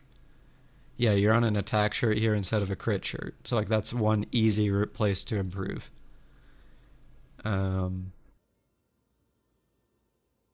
So basically overall, I would say this is fine. You could actually speed tune this with your Bronya by getting your Jingliu up to 135 speed and lowering your Bronya to 134, assuming she's using this set. And then you could get your Sparkle up in speed and use that with your Jingwan. Hopefully that's helpful and can push you in the right direction. But yeah, Thaddeus, there's just a chatter that asked me to take a look to see if I could push him in the right direction there. I mean, if you wanted me to look at your stuff too, I wouldn't mind. I could, but it would just be pretty, basic. I'm definitely not the best. I'm definitely not the most meta and, stat focused guy to know the perfect builds and everything like that for everyone. Is 200 crit damage good enough for Jingliu? Probably not. You would ideally want more. The only way that I would say 200 crit damage would be good is if you have like a really insane attack stat. Like if you're sacrificing crit for attack. But I wouldn't necessarily recommend doing that because she gets a lot of attack when she's in her enhanced state.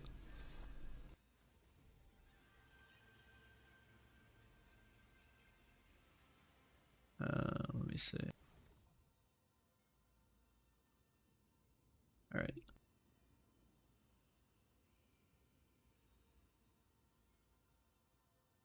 All right, no, yeah. I mean, I don't know if you have Sunday or not, but if you do, you basically want to aim for like 30 crit rate ish. I mean, it wouldn't hurt to have more, but in case you don't, I mean, if you don't have Sunday, you need more. If you do have Sunday, then you only need 30. And then everything else you kind of just spam into attack and crit damage for her. And I guess speed, obviously, because you would need to speed tune. Can't forget that. Yeah, Thaddeus, if you want me to take a look, I don't mind. You just have to give me your UID.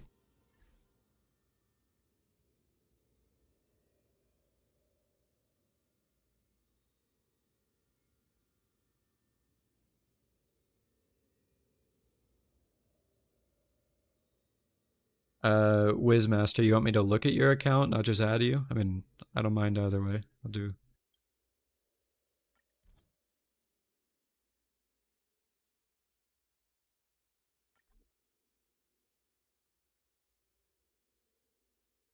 Sure. All right, I can take a look. Would you say that Herta HMC crit rate body combo is better than Herta Sunday on a crit damage body? I'm assuming you're talking about the Herta. It would probably be better. Or I mean, I don't know your team situation. I'm going to assume that your team is the Herta, then a random erudition character, then either Sunday or RMC, and then your sustain, right? I mean, in that case, it would depend on what your second erudition character is. I mean, if you're using small Herta and you are not using RMC or Sunday with his light cone, you're going to run into an SP problem. But if you are running like Jade or your second batteries are Genti, okay, so same thing basically. You're going to run into an SP problem. Do you have Sunday's light cone or no?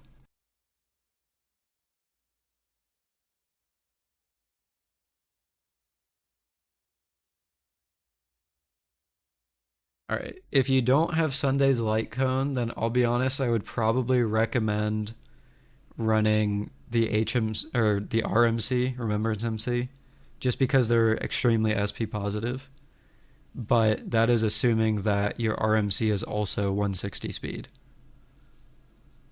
Because at least in my experience, I was without a fast RMC, I was basically constantly running out of skill points, and it just wasn't an enjoyable experience, even if like the damage was good. So that's just my opinion. Obviously, someone else might tell you something different, but that's what I would do. If she's 160 speed, I think you're chilling. Thaddeus, I'll look at yours after I look at Wizmasters here. Let me see. All right, so you have a 136 wrap. Okay.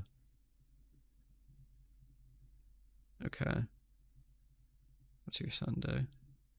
I mean, the Sunday looks good. Herta, it's not the worst. So of these three, I think your Sunday looks fine. Your Rappa could definitely be faster. I believe she is also a character you want to aim for 160 on, but you do have this light cone, which does give you some speed, but not enough to hit 160. Rogue Spectre. Yeah, I can take a look once I look at the other ones. There's definitely a queue now, so I gotta wait a little bit, but I can definitely take a look. So yeah, I believe Rappa is a character that you want to hit 160 with. Obviously, with this light cone, you can go lower because you get 16%, but I don't believe 136 is enough to get close there, even with that 16%. And then your Herda. My only honestly, despite the crit damage being wait, you ever Sig? Is there a way for me to look at these? All right, we're going to Enka because I can't look at these things in game. Hold on. Let me pull this back up.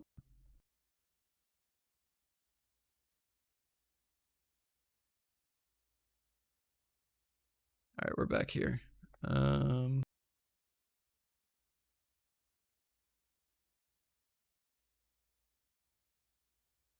right, here we go. So this was Wiz's. So with Herda Sig, I feel like you should have a kind of a better crit ratio here. I mean, what are your pieces? This hat, obviously. This isn't bad. Do you have any crit rate? I guess you do. You get 12 here. You can't look at relics in game. Yeah, I mean, I was clicking it. I wasn't able to, so. Like if I'm here, like this doesn't let me view it by clicking it, and then if I go into details, this also isn't letting me click it, so have to use Enka, I guess.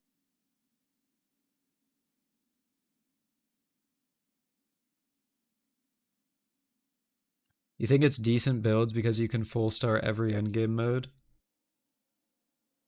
Yeah, I mean, so there's one way to look at it. Like, if you can full clear, then realistically anything I can tell you doesn't matter. But I will say that, like, I can notice when things are a bit weird. Like, here's an example, actually. Hold on. I can show you my Herda.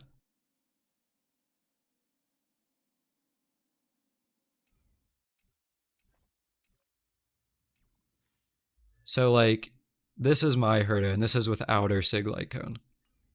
I also am on Rudolent instead of being on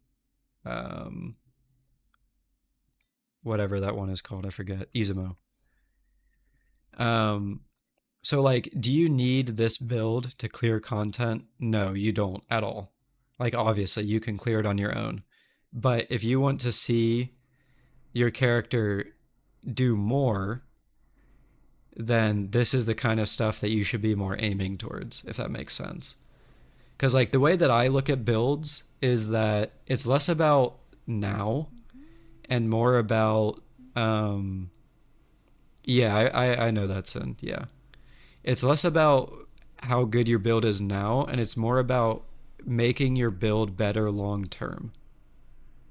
Because, like, if you look at Acheron, for example, she was released in 2.0, and while yes, you can still clear with a mid build with her, it's getting harder to do that. So, and the same thing is going to happen with Herda eventually. So, like, if you have a build that is, you know, doesn't have a whole ton of crit damage or is missing attack or whatever, then it doesn't hurt you now, but it will later. So it doesn't hurt to keep investing in a character. And for me, I'll always invest that into characters that I really like. So for example, I like Herda, so I want her to be as good as I can make her, so I'll keep farming for her stuff. Yeah. So I mean that's just my mindset. Everyone is going to be different, right? Like, and you don't even need a build as crazy as this. Because realistically, like, if we go back to your build, like, if you got, like, let's say 20 crit damage here, like, that's future proofing for probably the next year. Like, do you need a build that's 80 150? No, you don't at all. But is an 80 110 build good enough? Absolutely. Yo, what's up, Moose? How's it going? Yeah, Sunday definitely helps. Don't get me wrong there. Yeah.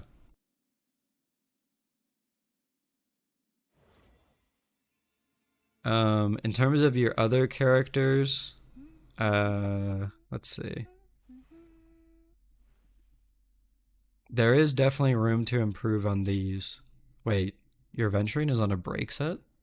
Is this intentional? Stream has been pretty good. There's been a whole lot of yapping. I managed to somehow turn the puzzle event that should have taken 20 minutes into 2.5 hours. So that's been interesting.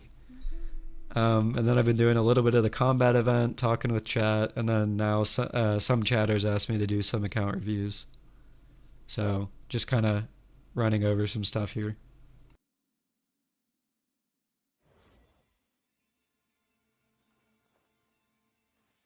Um, you're working on traces mostly. Yeah, I see you aren't max level, so you're definitely a newer. You're definitely newer. Were you the one earlier that said you started in like September, August, or something like that? Because if so, that makes complete sense. Like, definitely there's a lot of room to improve on traces because those are guaranteed upgrades. You can't really go wrong doing them. So that's something on its own. Strictly, you have when you started in your account bio. Oh, okay, my bad. So yeah, actually, so being a newer player, I honestly think you're solid. Like the fact that you can full star all content already is insane. Like that's what, 4 months? So that's pretty good. If you want future things to look for, I would say 160 speed on your Rappa, probably an extra 20 crit damage on your Herta, at least 134 on your Lingsha. More is better, but 134 is good. So, I mean, all you would have to do is get speed boots, basically. Same thing here, more is better in terms of speed. And then as much defense as you can here. So, like, each character has one specific thing that you can work on. And it's kind of just a matter of who's your favorite and who do you want to work on. I still do play Genshin, but every day I'm getting closer and closer to quitting. So we'll see how long that lasts. I was not a big fan of Natlin, so I mean, if they can turn it around, like once we get to Nod Cry in the future patches, I'm down to keep playing. But I do not enjoy Natlin, so. All right, let me check another account here. Thaddeus, if you're still here, I'll pull you up.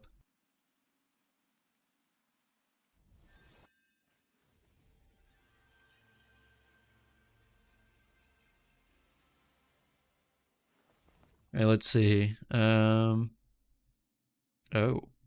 Is this an intentional build, Thaddeus? Like, planers, to specify.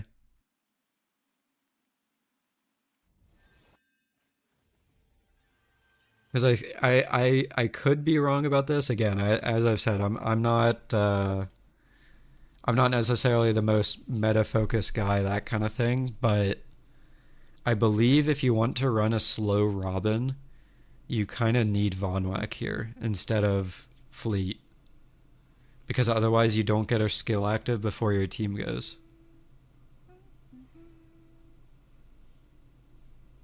But yeah, I mean that was just one thing I was like, oh, that's interesting because I have not seen people run Fleet before on Robin. But if it works for you, obviously, then it works for you. So it is what it is. Winstead Jiao Cho, holy based. Even got his light cone. Dang. All right. E2 Akron with light cone once again, holy based. That's a really good build too. My build on my Akron is so bad. For comparison, this is my Akron. It is not. It is not good.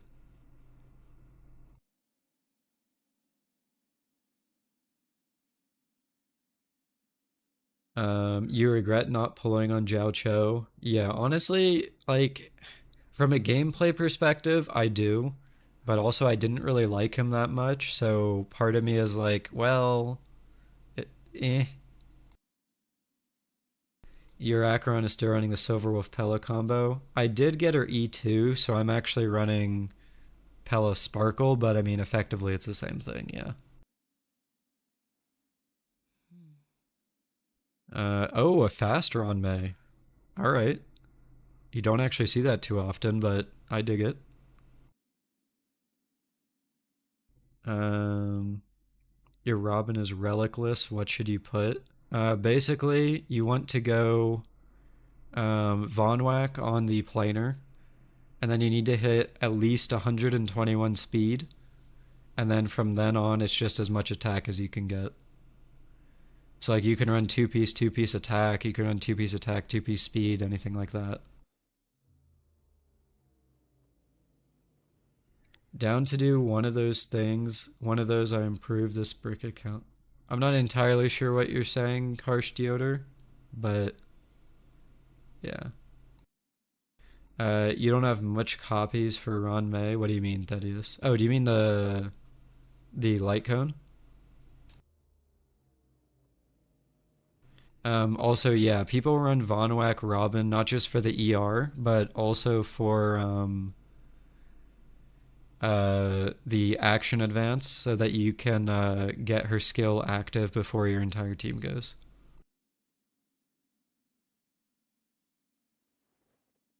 I mean, this is honestly a pretty solid Ron May. I mean, fast Ron May isn't that commonly used, but I mean, if you have a purpose for it, like, for example, not having light cone, then you kind of need it for the energy, so this works. I mean,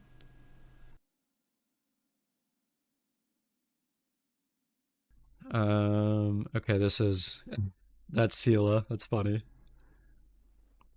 Musketeer Imbibitor. Oh, E2 Imbibitor. All right. Do you still run Imbibitor at all, or is he kind of just benched?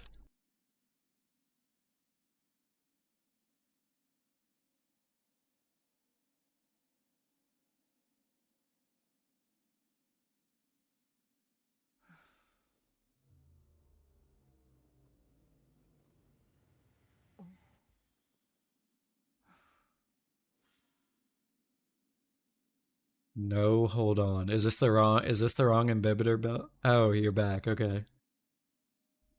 Okay.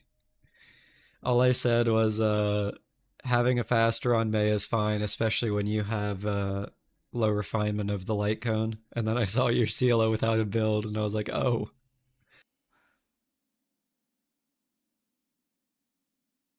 Yeah, it is Imbibitor. Uh right there, you can see. My most bench characters in HSR and Genshin. I actually use most of the characters I have built in Genshin because of theater, so I don't really have anyone benched there. But in HSR, unfortunately, I would have to say it's probably Blade and Jingliu. And then, I mean, 4 stars, but not many people use 4 stars anymore.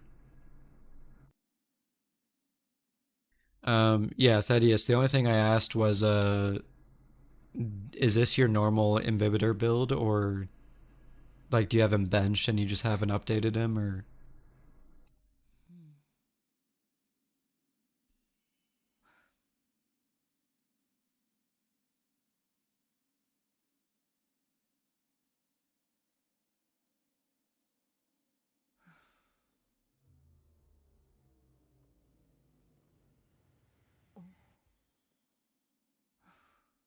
Oh yeah, Harsh Deoder? I mean, was he able to clear?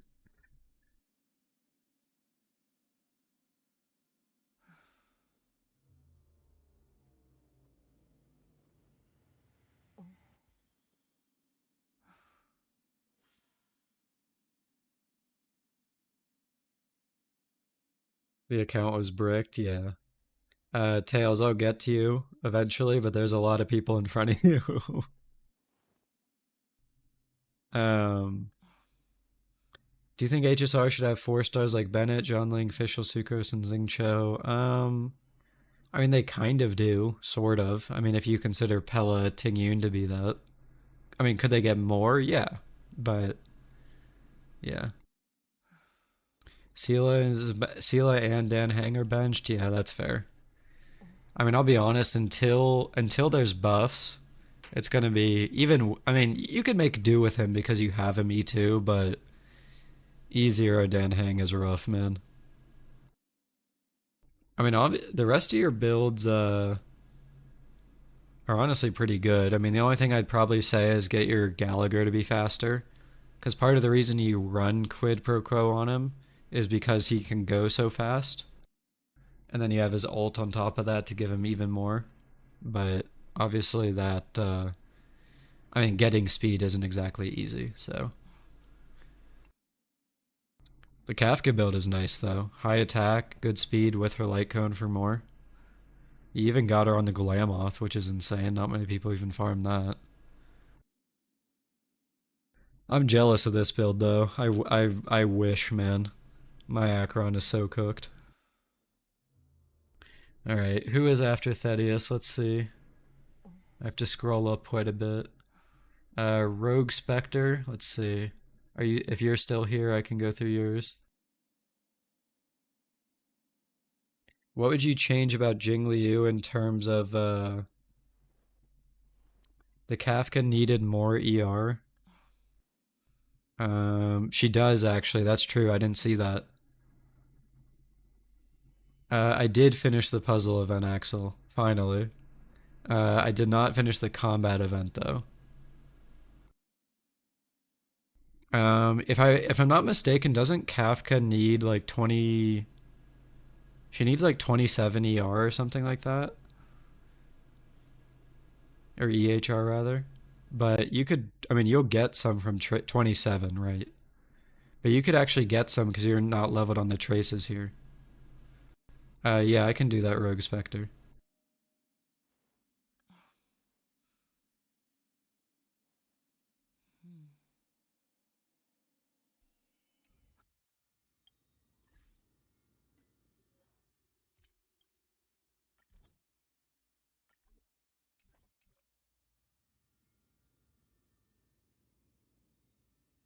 Yeah, I'll be honest, Axel, maybe I should just have that autoing in the background. But uh yeah, definitely more effect hit rate. And I'll be honest, I'm not sure how much these traces give. Let's see, Pride one might tell me if it wants to load.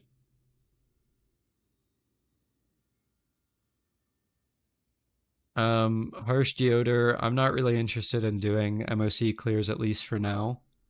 Um, but yeah. Your Gallagher speed was 138, so this could definitely be a lot higher. I would honestly argue that it's probably better to drop the break pieces and potentially even use Forge instead of Fleet just to get the extra 12% for free. You'd be aiming for 160.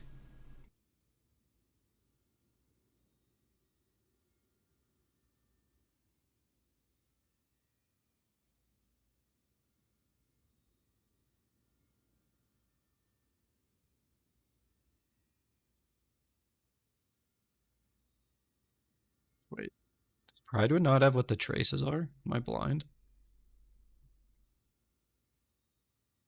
Oh, there it is. 18% effect hit rate. Yeah, so if you unlock these two effect hit rate traces on your Kafka, then you'd actually hit the threshold you need, and this would be fine too. But anyway. Alright, I believe, yeah, so this is Rogue Spectre's based Firefly profile picture, by the way. Just want to say that. Even bought the special BP for it. Um,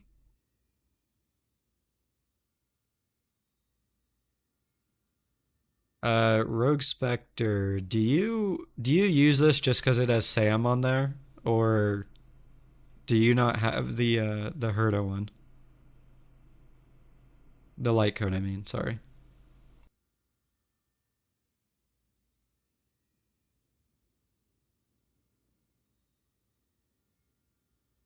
You run it just because of oh, you don't have it. Okay.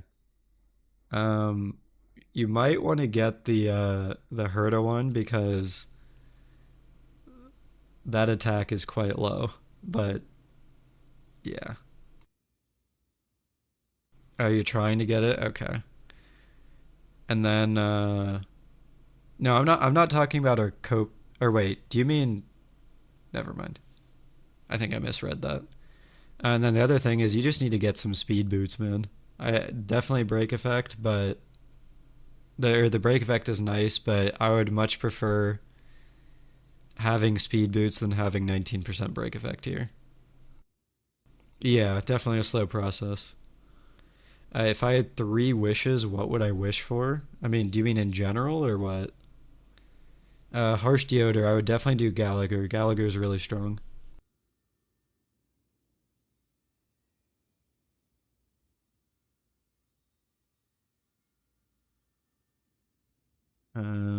Slow Luocha. This could definitely be better. Like, speed is definitely important here. Especially because these are HP boots. That doesn't really do much of anything for him because he scales off attack. So honestly, probably just changing that to speed and hitting 125 would be, or 134 rather, would be nice. Rappa's your best built character. That's high attack, high speed, with Sig, and high break effect. Yeah, this is a pretty solid build. Um, I will say that your break effect rolls are kind of low, but otherwise, I mean, you have break effect on every piece, so you can't really be mad about that. Uh, I'll be honest with you, I don't really know. I mean, winning the lottery, I guess, would be nice. Does that count as a wish? But other than that, I'm not really sure.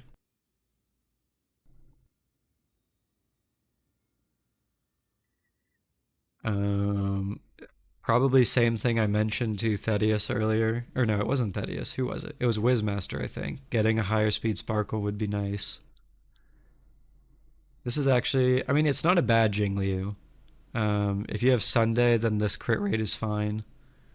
But more crit damage wouldn't hurt. Yeah, I mean, you only have two pieces that actually have crit damage here.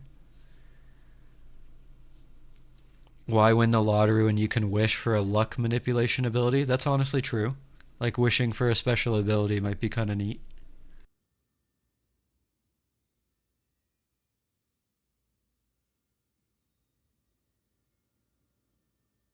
Wait, who was it earlier?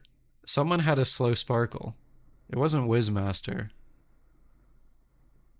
I don't exactly remember, but someone had a slow sparkle earlier.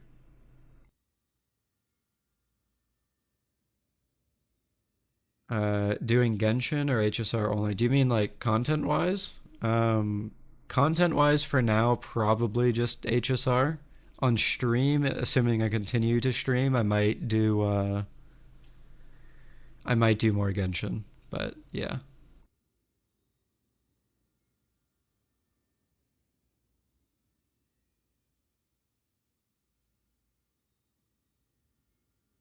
Oh, it was Harsh Deodar. Yeah, Harsh Deodar could have higher speed on his Sparkle, so it's kind of the same thing. I mean, if you basically the idea behind Sparkle is because of the 50% action advance, you need 160 on her, and then that lets you pull a slow unit running like attack boots or HP boots or whatever up, and it gives them essentially the same actions. So when you run a slow Sparkle, like yeah, you're getting the crit damage buff, but you're missing out on the point of the action advance because you just don't get enough turns on her to actually benefit from it. When can we expect a karaoke stream? I am terrible at singing, so probably never.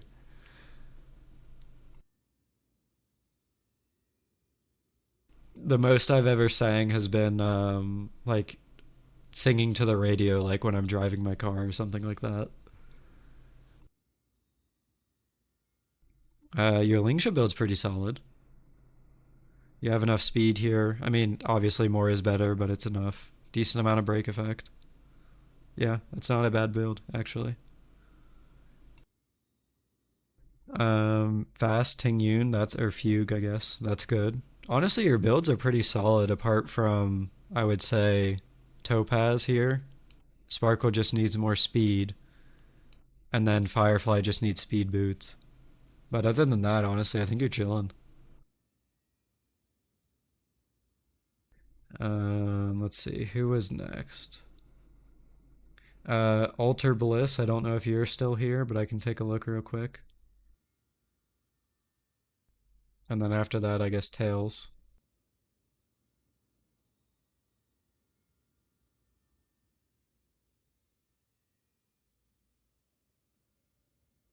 Do I like my pencils dull or sharp, or are you weird and you use mechanical pencils?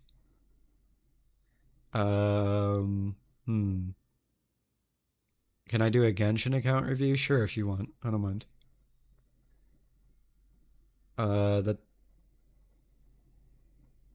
I'll be honest with you, I don't know if I've used a pencil wrong in quite a while, or sorry, used a pencil at all in quite a while. I mean, whenever I take notes, I usually just do use like a pen or whatever. So, I guess a pen.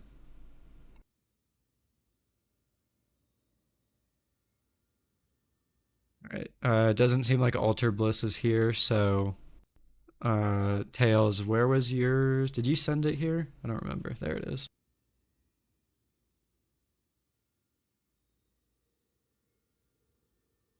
Oh, you are here. Okay. Alright, I can take a look then. Holy aventurine build. I hadn't actually looked at my screen yet. This is kind of nuts. Oh, you changed to YouTube. Alright, man. How do you get in the queue to get your account checked? You can just post your ID in chat and I'll take a look. Right now, after this one, there's Tails, then Digital Footprint wants me to look at their Genshin account, and then Axel. Alright, I'll take a look. I mean, it might take me a bit to get there, but I will get there, so just bear with me. Real quick, did you see Gabby Mar's new video? He made a good point on what they're doing with the ruins. I didn't, but if you can give me a TLDR, I guess I could give my opinion on it.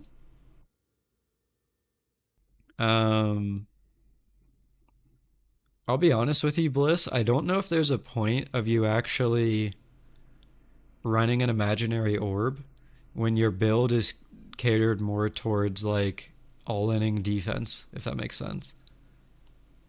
Like, I almost feel like it would make more sense to go for like a crit damage shirt before an imaginary orb. But that's just my thinking. Obviously, you can stick with really strong shields as well. Like, your build is insane. 160 speed with this defense is nuts. But that's just like something that immediately came to mind there.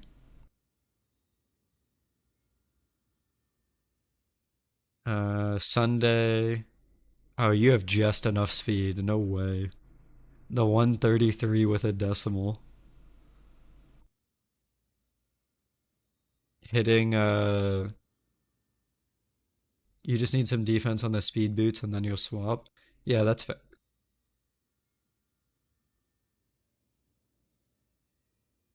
Hitting 200 crit damage on your Sunday without a SIG is kind of wild, but also not having a SIG is pain, so that kind of sucks, but obviously can't get them all. I'm just kind of skimming through here. I would assume that Aventurine is one of your more favorite characters just considering the build and the like code, but am I right about that, or did you just happen to like get lucky?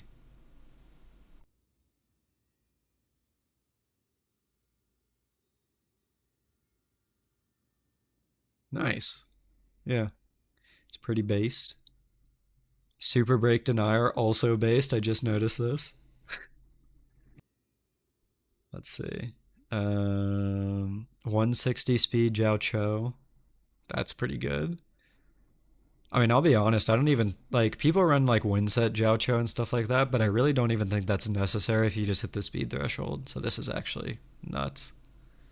62 speed in your subs plus boots. That's kind of wild. Oh my. Wait. This build is insane. What?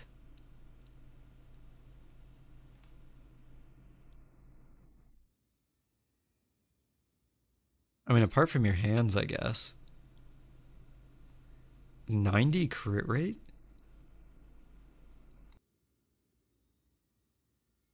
I mean, the orb and the planers are nuts, but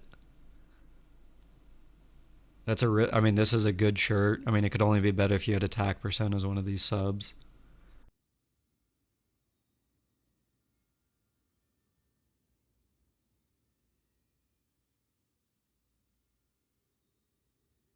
Another question. I got Yanqing on Robin's. Another question. I got Yanqing's banner on Yanqing on Robin's banner at 80p. Does it still count as losing a 50-50? Yeah, it unfortunately does. Something Gabby Murray brought up was how Ho-Ho was rerunning with Maide. While she is one of those best sustains, we have Hyacine coming soon, who's indicated to be a healer. To me, it feels deceptive to advertise what is the current best support for the new unit to only make their true best support probably invalidating them. I mean, I'll be honest with you, that is a good point, but I don't know if we should really expect any better than that. I mean, it's Hoyo. So, like, well, yes, it sucks. It's not unexpected that it's like that. Alright, we'll do Tails. Do you think Attack Orb would be worth going for? Only if you can get one with roughly similar crit stats. Because in terms of damage, the attack percent is going to do more than your Lightning Orb will. Not by much, but enough that assuming you have roughly similar crit, then you can, like, you'll be fine.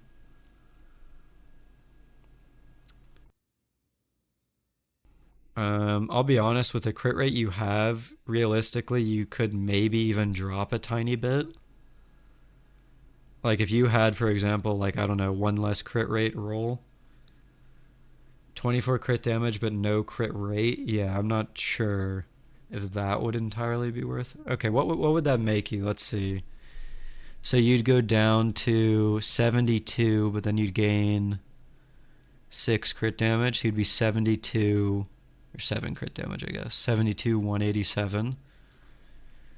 I mean, I'll be honest, that's still really good. I mean, what's your team? Like, do you have anyone in her team that gives her crit rate? Like, do you run her with Sunday or Sparkle or whatever else? Well, I guess Sparkle doesn't give crit rate unless you have her light cone. Do you have Sparkle's light cone?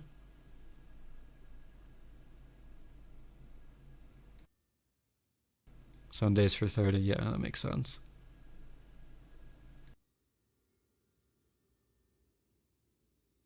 Okay, you have DDD, so you wouldn't get the bonus crit rate then.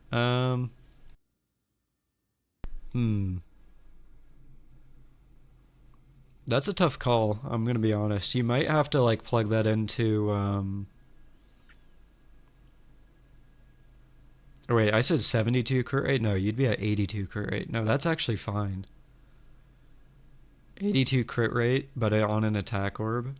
I mean, that would probably be fine. You might have to plug it into, like, a calculator or something. Like, you could do fribbles. Or, I mean, honestly, you could just test it in game. But, yeah. Have I checked out Woowa? If so, what do you think about it? I actually played on launch, and I played from 1.0 to the very start of 1.2. And then I realized there wasn't a lot of content, so I quit. But I've come back in 2.0 because it's fun. I play it super casually, basically like an hour before I go to bed every night, but I've had a lot of fun with it. With Sparkle, the crit damage is less valuable. That's true, but attack is better than lightning, and that's kind of what you're looking for. Because she has a lot of damage percent in her kit from having double nihility. So you want to look for what you have the least of, and that's where the attack percent comes into play. Now, I can't tell you genuinely, I really can't if attack will be better because of how cracked your orb is. But I will say that it is worth seeing if it is better by either just doing a testing game or plugging it into like a calculator. Like there's this Star Rail optimizer from a guy called Fribbles. You can plug in all your stuff, and then it'll literally tell you like what is better than the other. So that's one option that you have.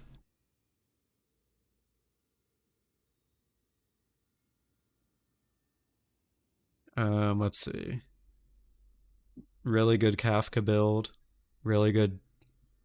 Are you a day one player, Bliss? Because these builds are kind of nuts. I cannot lie with you.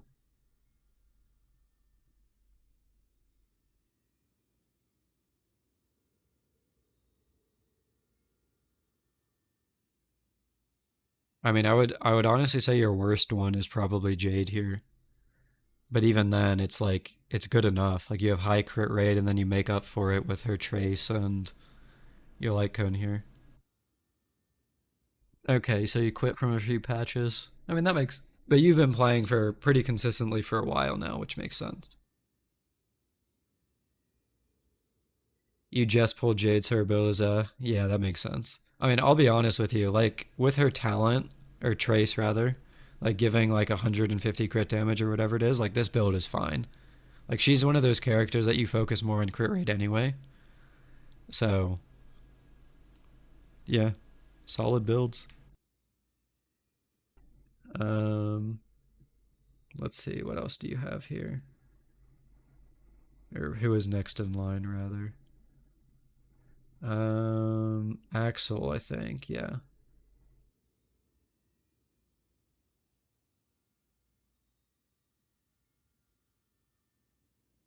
You gave your Fei Zhao the crit rate relics for that set. Was your Fei Zhao? Oh, your Fei Zhao wasn't on here.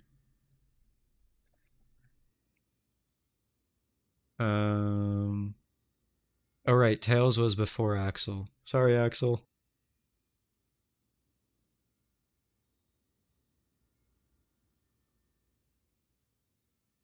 Yeah, that's fine, Bliss. Ganyu. Yeah, I can look at it, but there's currently a list, and I don't know how many I'm gonna get through, currently, but we'll see. I can definitely look at your account in a little bit here.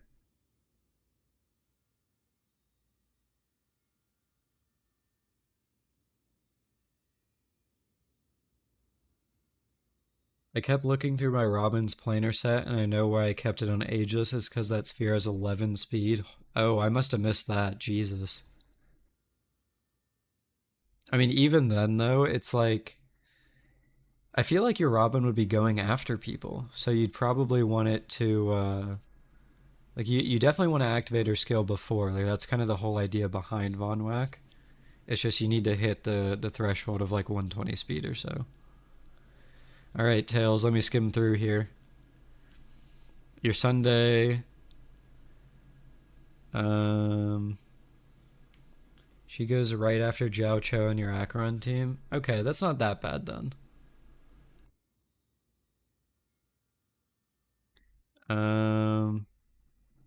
This stream has been an absolute blast, so I'm glad you're enjoying, man. Appreciate y'all hanging out as always. Why do I keep saying as always? It's my first stream. What am I saying? I don't even know. This is a pretty solid Sunday. You have the speed you need, but you are definitely lacking in the crit damage department because of or despite having his light cone. So that's something. It's a sign to keep streaming after today. I might. We'll see. My biggest thing with streaming is honestly like having enough time. Because between everything IRL and then also creating a video every week, I don't know if I can realistically fit in streams often. So I'm basically just doing my best to Like doing this today is kind of just like fitting it in, and it's taking away time from other stuff. And granted, I intentionally did that because I wanted to do a stream, but it is definitely just, a time thing.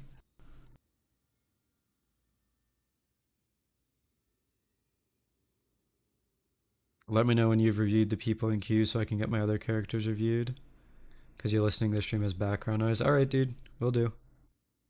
I don't have a Vonwek set for Robin right now. I mean, I'll be honest, Thaddeus. Like, if I said this, I think, when I was looking at your account, if it's working for you, then realistically, you don't need to change anything. Like, but it could be something that you look forward to improving in the future. So, that's just kind of the way I'm looking at it.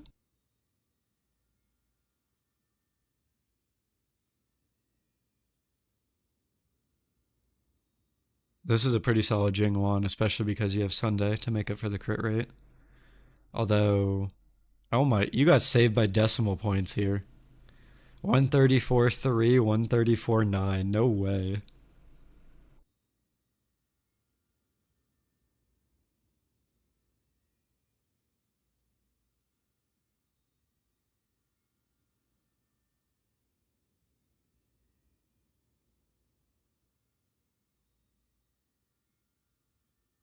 Herd is looking pretty solid. Let's see, what else do you got? Yeah, you've got Vonwek here. You even got one off from R5 Poised. I'm 2 off of getting this Light Cone R5. I kind of hope I do at some point because it is. I mean, seeing the damage difference between that and the event one was pretty cool to see when I tried that yesterday. I mean, granted, it did make her ult procs weaker, but I mean, it was improving everyone else's damage, so I was kind of like, that's nice. You tried to give him banana, but you gave up. Yeah, I mean, that's just a grind, especially when you have one like this with 12 crit rate. Like, that's going to be really hard to improve. Is Poised her best option apart from Sig? It is if you get refinements. So basically, from what I understand, the way that it works for her is her Sig is obviously the best. The Baranya Light Cone has niche use cases if you specifically need the energy recharge on it. And then the Event Light Cone is best for her if you do not have Poised at least like S3. I believe Dreamville is the free one, right? So yeah. I think Dreamville's the event one. I can check here.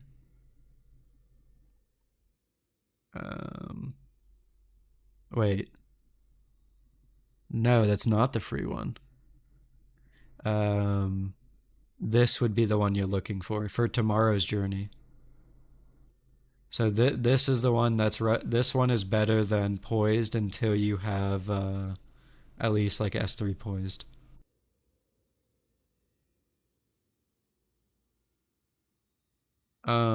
Robin doesn't really do a whole lot of like attacking, so this kind of thing doesn't really do a whole lot. Like half the battle she can't really do anything because she's literally like doesn't move. So that's where the attack comes into play here. And then this damage proc or this damage increase here actually affects her her physical damage procs. So that's where this comes into play. But then once you get like a decent amount of refinements for Poised, the crit damage that you're providing to your allies ends up as better than the damage you're getting on Robin's physical procs. That's kind of the idea. Is Trailblazer any better than Sunday? He uses the emotion tuning thing to manipulate people. I mean, it depends, honestly, on how you look at it. It's because it said any action she performs boosts ally damage. I don't believe that includes her damage procs. So this would only work when she does basic attack, which you do like every once in a while, and same with skill. Comparatively to just a raw buff. Like I don't blame you. Like I could definitely see why you could think this is good, but I actually don't think it works for her like all that well. But yeah. Anyway, all good. Topaz, fast topaz with decent crit rate. Decent crit damage. You could definitely get more crit rate here, Tails. Um, like what piece could you improve? I mean, I'll be honest with you.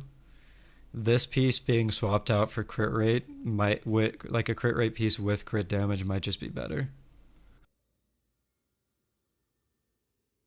How much crit damage do you need for Sunday? So when I mentioned earlier that your crit damage was kind of low, um, it's not that your crit damage is bad. It's that for having your light cone, you should have a higher amount.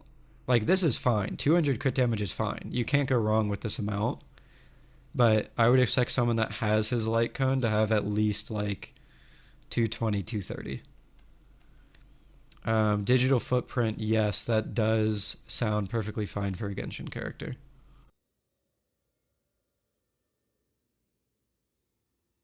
Your Kafka here looks good. You have enough. You have the effect hit rate thresholds. You have enough speed. This gives you more, so this looks fine. Fei Zhao looks fine, especially when you get them below 50. You'll be almost overcapping on crit rate. And then Adventuring, you hit 4K defense, so you're chilling here too. So you've honestly got a pretty good account here, Tails.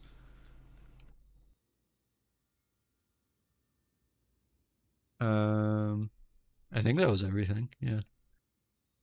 All right. Who was after Tails? I don't remember.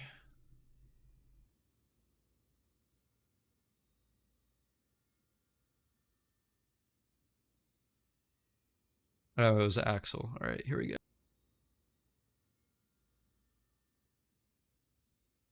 Oh, no, you're right. Actually, yeah, it was digital footprint. Hold on. I apologize. Let me take a quick look through this.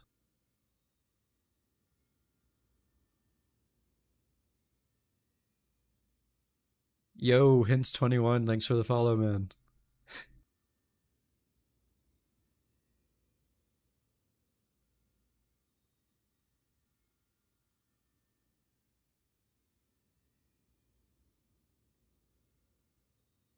Let's see. You have 230, and you have 190 on Sunday with Sig. I mean, I don't blame you for that though, Wizmaster, because like your account is newer.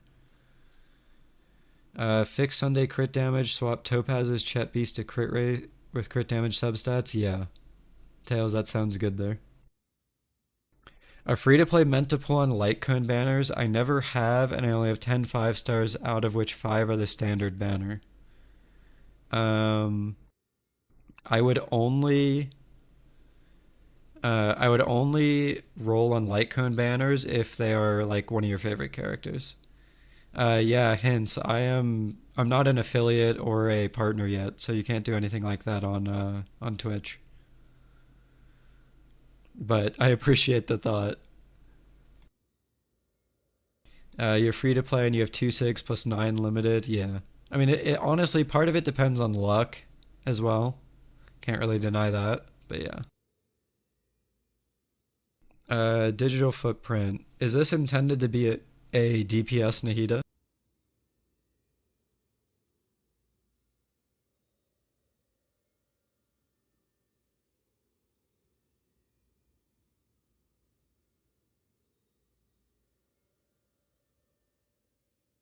Not gonna lie, you feel like the embodiment of a chill guy meme? No way, dude.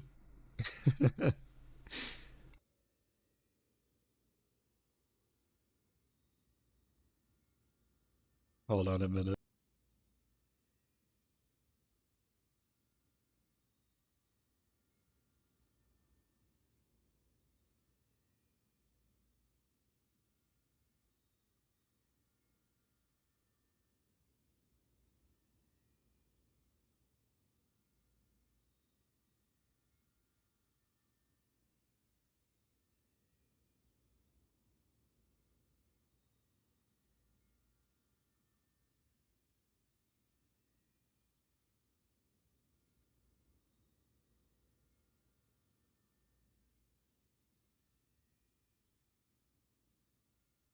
Is that better for you? I'm just a chill guy.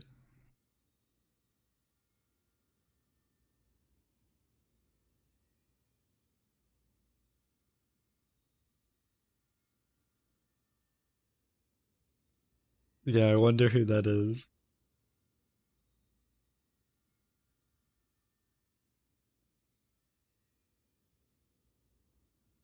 All right. So to actually look at the Genshin stuff here, let's see. So you're around 65 crit rate because you have this amount of EM. That's not bad. Uh, let's see. Your crit damage is honestly kind of being carried by the Widsith, but also I don't think you actually need that much. Like especially with like the big crit damage rolls you have here, like this is insane, by the way. I almost feel like you could drop crit damage and try to get more crit rate. Like, that's crit rate. Like, honestly, probably your flower. Like, if you have a flower that just has crit rate here. Hints. If you... I guess you probably haven't played Breath of the Wild, right? Like the Zelda game. But if you want, like, an open world to explore and you want, like, an infinite amount of content, Genshin is pretty fun. But if you are already playing HSR and you're pretty solid about, like, playing it because you're enjoying it, then it might be better to focus on just one. You're going to get Kagura, so it goes over 210 crit damage. In that case, I would definitely try to get more crit rate. Like, definitely your flower is probably the easiest spot you could improve this build here. Like, I know it's a meme build, but at the same time, like, the crit rate could be higher. The story for HSR is what's keeping me into it. Yeah, that's fair. I mean, if you're not really enjoying the gameplay, then you honestly might enjoy Genshin better because it's an open world that has like exploration, and then the combat is more like action based rather than turn based. So if you're more into like action, like being able to really control your characters and move around and stuff, then it could be like a better fit. Um, yeah, Thaddeus, Digital Footprint asked me to check out his Genshin thing, so I was just giving it a look. Yeah, Digital Footprint, hold on, let me pull it. I don't know if my Nahida's on my profile. What is it? 467. I think this is it. Nope, I had it backwards. Nope, that's still not me. Hold on. Is it 137? I'm trying to remember my own UID. Nope. Hold on.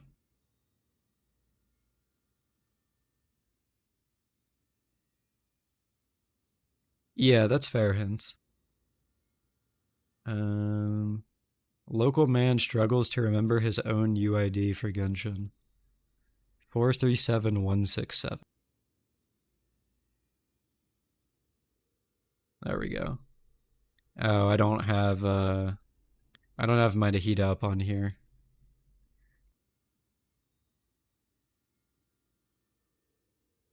But yeah, I mean I have my Nahida on I have my Nahida on Deepwood, but still built sort of as a DPS, so I definitely feel it, like, that she actually does decent damage. It's kind of nice.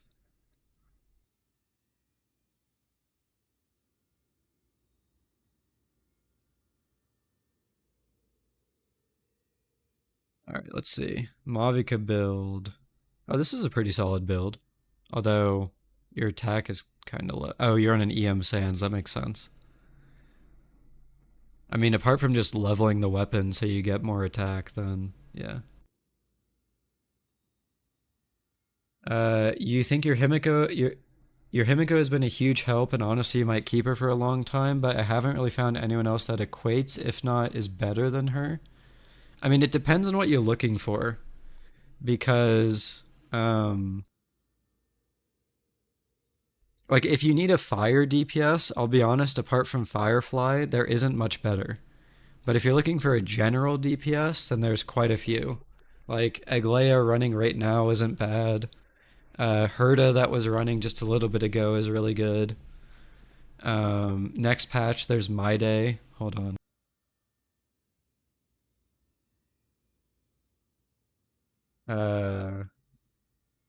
This guy's patch. He's gonna be pretty decent.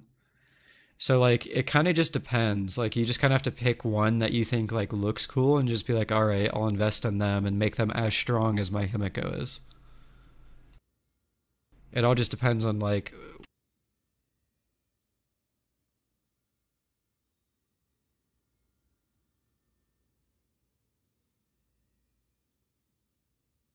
Mavica gets 2,300 attack and 240 crit damage from Reppin. Yeah. I mean, honestly, this Mavica build is pretty good, so.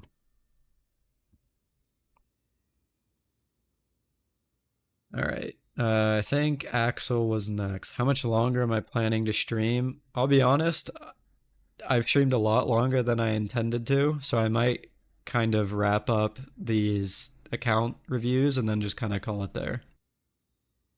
I believe I had Axe and then a few more. And then after that, I'll probably stop. I mean, I've been going on for 5 hours. This is so much longer than I intended. But I mean, I've enjoyed talking with Chad and stuff like that, so it's been kind of fun. All right, so this is Axel's.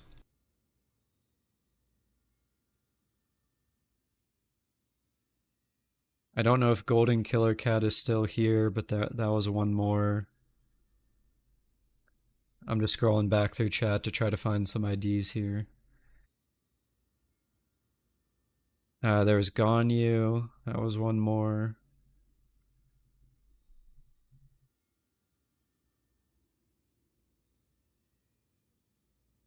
I think that might have been everyone. All right, I think that was actually everyone. So only 3 left, and then I think after that I'll probably just wrap up. I really do appreciate you guys hanging out, by the way. But yeah.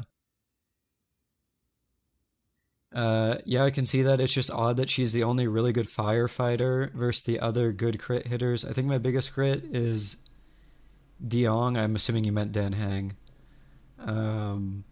Yeah.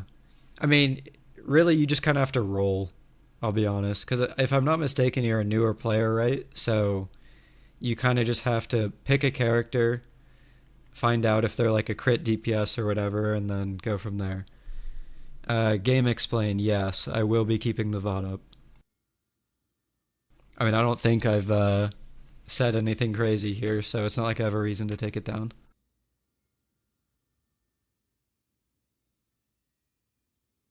If there's no one else, you could review the rest of my HSR characters. Yeah. I could do that once I do the last one here, Bliss. If you want to resend your ID, I can toss it onto the queue.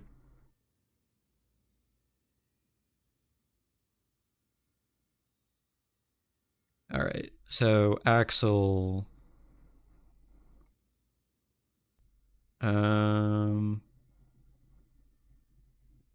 see. All right, I'll leave you for the night. Have a good night. Thanks, man. You have a good night too. Appreciate you dropping by.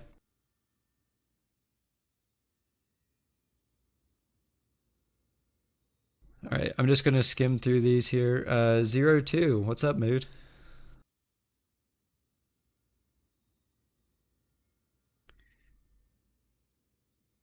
See, builds like this just make me so annoyed, man, because this is literally like my crit damage stat, but you have like 300 more attack than I do and like 8 or 16% more crit rate. And I'm just like, brother, when do I get that kind of luck, man?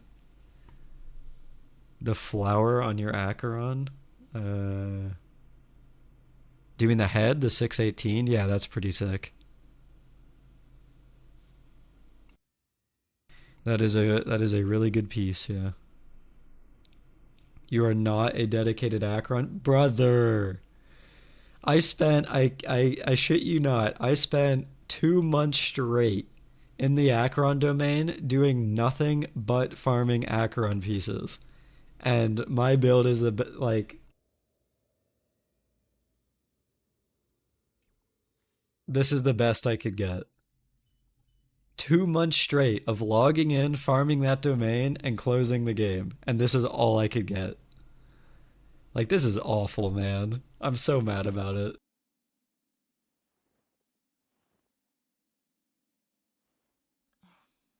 Alright, Axel. Wait. You got 5 rolls on crit rate? Holy shit, that's crit rate! I thought that was crit damage. I see why you pointed it out.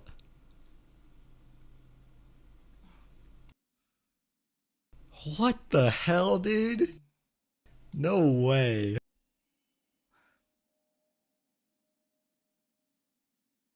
Is it legal to steal accounts? Like, can I do that? Can I steal this Acheron? Like, what's going on here, man? When do I get my 18% crit rate piece? What the hell, dude? Literally, I looked at this and I was like, oh, it's it's a 618. That's a really good piece. And then crit rate. I think my highest crit rate piece is like 14, and it has no crit damage on it or attack or literally anything else that's useful. And bro's just out here, 18% crit rate. That is wild.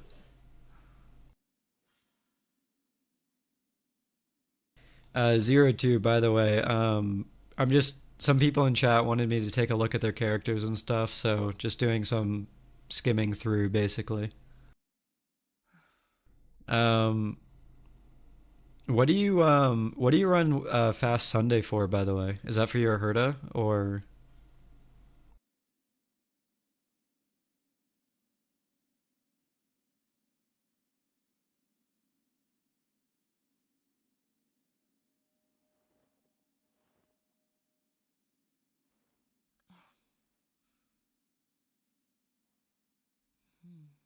Yeah, it's for Herda and sometimes Dill. Okay, that makes sense. Yeah, because I mean, I was looking at your crit damage as well, and I was like thinking, okay, so Tails has Light Cone over you, which makes the crit damage difference, but then you have an extra 30 speed, so it's kind of like the lesser of, or you always have to pick one here. I was like, yeah, it's kind of interesting. Herda build, pretty solid. 90, that'd be 93, 120. I guess 93, 200 in combat. What do you have here? I will say your attack isn't crazy. Yeah, you have like no attack subs at all. I mean, where could that even come from here? Probably your hands. I would honestly argue you could even potentially drop like this crit rate if you had one with crit damage and attack, but that's just me. Actually, because you run her with Sunday, you could afford to lose a lot of crit rate, because you have 12 from Izumo, so you're actually overcapped by like 10 crit rate. So Acheron build is nuts. Just this piece is disgusting. I hate you. Oh, that build is with RMC. Okay, that makes a lot more sense. Okay. Yeah, I mean, I run RMC with her too, so makes sense. Let's see. 160 speed RMC, yeah, good enough. Jingliu, Pella, Bronya, Lynx, and Thirda, Anaxa, Sparkle, Gallagher. We don't know what Anaxa does yet, but assuming he's good for Thirda, then that would be good. So how do you know when to tune crit rate over crit damage? So if you want literally just the actual answer, it's just you plug it into an optimizer and it'll tell you. But I generally go by feel more than anything, and like and by looking at what a character does. So like for example, if you look at Fei Zhao, probably I would say 60%, if not more, of Fei Zhao's damage comes from her ultimate. And if you miss a single one of those ult hits, her damage tanks. Like just overall, like DPS. So your goal with Fei Zhao is basically make sure those ult hits don't miss. So like a character like Fei Zhao needs a lot of crit rate. Whereas, for example, like a character like, I don't know, let's say Yoon Lee, her ultimate, like her ultimate pari, has a ton of hits altogether, and it doesn't really matter if they hit because not only is there a lot of hits, it's AoE. So like for her, the crit rate is a little bit less important.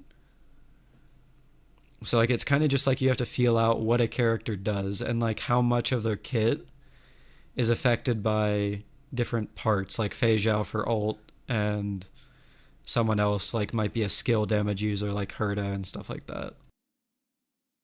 Generally, if it's a burst character, you want higher crit. If it's like a consistent fast character, then you can go for a more balanced build.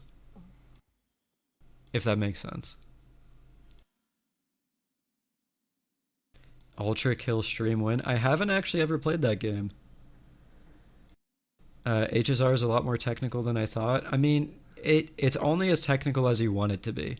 Because, I mean, I said this when we were talking about your Herda earlier, Wizmaster, but, like,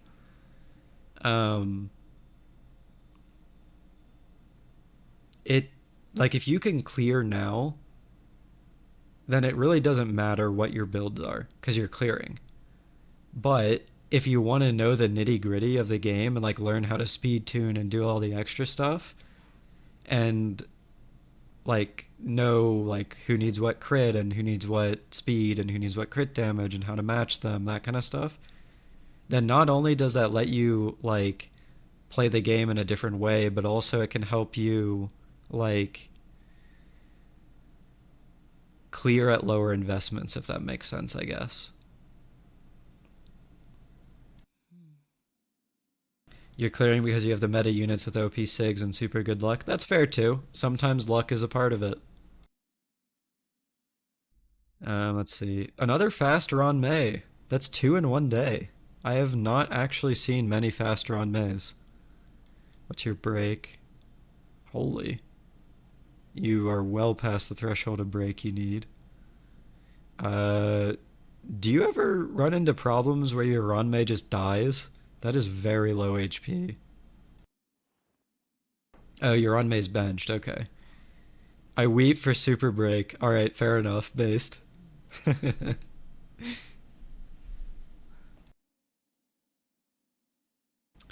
Should you give your Ron May S5 memory of the past? I mean, if you're not using it on your HMC anymore, then yeah, why not? I mean, I would assume you're using RMC now, right? Alright, Fei Zhao. This is a solid build. Arguably, you could... Wait. Oh, you don't have her on Valorous. Did you just go for, like, Rainbow, like, just best subs?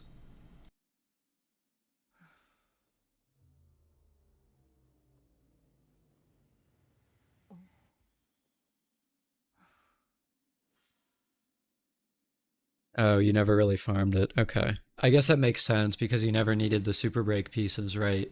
That makes sense. Um, so yeah, I mean, do you actually use her? I mean, I can't imagine the damage is, I really don't imagine the damage is that different comparatively to running her on Valorous.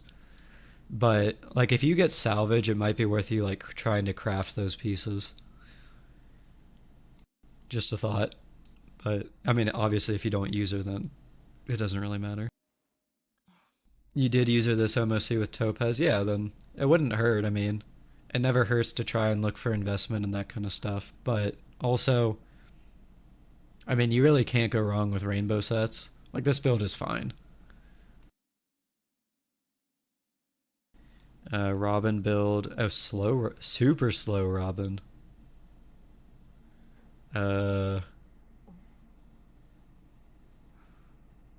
And also low attack. Is this a new... Did you recently get Robin? Like, is this a newer build?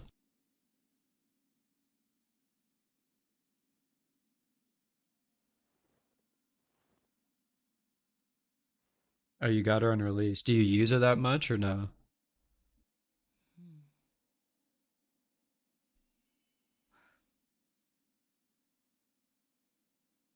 Oh, by accident? Alright, that kind of makes sense.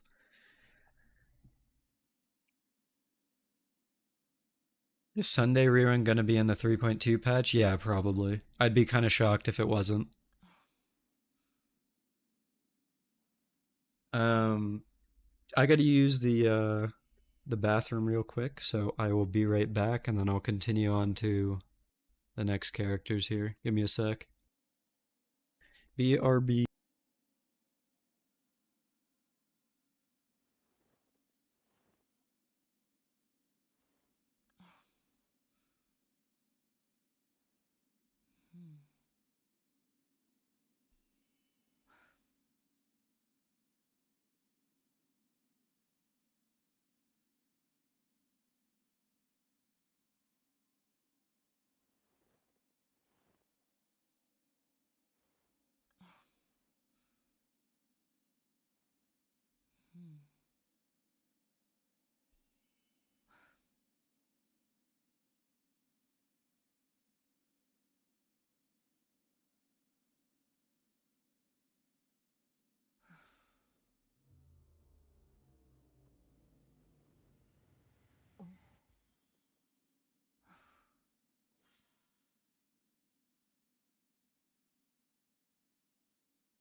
Alright, I'm back.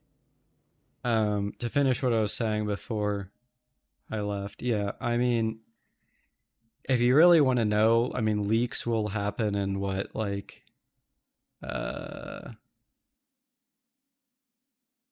many banners are left on the, how many days are left on the current banner, Aglaya?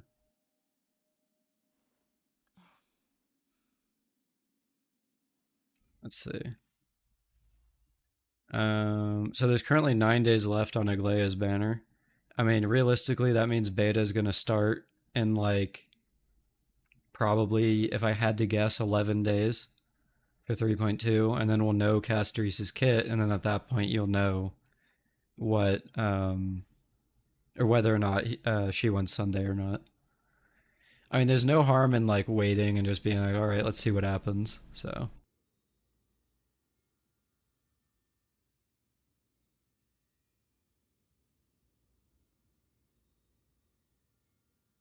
All right. Continuing through here. I mean, that's just Woho. I mean, it's a healer. And then Robin. Right, it was a slow Robin. I mean, if you don't use Robin, then I mean, whatever.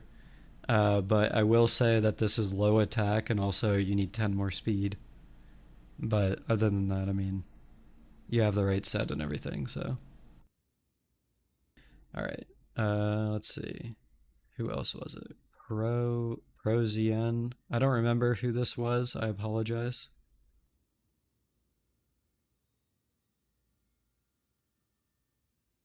Golden Killer Cat. All right. Wait. Actually, wait. I do recognize this name. Are you in my Discord? Not as Prozen PR0ZN. I don't know.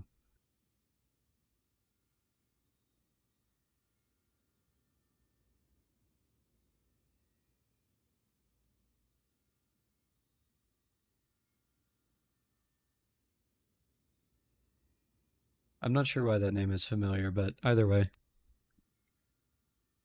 Um, I do kind of want to start wrapping up stream here. so I'm going to kind of speed run through these. But yeah, I mean, I've been going for 5 hours and 17 minutes, so definitely need to start wrapping up here. But again, I do appreciate you guys all hanging out. So I'll finish these here and then go from there. Well, not yet, but soon.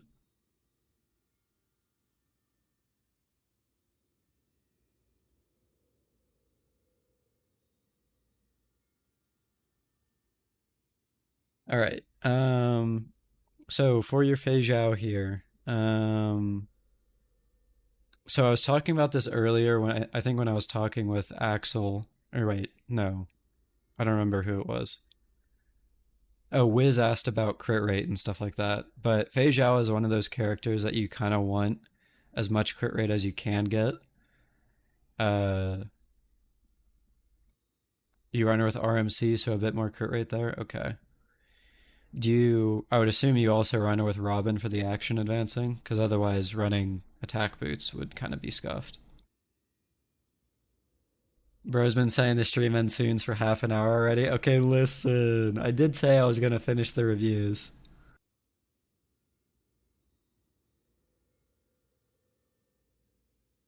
Alright. I mean, if you're running her with RMC, then this is alright. I will say you could probably still get at least a little bit more crit rate. I mean, realistically, probably from your orb. I mean, you have such a high attack stat here that keeping this attack here, I don't know if it's like necessary per se. If you could instead get more crit, but that's just my thought. I have a question. Do support characters also get power crept? Yes, they do.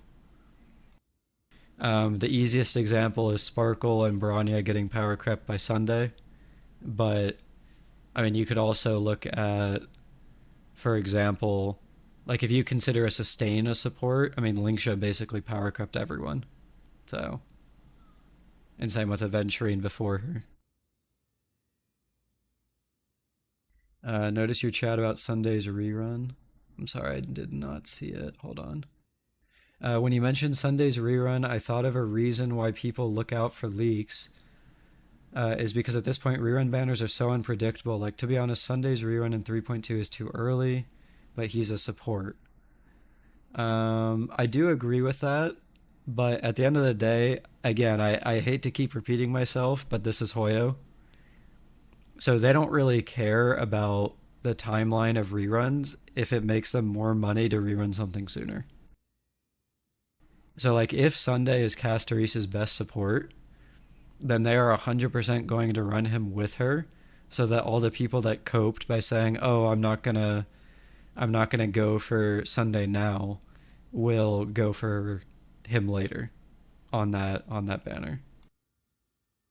Yeah, Robin is on her second rerun. Aventurine build. You hit 4K, so your crit rate is actually fine despite it seeming low. On a crit damage shirt. Yeah, this is actually a solid Aventurine build. I dig it. And you even got E1 as well. No problem, Game Explained. Robin. Same thing as before.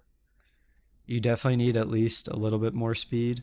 Otherwise, you're going to be hitting people, or you're going to be buffing people after their turn has already happened. Like, it's not the worst thing to run slow Robin, but definitely.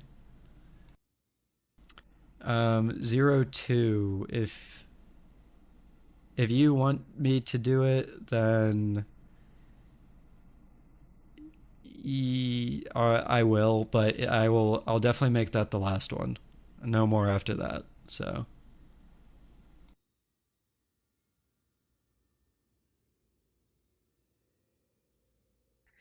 Linksha, high speed, that's solid. Like I said earlier, I'm going to go a little bit faster through these. Boot Hill, you have high speed. Holy break effect. Let's see. I mean, the only thing that could realistically be better with this is by having a full set, but he doesn't really need it. It's like, this is honestly a really good boot hill build.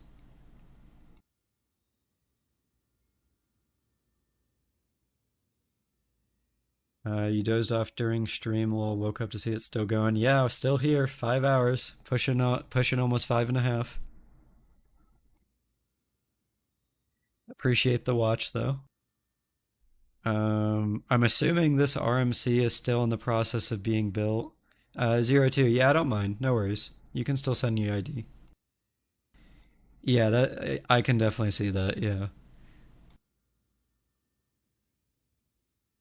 Lingsha. I'm assuming, do you have Ron May, Golden Killer Cat? I would assume you do if you have. I mean, oh, you don't? Okay.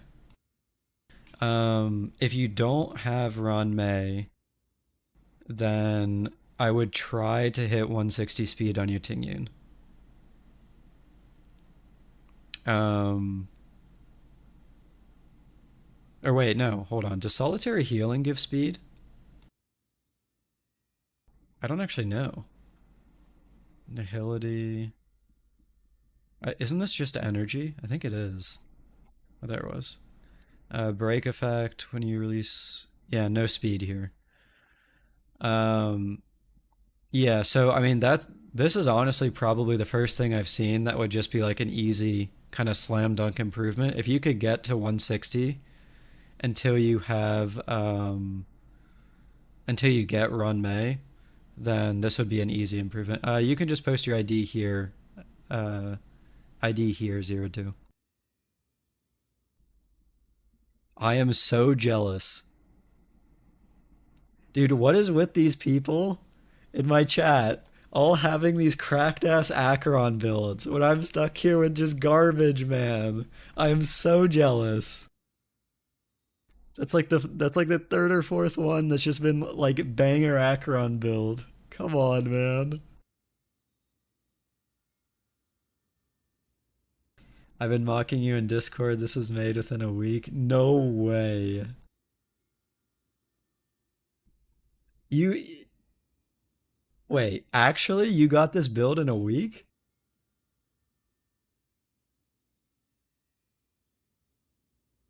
I am so sad. They can't keep getting away with this, so true. If it makes you feel any better, my Acheron is easier on relicless, honestly. Maybe a little bit. She also came at E1 with 25 pity. Dude, nice. Want us to farm your relics? I mean, I'm sure you guys would have better luck than I do, but no, I think I'm alright. If there's one thing I'll never do, it's have account managers.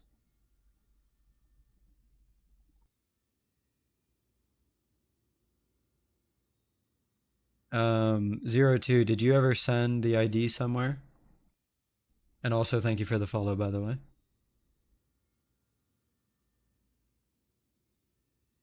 Alright, I'm not sure if alright.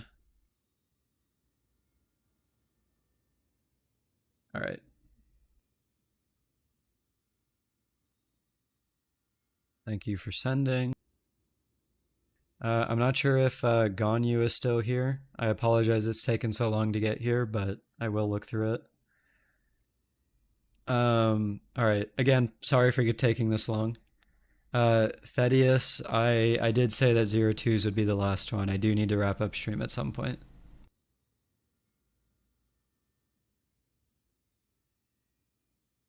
So once I'll have Ganyu, then Bliss, and then 02, and then after that. Yeah, next time, I'm down, definitely. If it makes you feel better, I have only won 150-50 and it was Jingwan because I didn't know he was a bad banner. Well, lucky for you, he's not bad anymore. Sunday saved his ass. I missed this earlier, by the way, but M. Shogun, thank you also for the follow. Appreciate that. Okay, this is another fast Ron May. Dude, everyone that I've reviewed that has had Ron May has used fast Ron May. Am I missing something?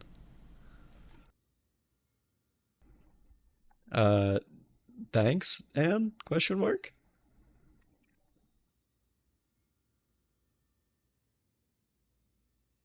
Like, am I missing something? Like, genuinely, this is like a genuine question. Is there a reason that you guys are running faster on May? Because, like, maybe my Ron May is built wrong.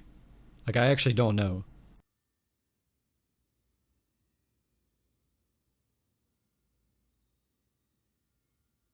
No, it's all good, Ann. No worries.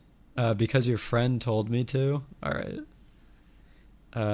You have slow Ron May, Bliss. Okay. Fast Ron May pretty much means SP generation is faster.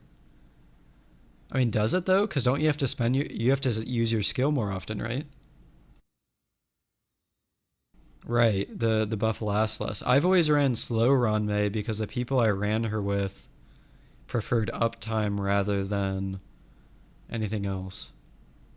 Yeah, to be clear, it's definitely not creepy to compliment the voice. It's just,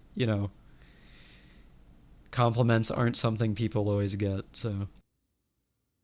You do a 2-cycle ult? Okay, yeah. That makes sense then. Let's see. So the fast run May, that makes sense. Holy build. Ganyu, do you have a Sunday or do you run her with RMC? I mean, in either case, I think you're fine. I mean, even if it's RMC, running 90 crit rate is more than enough. Alright, Golden Killer Cat, take care, dude. You're on her with RMC? Okay.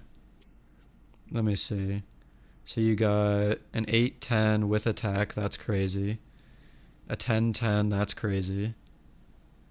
Crit damage with crit rate and attack, that's good. Attack boots, 323. I mean, this is probably your worst piece out of your main pieces. Alright, that is, sounds good. This isn't even bad, you have all three. This is an insane Herta build. Oh, wait, no, that's effectate rate, not crit damage. Yeah, so your worst piece on your entire build is your orb. And it's honestly not even bad because it has 2 useful stats. Like, I mean, it's not amazing, but it's definitely not bad. That's a pretty crazy build, I can't lie. Good attack stat on an ice orb. I can't believe you're actually saying my name rightish. You can't get a good orb. That was me with Jingli Yu, Ganyu. Hold on a second. Back when I was farming for Jingli Yu a lot, I got... Not that. This was the best orb I could ever get on her. Which obviously is not a good orb. And then more recently, while I was doing some random Herta farming, I got this, but Jingli Yu isn't really used anymore, so... I mean, if I ever rebuild Jingli Yu, I'll probably use this, but yeah.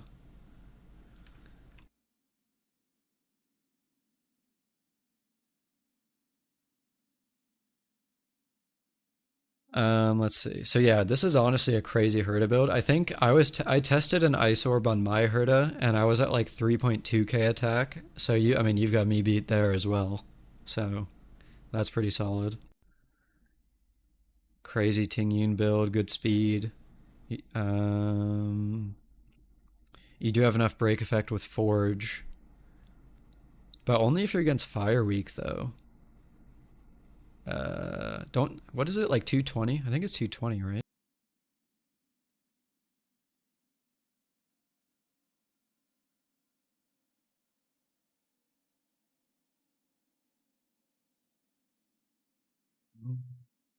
I don't remember where it is. I don't remember where it is that she needs a certain break effect. Somewhere in here. I mean, either way, this is fine. You have enough to at least hit the lower threshold. I mean, that's still... I mean, every single piece has break, so it's not like you can really do better. Oh, wait, you're on an ER rope. Do you run her in PF? Like with the ER meme builds? Because I think if I remember right, there's a way that you can run her where, like, she refunds half her ult every time she ults. So if you ever run an ER rope, that would make sense. Yes with Rappa? Okay, that makes a lot of sense. Alright, that makes a lot of sense then. Okay, so this is actually a very solid build then. I didn't even notice the ER rope. Okay. Acheron build. Oh my, it's finally a relatable Acheron. Let's go! I mean, it's still a better one than I've got, but it's more relatable to me.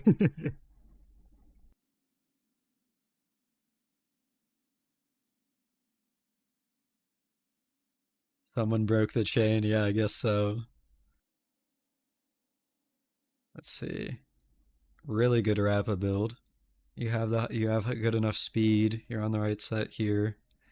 On the right set here. Holy break effect, 28%? Jesus.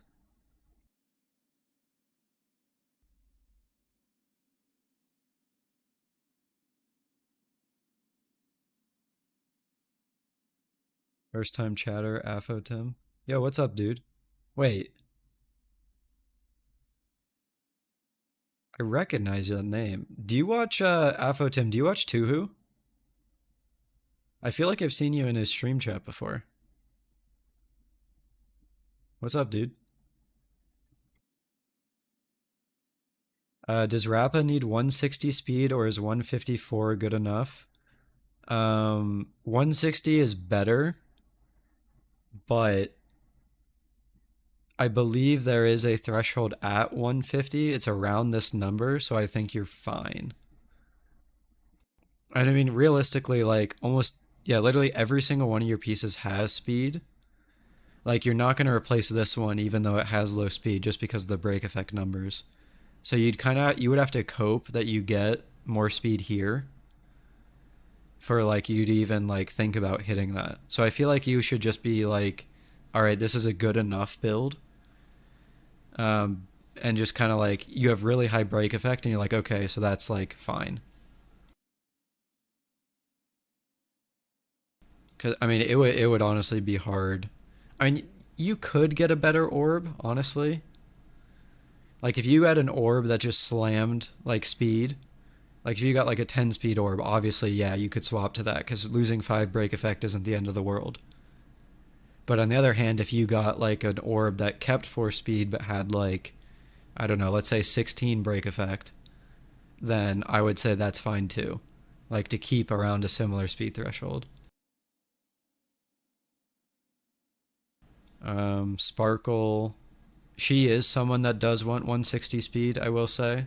Unlike Rappa, I think this is one you should probably try to get more on. Your shirt is the easiest spot that you can get that. Like, it's just a crit damage shirt, so literally the only stat that matters is speed. So if you ever happen to get one with it, then that's an easy slam dunk improvement there. 7 speed on that, that's pretty solid. I'm still trying to get a body piece with speed, but couldn't get one. Have you already used the modular resin thing, the new stuff? Because that's what I had to do when I was getting my RMC to 160. I had to craft an orb for her with speed, and I just did what is it? Because I think you can spend, like if I just pick this for example, whatever.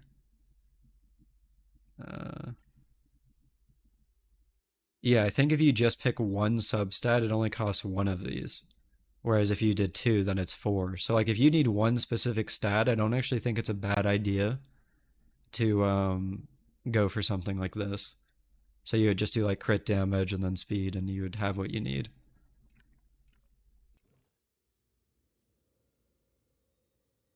Just something to consider, I guess. I mean, obviously, I don't know if you have any of those left over, if you've already used them or anything, but yeah.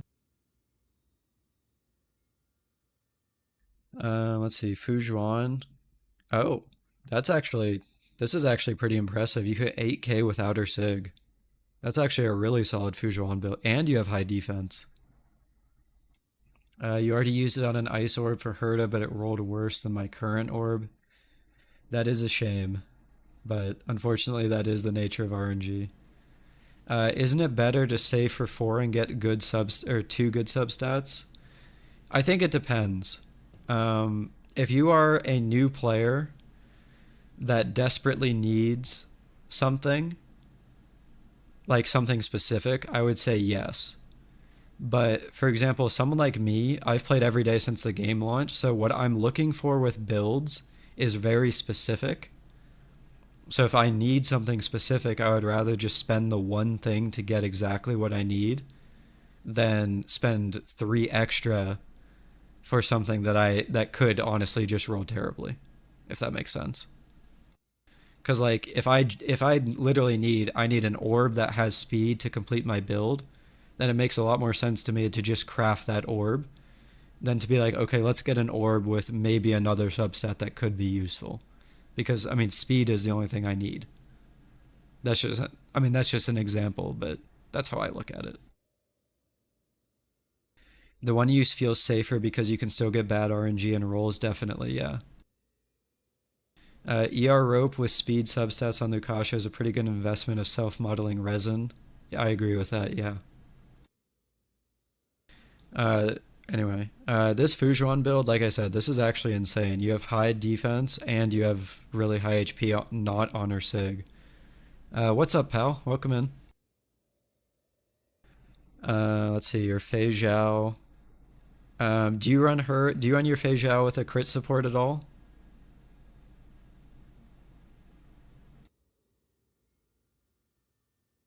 Like someone earlier ran their Fei Zhao with RMC, for example. Or I guess you technically could run her with Sunday. Because if you don't, then I would definitely argue that a crit rate would be something that you should look for here. Like if you got like a crit rate shirt that had, I don't know, let's say 16 crit damage, 20 crit damage, something like that. I mean, 20 is kind of asking for a lot, but she's currently benched because you don't have Robin, you just randomly pulled her. Okay, that makes sense then. In that case, yeah, it doesn't really matter. May you ask which light cone is best for Fei Zhao? If you don't have her Sig, then this would be the best option, cruising on the Stellar Sea. It's just a giant stat stick for pretty much every hunt unit that you really can't go wrong with it. It has high base attack, and then you get 16 crit rate for free, so.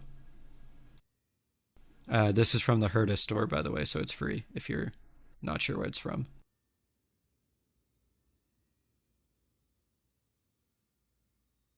All right.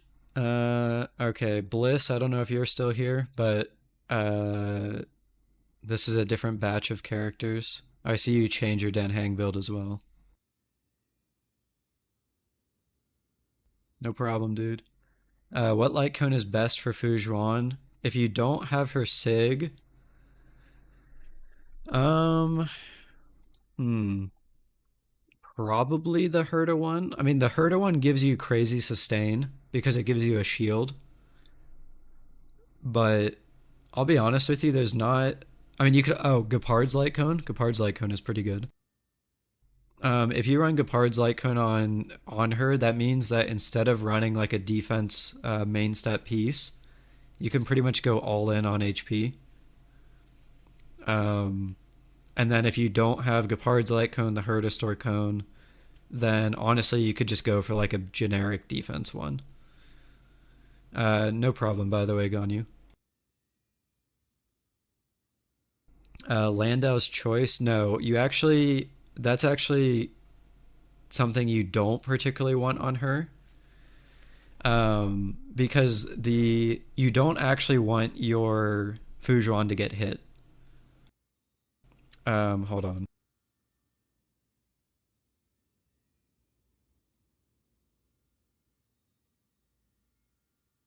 Apologize for the flashbang here, but hold on, bear with me.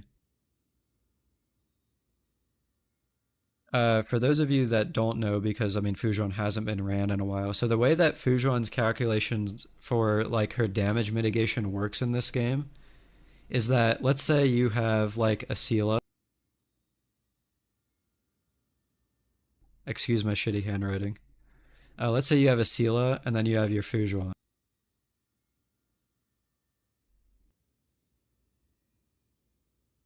There we go. Okay, so if Sela gets hit, the damage actually gets mitigated twice. Because at first the hit goes on your Sela, and then the damage is reduced by whatever her defense and her stats are. And then that reduced damage is then sent to Fu Zhuan, where it gets reduced as well by her passive. So anything that does taunt value isn't necessarily amazing for her, but there is exceptions where you can go for like Gepard's Light Cone, just because of the raw stats it provides in terms of... Oh no, this doesn't actually have taunt. Oh no, it does, yeah. Just the raw defense stats that it provides outweighs the fact that you're getting hit more often. But Landau's choice on its own doesn't really provide anything as useful as that.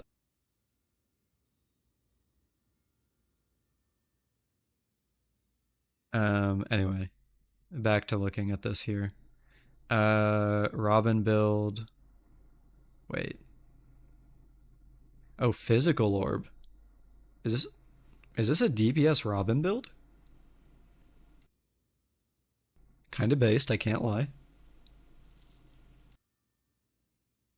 That's honestly kind of a banger physical orb for her, just high attack. Wait, no, that's crit. That's not attack. Never mind.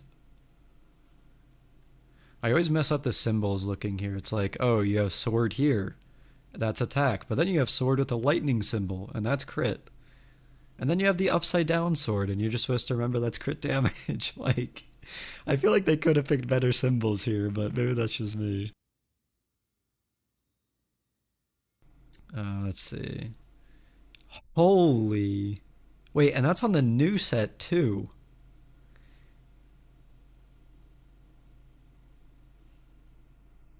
That is probably the fastest Tingyun I think I've ever seen. What the hell? I mean, the highest I've ever gotten was, I think I got my Hanya to 182. That's insane, actually. Jesus. Also base, getting the BP light cone for her. You and I are like the two people on the entire planet that actually own this light cone.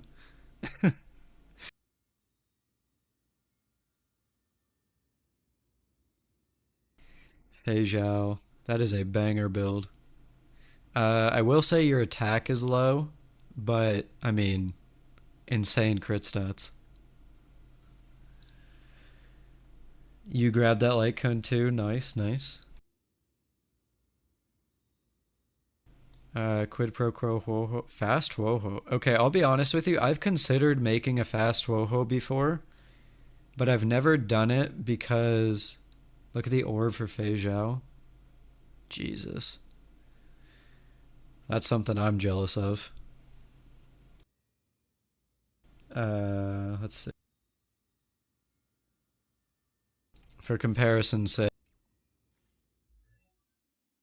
this is mine. So I do have more attack than you. You have more crit. I think you had more speed. No, actually our speeds are basically the same. I'll be honest with you, I don't really know what to improve on my Fei Zhao. Apart from potentially swapping her to a crit damage shirt. Like, this is going to be hard to replace. But I guess if I did swap to a crit damage shirt, that would give me an opportunity to find a better wind orb. Because right now I'm almost... Getting more crit rate wouldn't do anything here. What upcoming game are you looking forward to?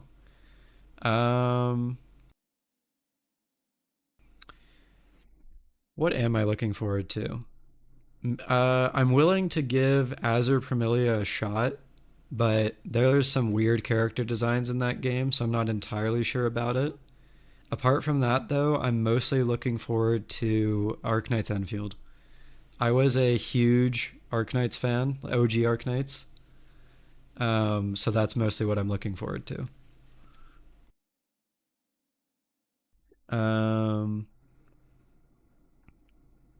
Arknights is actually, if I had to pick a favorite favorite gacha game, it would 100% be OG Arknights. Literally the only reason that I quit is because I did everything in that game that there was to do. Like, I max risked what is it? I max risked every single CC, or not every single CC. I max risked one CC. I got over 18 on every CC apart from the one I max risked. I had like almost every character at the time that I quit. Every event that happened I could clear on the challenge difficulty. So like I felt like I actually completed a game, which is rare for a gacha game, so I felt like there wasn't much more to do, and that's literally the only reason I quit. Like, I still loved the game, it was just like, I felt like I did everything. What attack stat should Fei Zhao be aiming for? If you're on speed boots, I would aim for at least 2700. More is better, obviously. Should you know Arknight's lore before playing Enfield? No, you don't actually need to. And then is it worth farming the Valorous set even though the Super Break set is useless for you? Probably not, no.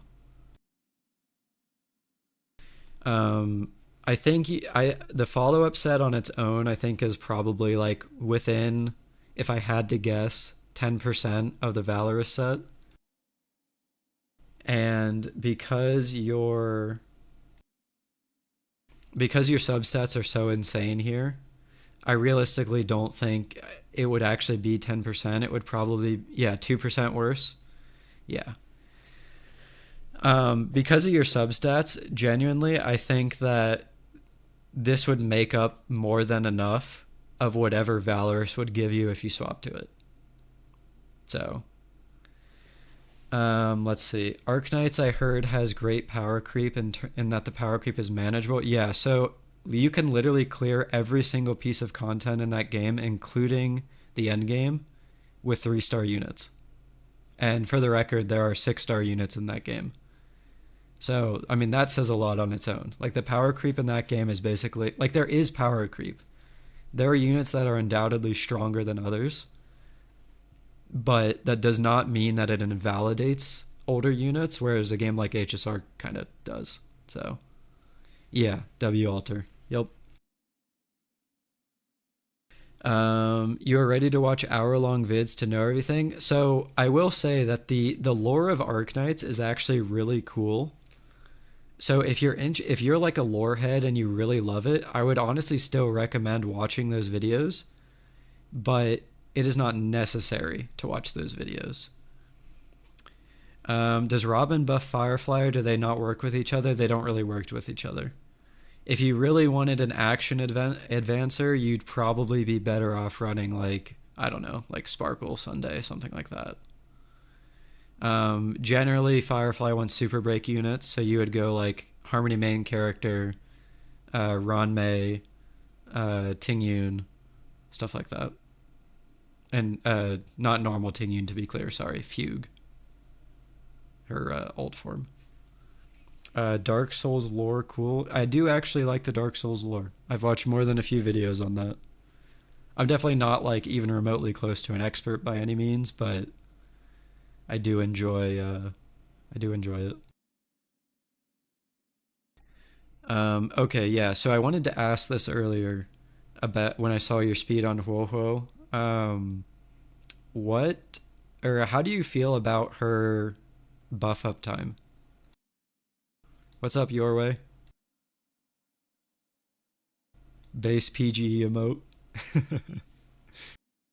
Him and Super are like one of the only two Overwatch content creators that I still watch. Your voice sounds a lot of Vada Vidya. I'm not entirely sure what that is, but alright. You try to use basic as much as possible and just risk it. Okay, that's fair. Yeah, so I think my Huohuo is like 140 or something like that. So I always felt like I didn't really want to go faster because I was worried about her buff wearing off. No sig on third or Sunday. Yeah, that makes sense. Vada Vidya is the guy that covers Souls lore. Okay. I'll be honest with you. I said this earlier in the stream. I am awful with names. So I'll, like, being real, I've probably watched his videos. I just wouldn't be able to tell you that I've watched it because I wouldn't remember the guy's name. Let's see. How long has the stream been going? Almost 6 hours, 5 hours and 52 minutes. What is your rank in Marvel Rivals? I am currently Diamond 2, I think. But I only play when my friends play. I don't grind that on my own anymore. So. Or I say anymore. I don't really grind competitive games on my own anymore. The last time I did that was way back in Overwatch, like at the start. Remember when bro said the stream was ending soon an hour ago? Okay, listen. Sometimes I just start yapping and then, you know what? I just keep yapping. It is what it is. Diamond is Elo Hell, can confirm. I'll be honest, I mean, I've only been there. I mean, I think in this season I've played like 80 games total. So like it's not like I've exactly played a whole lot to climb either. Am I multi-streaming? Yeah, I'm streaming on both YouTube and Twitch. I appreciate the follow on Twitch, by the way. This is the same guy who said I'm a lock-in and then proceeded to fumble the puzzle. Okay, you don't need to call me out like that.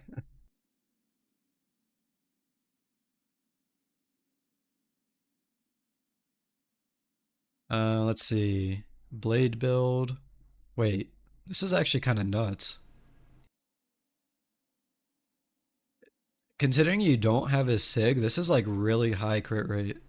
The only downside is that your speed is kind of less than ideal. I mean, do you even play Blade anymore, Bliss?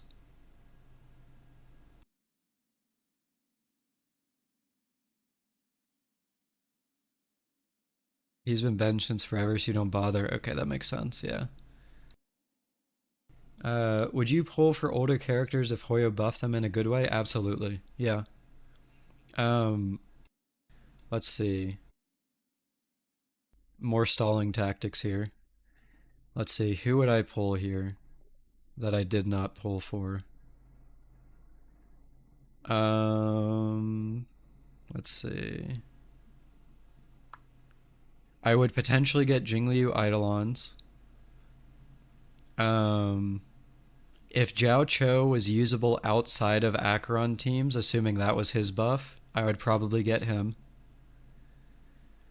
I would probably get Dan Hang because I think he's pretty cool. Did I skip Jingwan? Am I blind? Well, Jingwan. Yeah, he would probably be another one.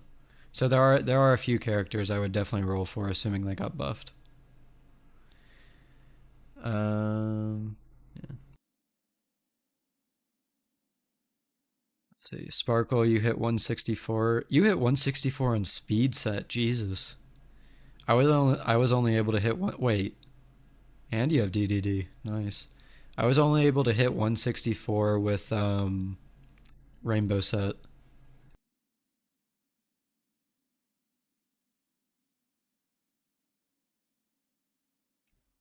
Like, where is she? Like, this is mine. It's a mess. But I did hit 160, so you know what? We take it. It is what it is.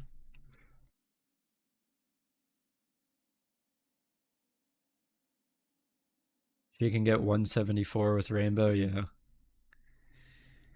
I have considered, or not have considered, I have actually been farming,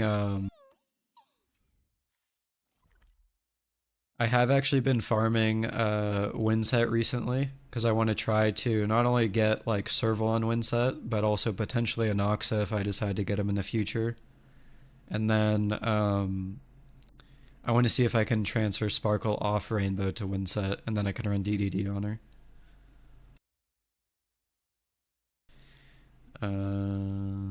Holy. Yeah, this is a pretty solid build.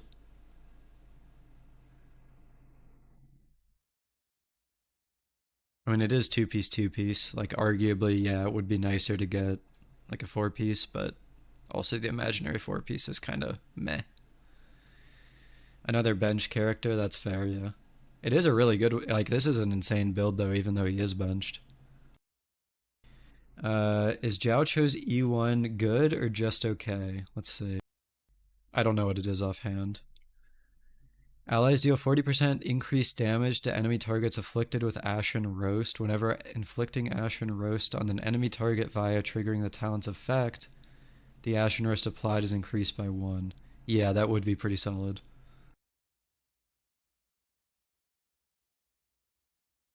I mean, I really don't know. I wouldn't consider something like this necessary. Oops, I just realized I wasn't on screen there. I wouldn't consider something like this necessary, but is it good? Absolutely. That's a very good E1. Alright, let's see the final one. Sela. Dilla's kind of missing a dedicated set. I agree with that 100%. I mean, the imaginary set is just kind of, like, let's be honest, it's kind of ass. Both the imaginary set and the fire set aren't that good. Like, they really need, like, a set for Dill that would be, like, the more SP you spend, the stronger your follow-up attack is or whatever. Or the stronger the next attack you do is. And I mean, that would also work for QQ, which would be kind of nice.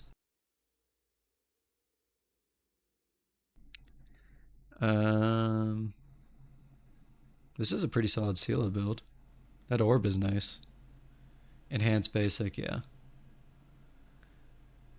I mean, obviously this would be better if you had 4-piece quantum, but I mean, for a 2-piece, I mean, it is what it is. Substats are usually better. Yeah, these are some crazy builds. I can't lie with you, Bliss. Like, this 184 Ting Yun is still wild. Being able to get Sparkle to 174 is, like, insane. All these DPS I run with Sunday, so crit rate isn't an issue. Yeah, that makes sense. Does anyone know what his E1 is comparable to? Jiao Cho, or Bliss said above that his Jiao Cho makes him equal to running a Harmony unit, so, I mean, if you want to trust his word, then there you go. 02, are you still here? Apologize for taking a while, if you are.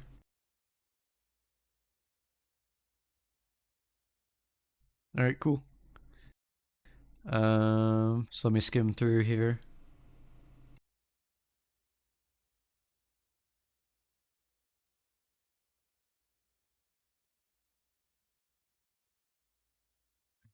Wait a minute, this feels like it's speaking to me.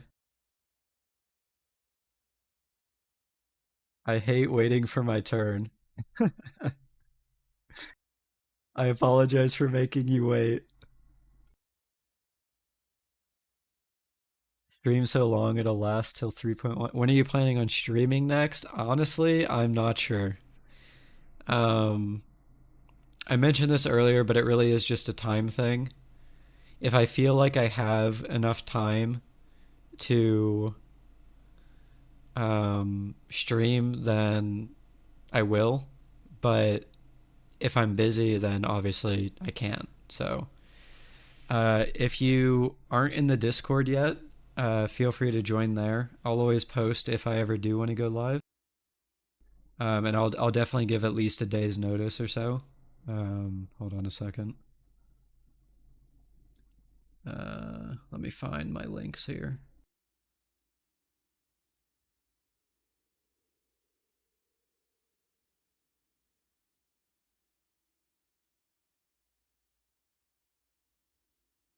Is it possible we could get a stream at least once a month? Yeah, definitely. It looks like my link was deleted. Oh, no, there it is. And then there's a link in Twitch chat as well. So yeah, that's my Discord. I'll always post there if I am ever going to go live. At the very least, I do plan on streaming sometime. If not sooner, I do plan on streaming sometime 2 weeks from now. because I know for a fact that I'm gonna have a lot of time free from roughly like the 25th to around the 5th of the next month. So sometime during there's a guaranteed stream, but I'm not sure if I'll do one beforehand.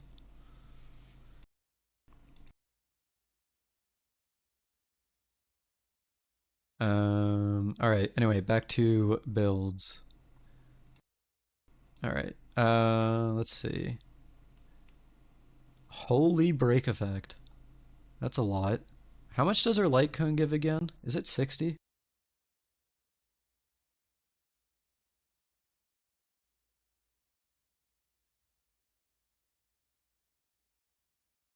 Oh, it is 60. Okay. All right. You also went fast. That's good. Really high attack. Okay. This is actually a really good Firefly build. I've seen a lot of people that have her Sig just because it has lower attack than like the Herta one. Like they hover around like 23 to 2400 attack. But I mean, you've kind of slammed it here, so that's pretty good. Do you guys think I should get copies of my current characters or get one of the newer ones in the future? I mean, personally, I think that you should invest in the characters that you like. And I know that's a lame answer, but like, no one can really tell you what you like. So, and what you like can change depending on what you want out of the game. Like, if you're in the game just to collect characters because they're hot, then obviously that's different than if you're in the game to clear all endgame content. Like, if you're here for endgame, then yeah, it's probably worth getting upcoming characters because the new characters are going to be really good. But if you are just here for characters you like, then obviously get the characters you think are the hottest. So. You could never farm properly for most of your characters because you pulled so many new 5 stars in a short span that you could never build them properly. That makes sense. Do you think you should get E1 Robin or Tribby? It would free up your Sunday, but you don't know what to do with him. I don't know. Hold on. Didn't you say you don't really use your Robin? I mean, if you don't use your Robin, then I'll be honest, there's no point of getting E1. Like, it's not like getting E1 won't change the fact that you already don't use her.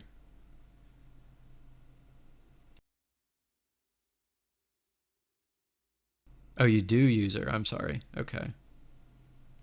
Yeah, I mean, I've looked at too many. I apologize. Um. Hmm.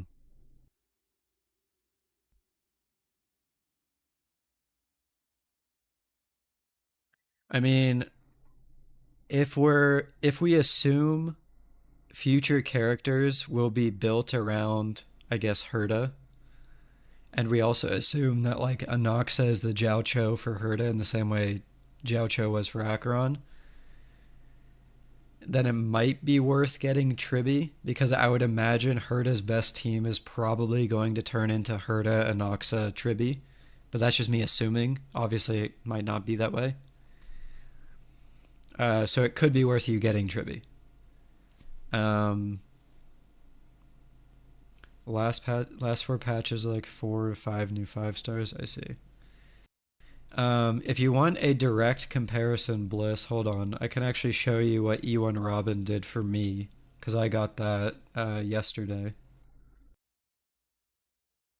I apologize for delaying the review again a little bit, 02. I will get through it. Um,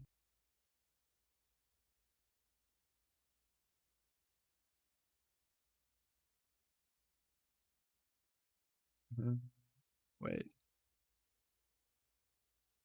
that's image.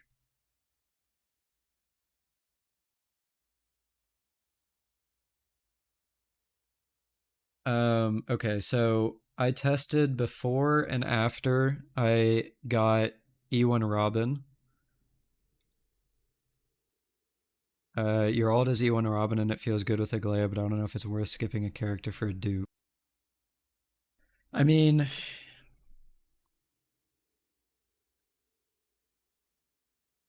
so who do you use? I guess instead of looking at damage, here's a question: who do you use Robin with on your account that doesn't have it?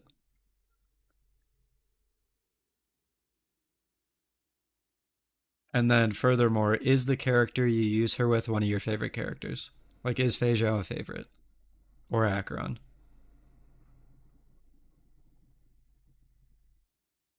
Because, like, if they are one of your favorites, then I would say yes, because it makes them better.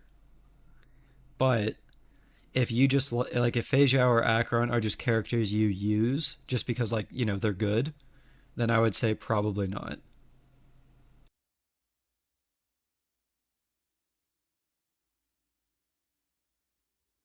From what I've seen, skipping a character for more investment in a unit or team you currently use or enjoy is better. Yeah, I mostly agree with that. Like, my my current most common teams are Herta because she's new, and then apart from that, Yunli. So I got Ewan Robin because it makes my Yunli stronger. But I mean, that's just me. Like, everyone is going to be different about how they want to prioritize what they spend on.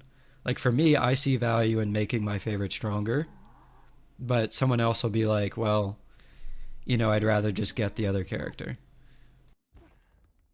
So in other words, it's basically you have to weigh, is making your favorite character better more important to you than getting a new character that could potentially also be a favorite.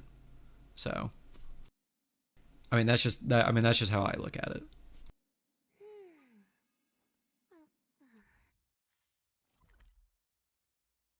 Um, all right, back to your account 02 again. Apologies. Solid Herta build, high crit rate. So what? That's 80, 86. I think my main is going to be horizontal and my alt will vertically invest. Yeah, that's perfectly fine. I mean, having an alt honestly gives you the privilege of being able to do that. Like, back when I had an alt in early, at the end of 1.x and early Penacony, like, all of my investment was on my alt was vertically into Jingwan. Like, I got E1 Sparkle and I wanted to get E2, but I didn't have enough Jades.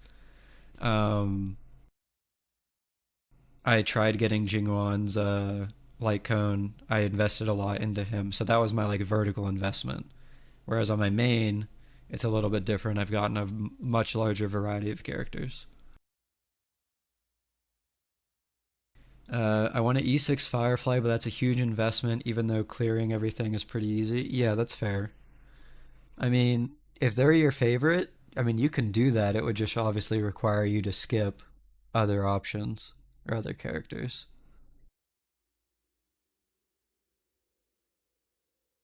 Um, let's see. Your Herta build is honestly really good here. I mean, you're at like 86, 194, which is pretty solid, and that's before any supports. So that's pretty good. I will say I saw this earlier. This could definitely be a bit better. Your attack, like you're on attack boots with 3,000 attack. I would honestly expect you to have at least like 3,300 or so, but you just don't have any attack subs. So this could definitely be better. And then apart from that, it's just a crit rate thing. But like you have crit rate on every piece, so it's not like you can just magically get more. That's just something that would take time and grinding for, so.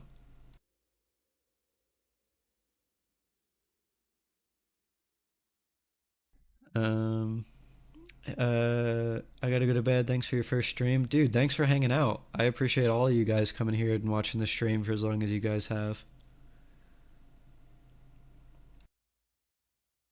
Lingsha, this is solid. You might want to get at least a little bit more speed. I believe it's somewhere around like 150-ish is the next speed breakpoint past 140, 140 something. Wait a minute. Your orb isn't leveled. Is that intentional? What is vertical and horizontal investment? So vertical investment is when you pick like a team or two and you strictly invest all your resources into them. So for example, if your favorite character is Fei Zhao, then all of your resources would be spent into building Fei Zhao's team. Whereas horizontal investment would be like, okay, I want Fei Zhao for single target, I want Herta for AoE, I want I don't know, let's say Argenti for another AoE character, and you keep investing in a variety instead of just in your Fei Zhao. If that makes sense. Tiredness is scared of this guy? No, my brain is scared of being tired. I have horrific insomnia, so that does not help me. Yeah, so 0-2, if you got an orb here that had speed, that would literally solve what I said there. But realistically, if you run her with Ron Mei, it doesn't matter anyway because you're getting speed from her too. What is Lingsha's base speed? Does this even tell me? 98. So 10%, so 9.8. What is that? 149 plus 9.8. So you're at 158 if you have Ron Mei on the Lingsha team. So literally if you got like 3 speed on an orb. Yeah, if you got literally 3 speed on an orb with Ron Mei, you'd be at 160, which is good. So Dan Sheets, I didn't expect you to still be live. Honestly, me too, man.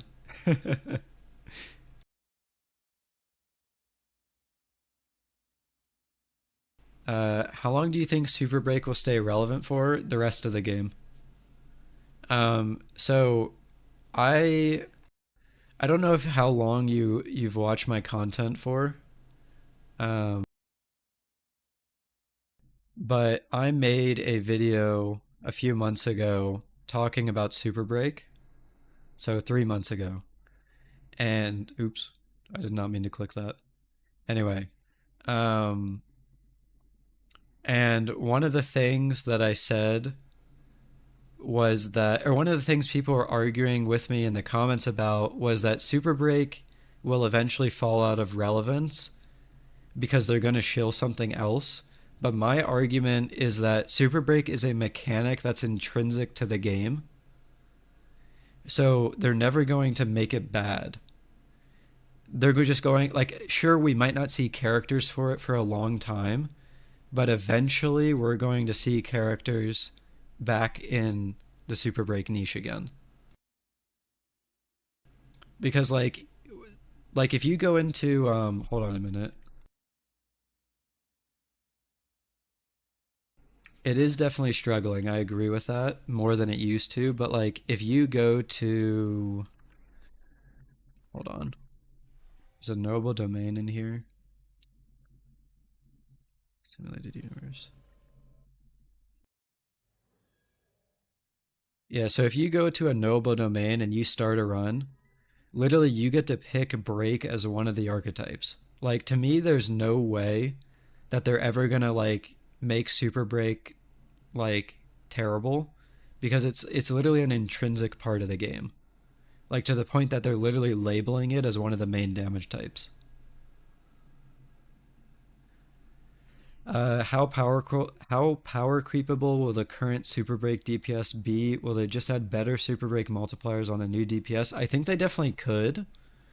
But more realistically, I don't necessarily think they add in higher Super Break multipliers. I think what they will do is eventually make someone that is better than Ron Mei in terms of break efficiency. Because break efficiency translates into more Super Break anyway. And eventually I feel like they're going to want to make Ron Mei funnel out of the meta because she's been meta since she released. Do I think there will be a remembrance unit that is Super Break in the kit? I do think that will happen eventually. Although at the rate that they're releasing remembrance units, I think that might not actually happen for a while. I'll be honest, when they first announced Remembrance, I thought there would be a lot more characters than there are. But I mean, so far we literally have two. So, I mean, I guess Castoris is three, but yeah.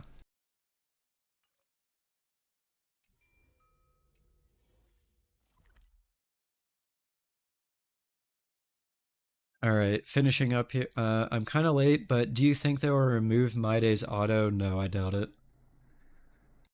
I mean, the fact that they didn't mention it in the live stream kind of makes me think that they're just kind of gonna run with it as it is. And then they did add sort of targeting with his ultimate, so I mean maybe.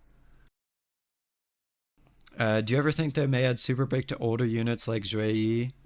Potentially, actually. If they do buffs properly, I could see both Zhuai and Himiko actually becoming full super break DPS. Because, like, if you think about it, right now both of them are in sort of awkward spots. Like, Himiko is both a crit DPS and a break DPS, and same with Zhuai. So it's like if they give them a buff that funnels them more into one niche, then being strong in that niche gives them a lot more relevance than just being mid at both. So that's just my opinion anyway. That'll really depend on what they do with the buffs though, because I could very, very easily see a world where they just completely fuck up the buffs and then they don't do it properly. And then we're not going to see stuff like that. I mean, but all I can really do is hope for the best, so we'll see.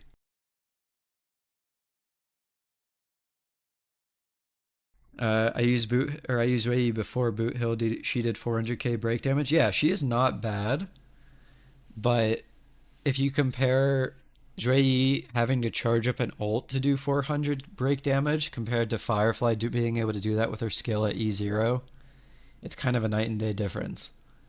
And like, don't get me wrong, I definitely get that like it's a difference of a 5 and 4 star, but there is a huge difference between being able to do it with your skill and being able to do it with your ult. So,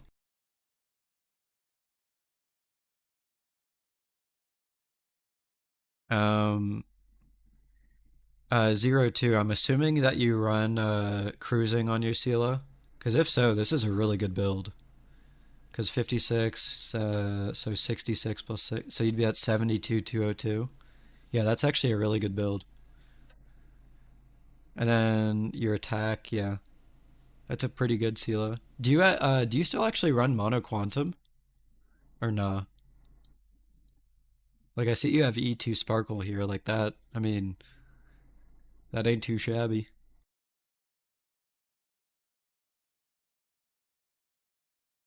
Sometimes, okay. This is yeah, this is a really good Sparkle actually. I wonder if anyone has tried Poet Set Sela yet. Is that the skill set? The newer one?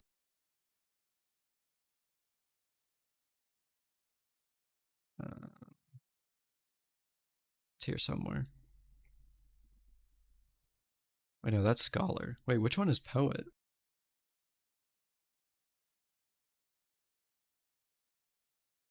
Am I blind? Poet of More. Oh, this one, the speed one.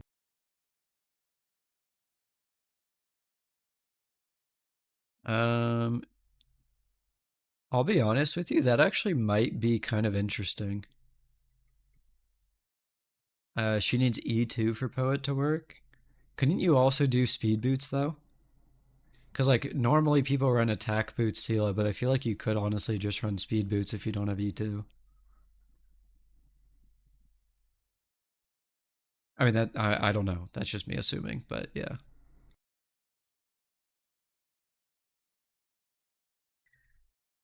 All right. Silverwolf build, solid. Ron May, also solid. All right.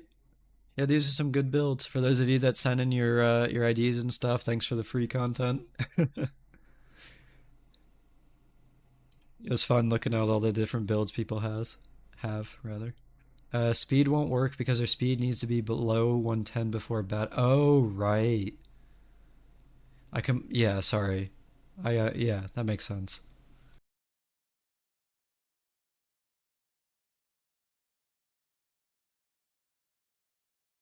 Oops.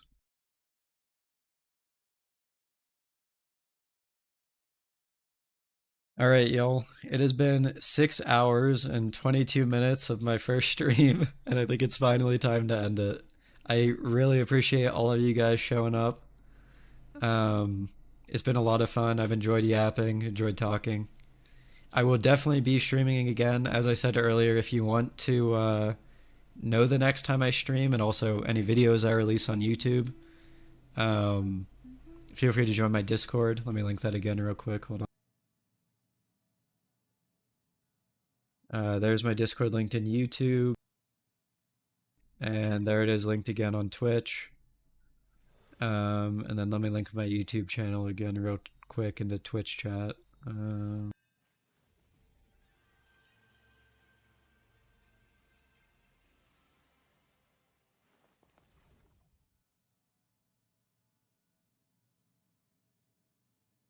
For those of you that are watching on Twitch, there is my YouTube channel as well. You're gonna put me in the free content video. Okay, so before I leave, I honestly don't know if I'm going to make a video about anything on stream. I might at some point, but I already kind of take up a lot of my time making the weekly essay videos. So I don't know if I have time to make even more by editing down stream videos. If I eventually get an editor, then I might consider it. But that is a long time away because currently YouTube pays me pennies, and I would need a lot more than that to consider doing any kind of stream, like edited down stream content. So we will see in the future. I mean, who knows? Maybe I'll blow up on YouTube at some point, but yeah.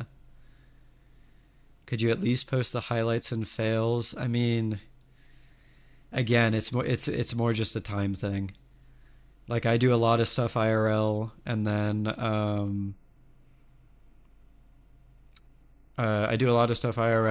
I also have to make a video each week, so I'd say you've blown up pretty well so far. Yeah, don't get me wrong. I am very, very happy with how my channel is done. Like in 6 months, being like pushing getting close-ish to 5K subs is insane to me. But the amount of money that I get off of YouTube is nowhere close to being like high enough to be able to like pay an editor to be able to like produce stream content apart from what I personally do in my edited videos. So again, that's kind of like in a future thing. That's like a future thing that I might look into at some point whenever I can like get an editor based off of YouTube revenue. But basically what I'm doing right now is whatever I make off of YouTube, I'm investing into YouTube. Because I mean, IRL, I have my own expenses that aren't that, so.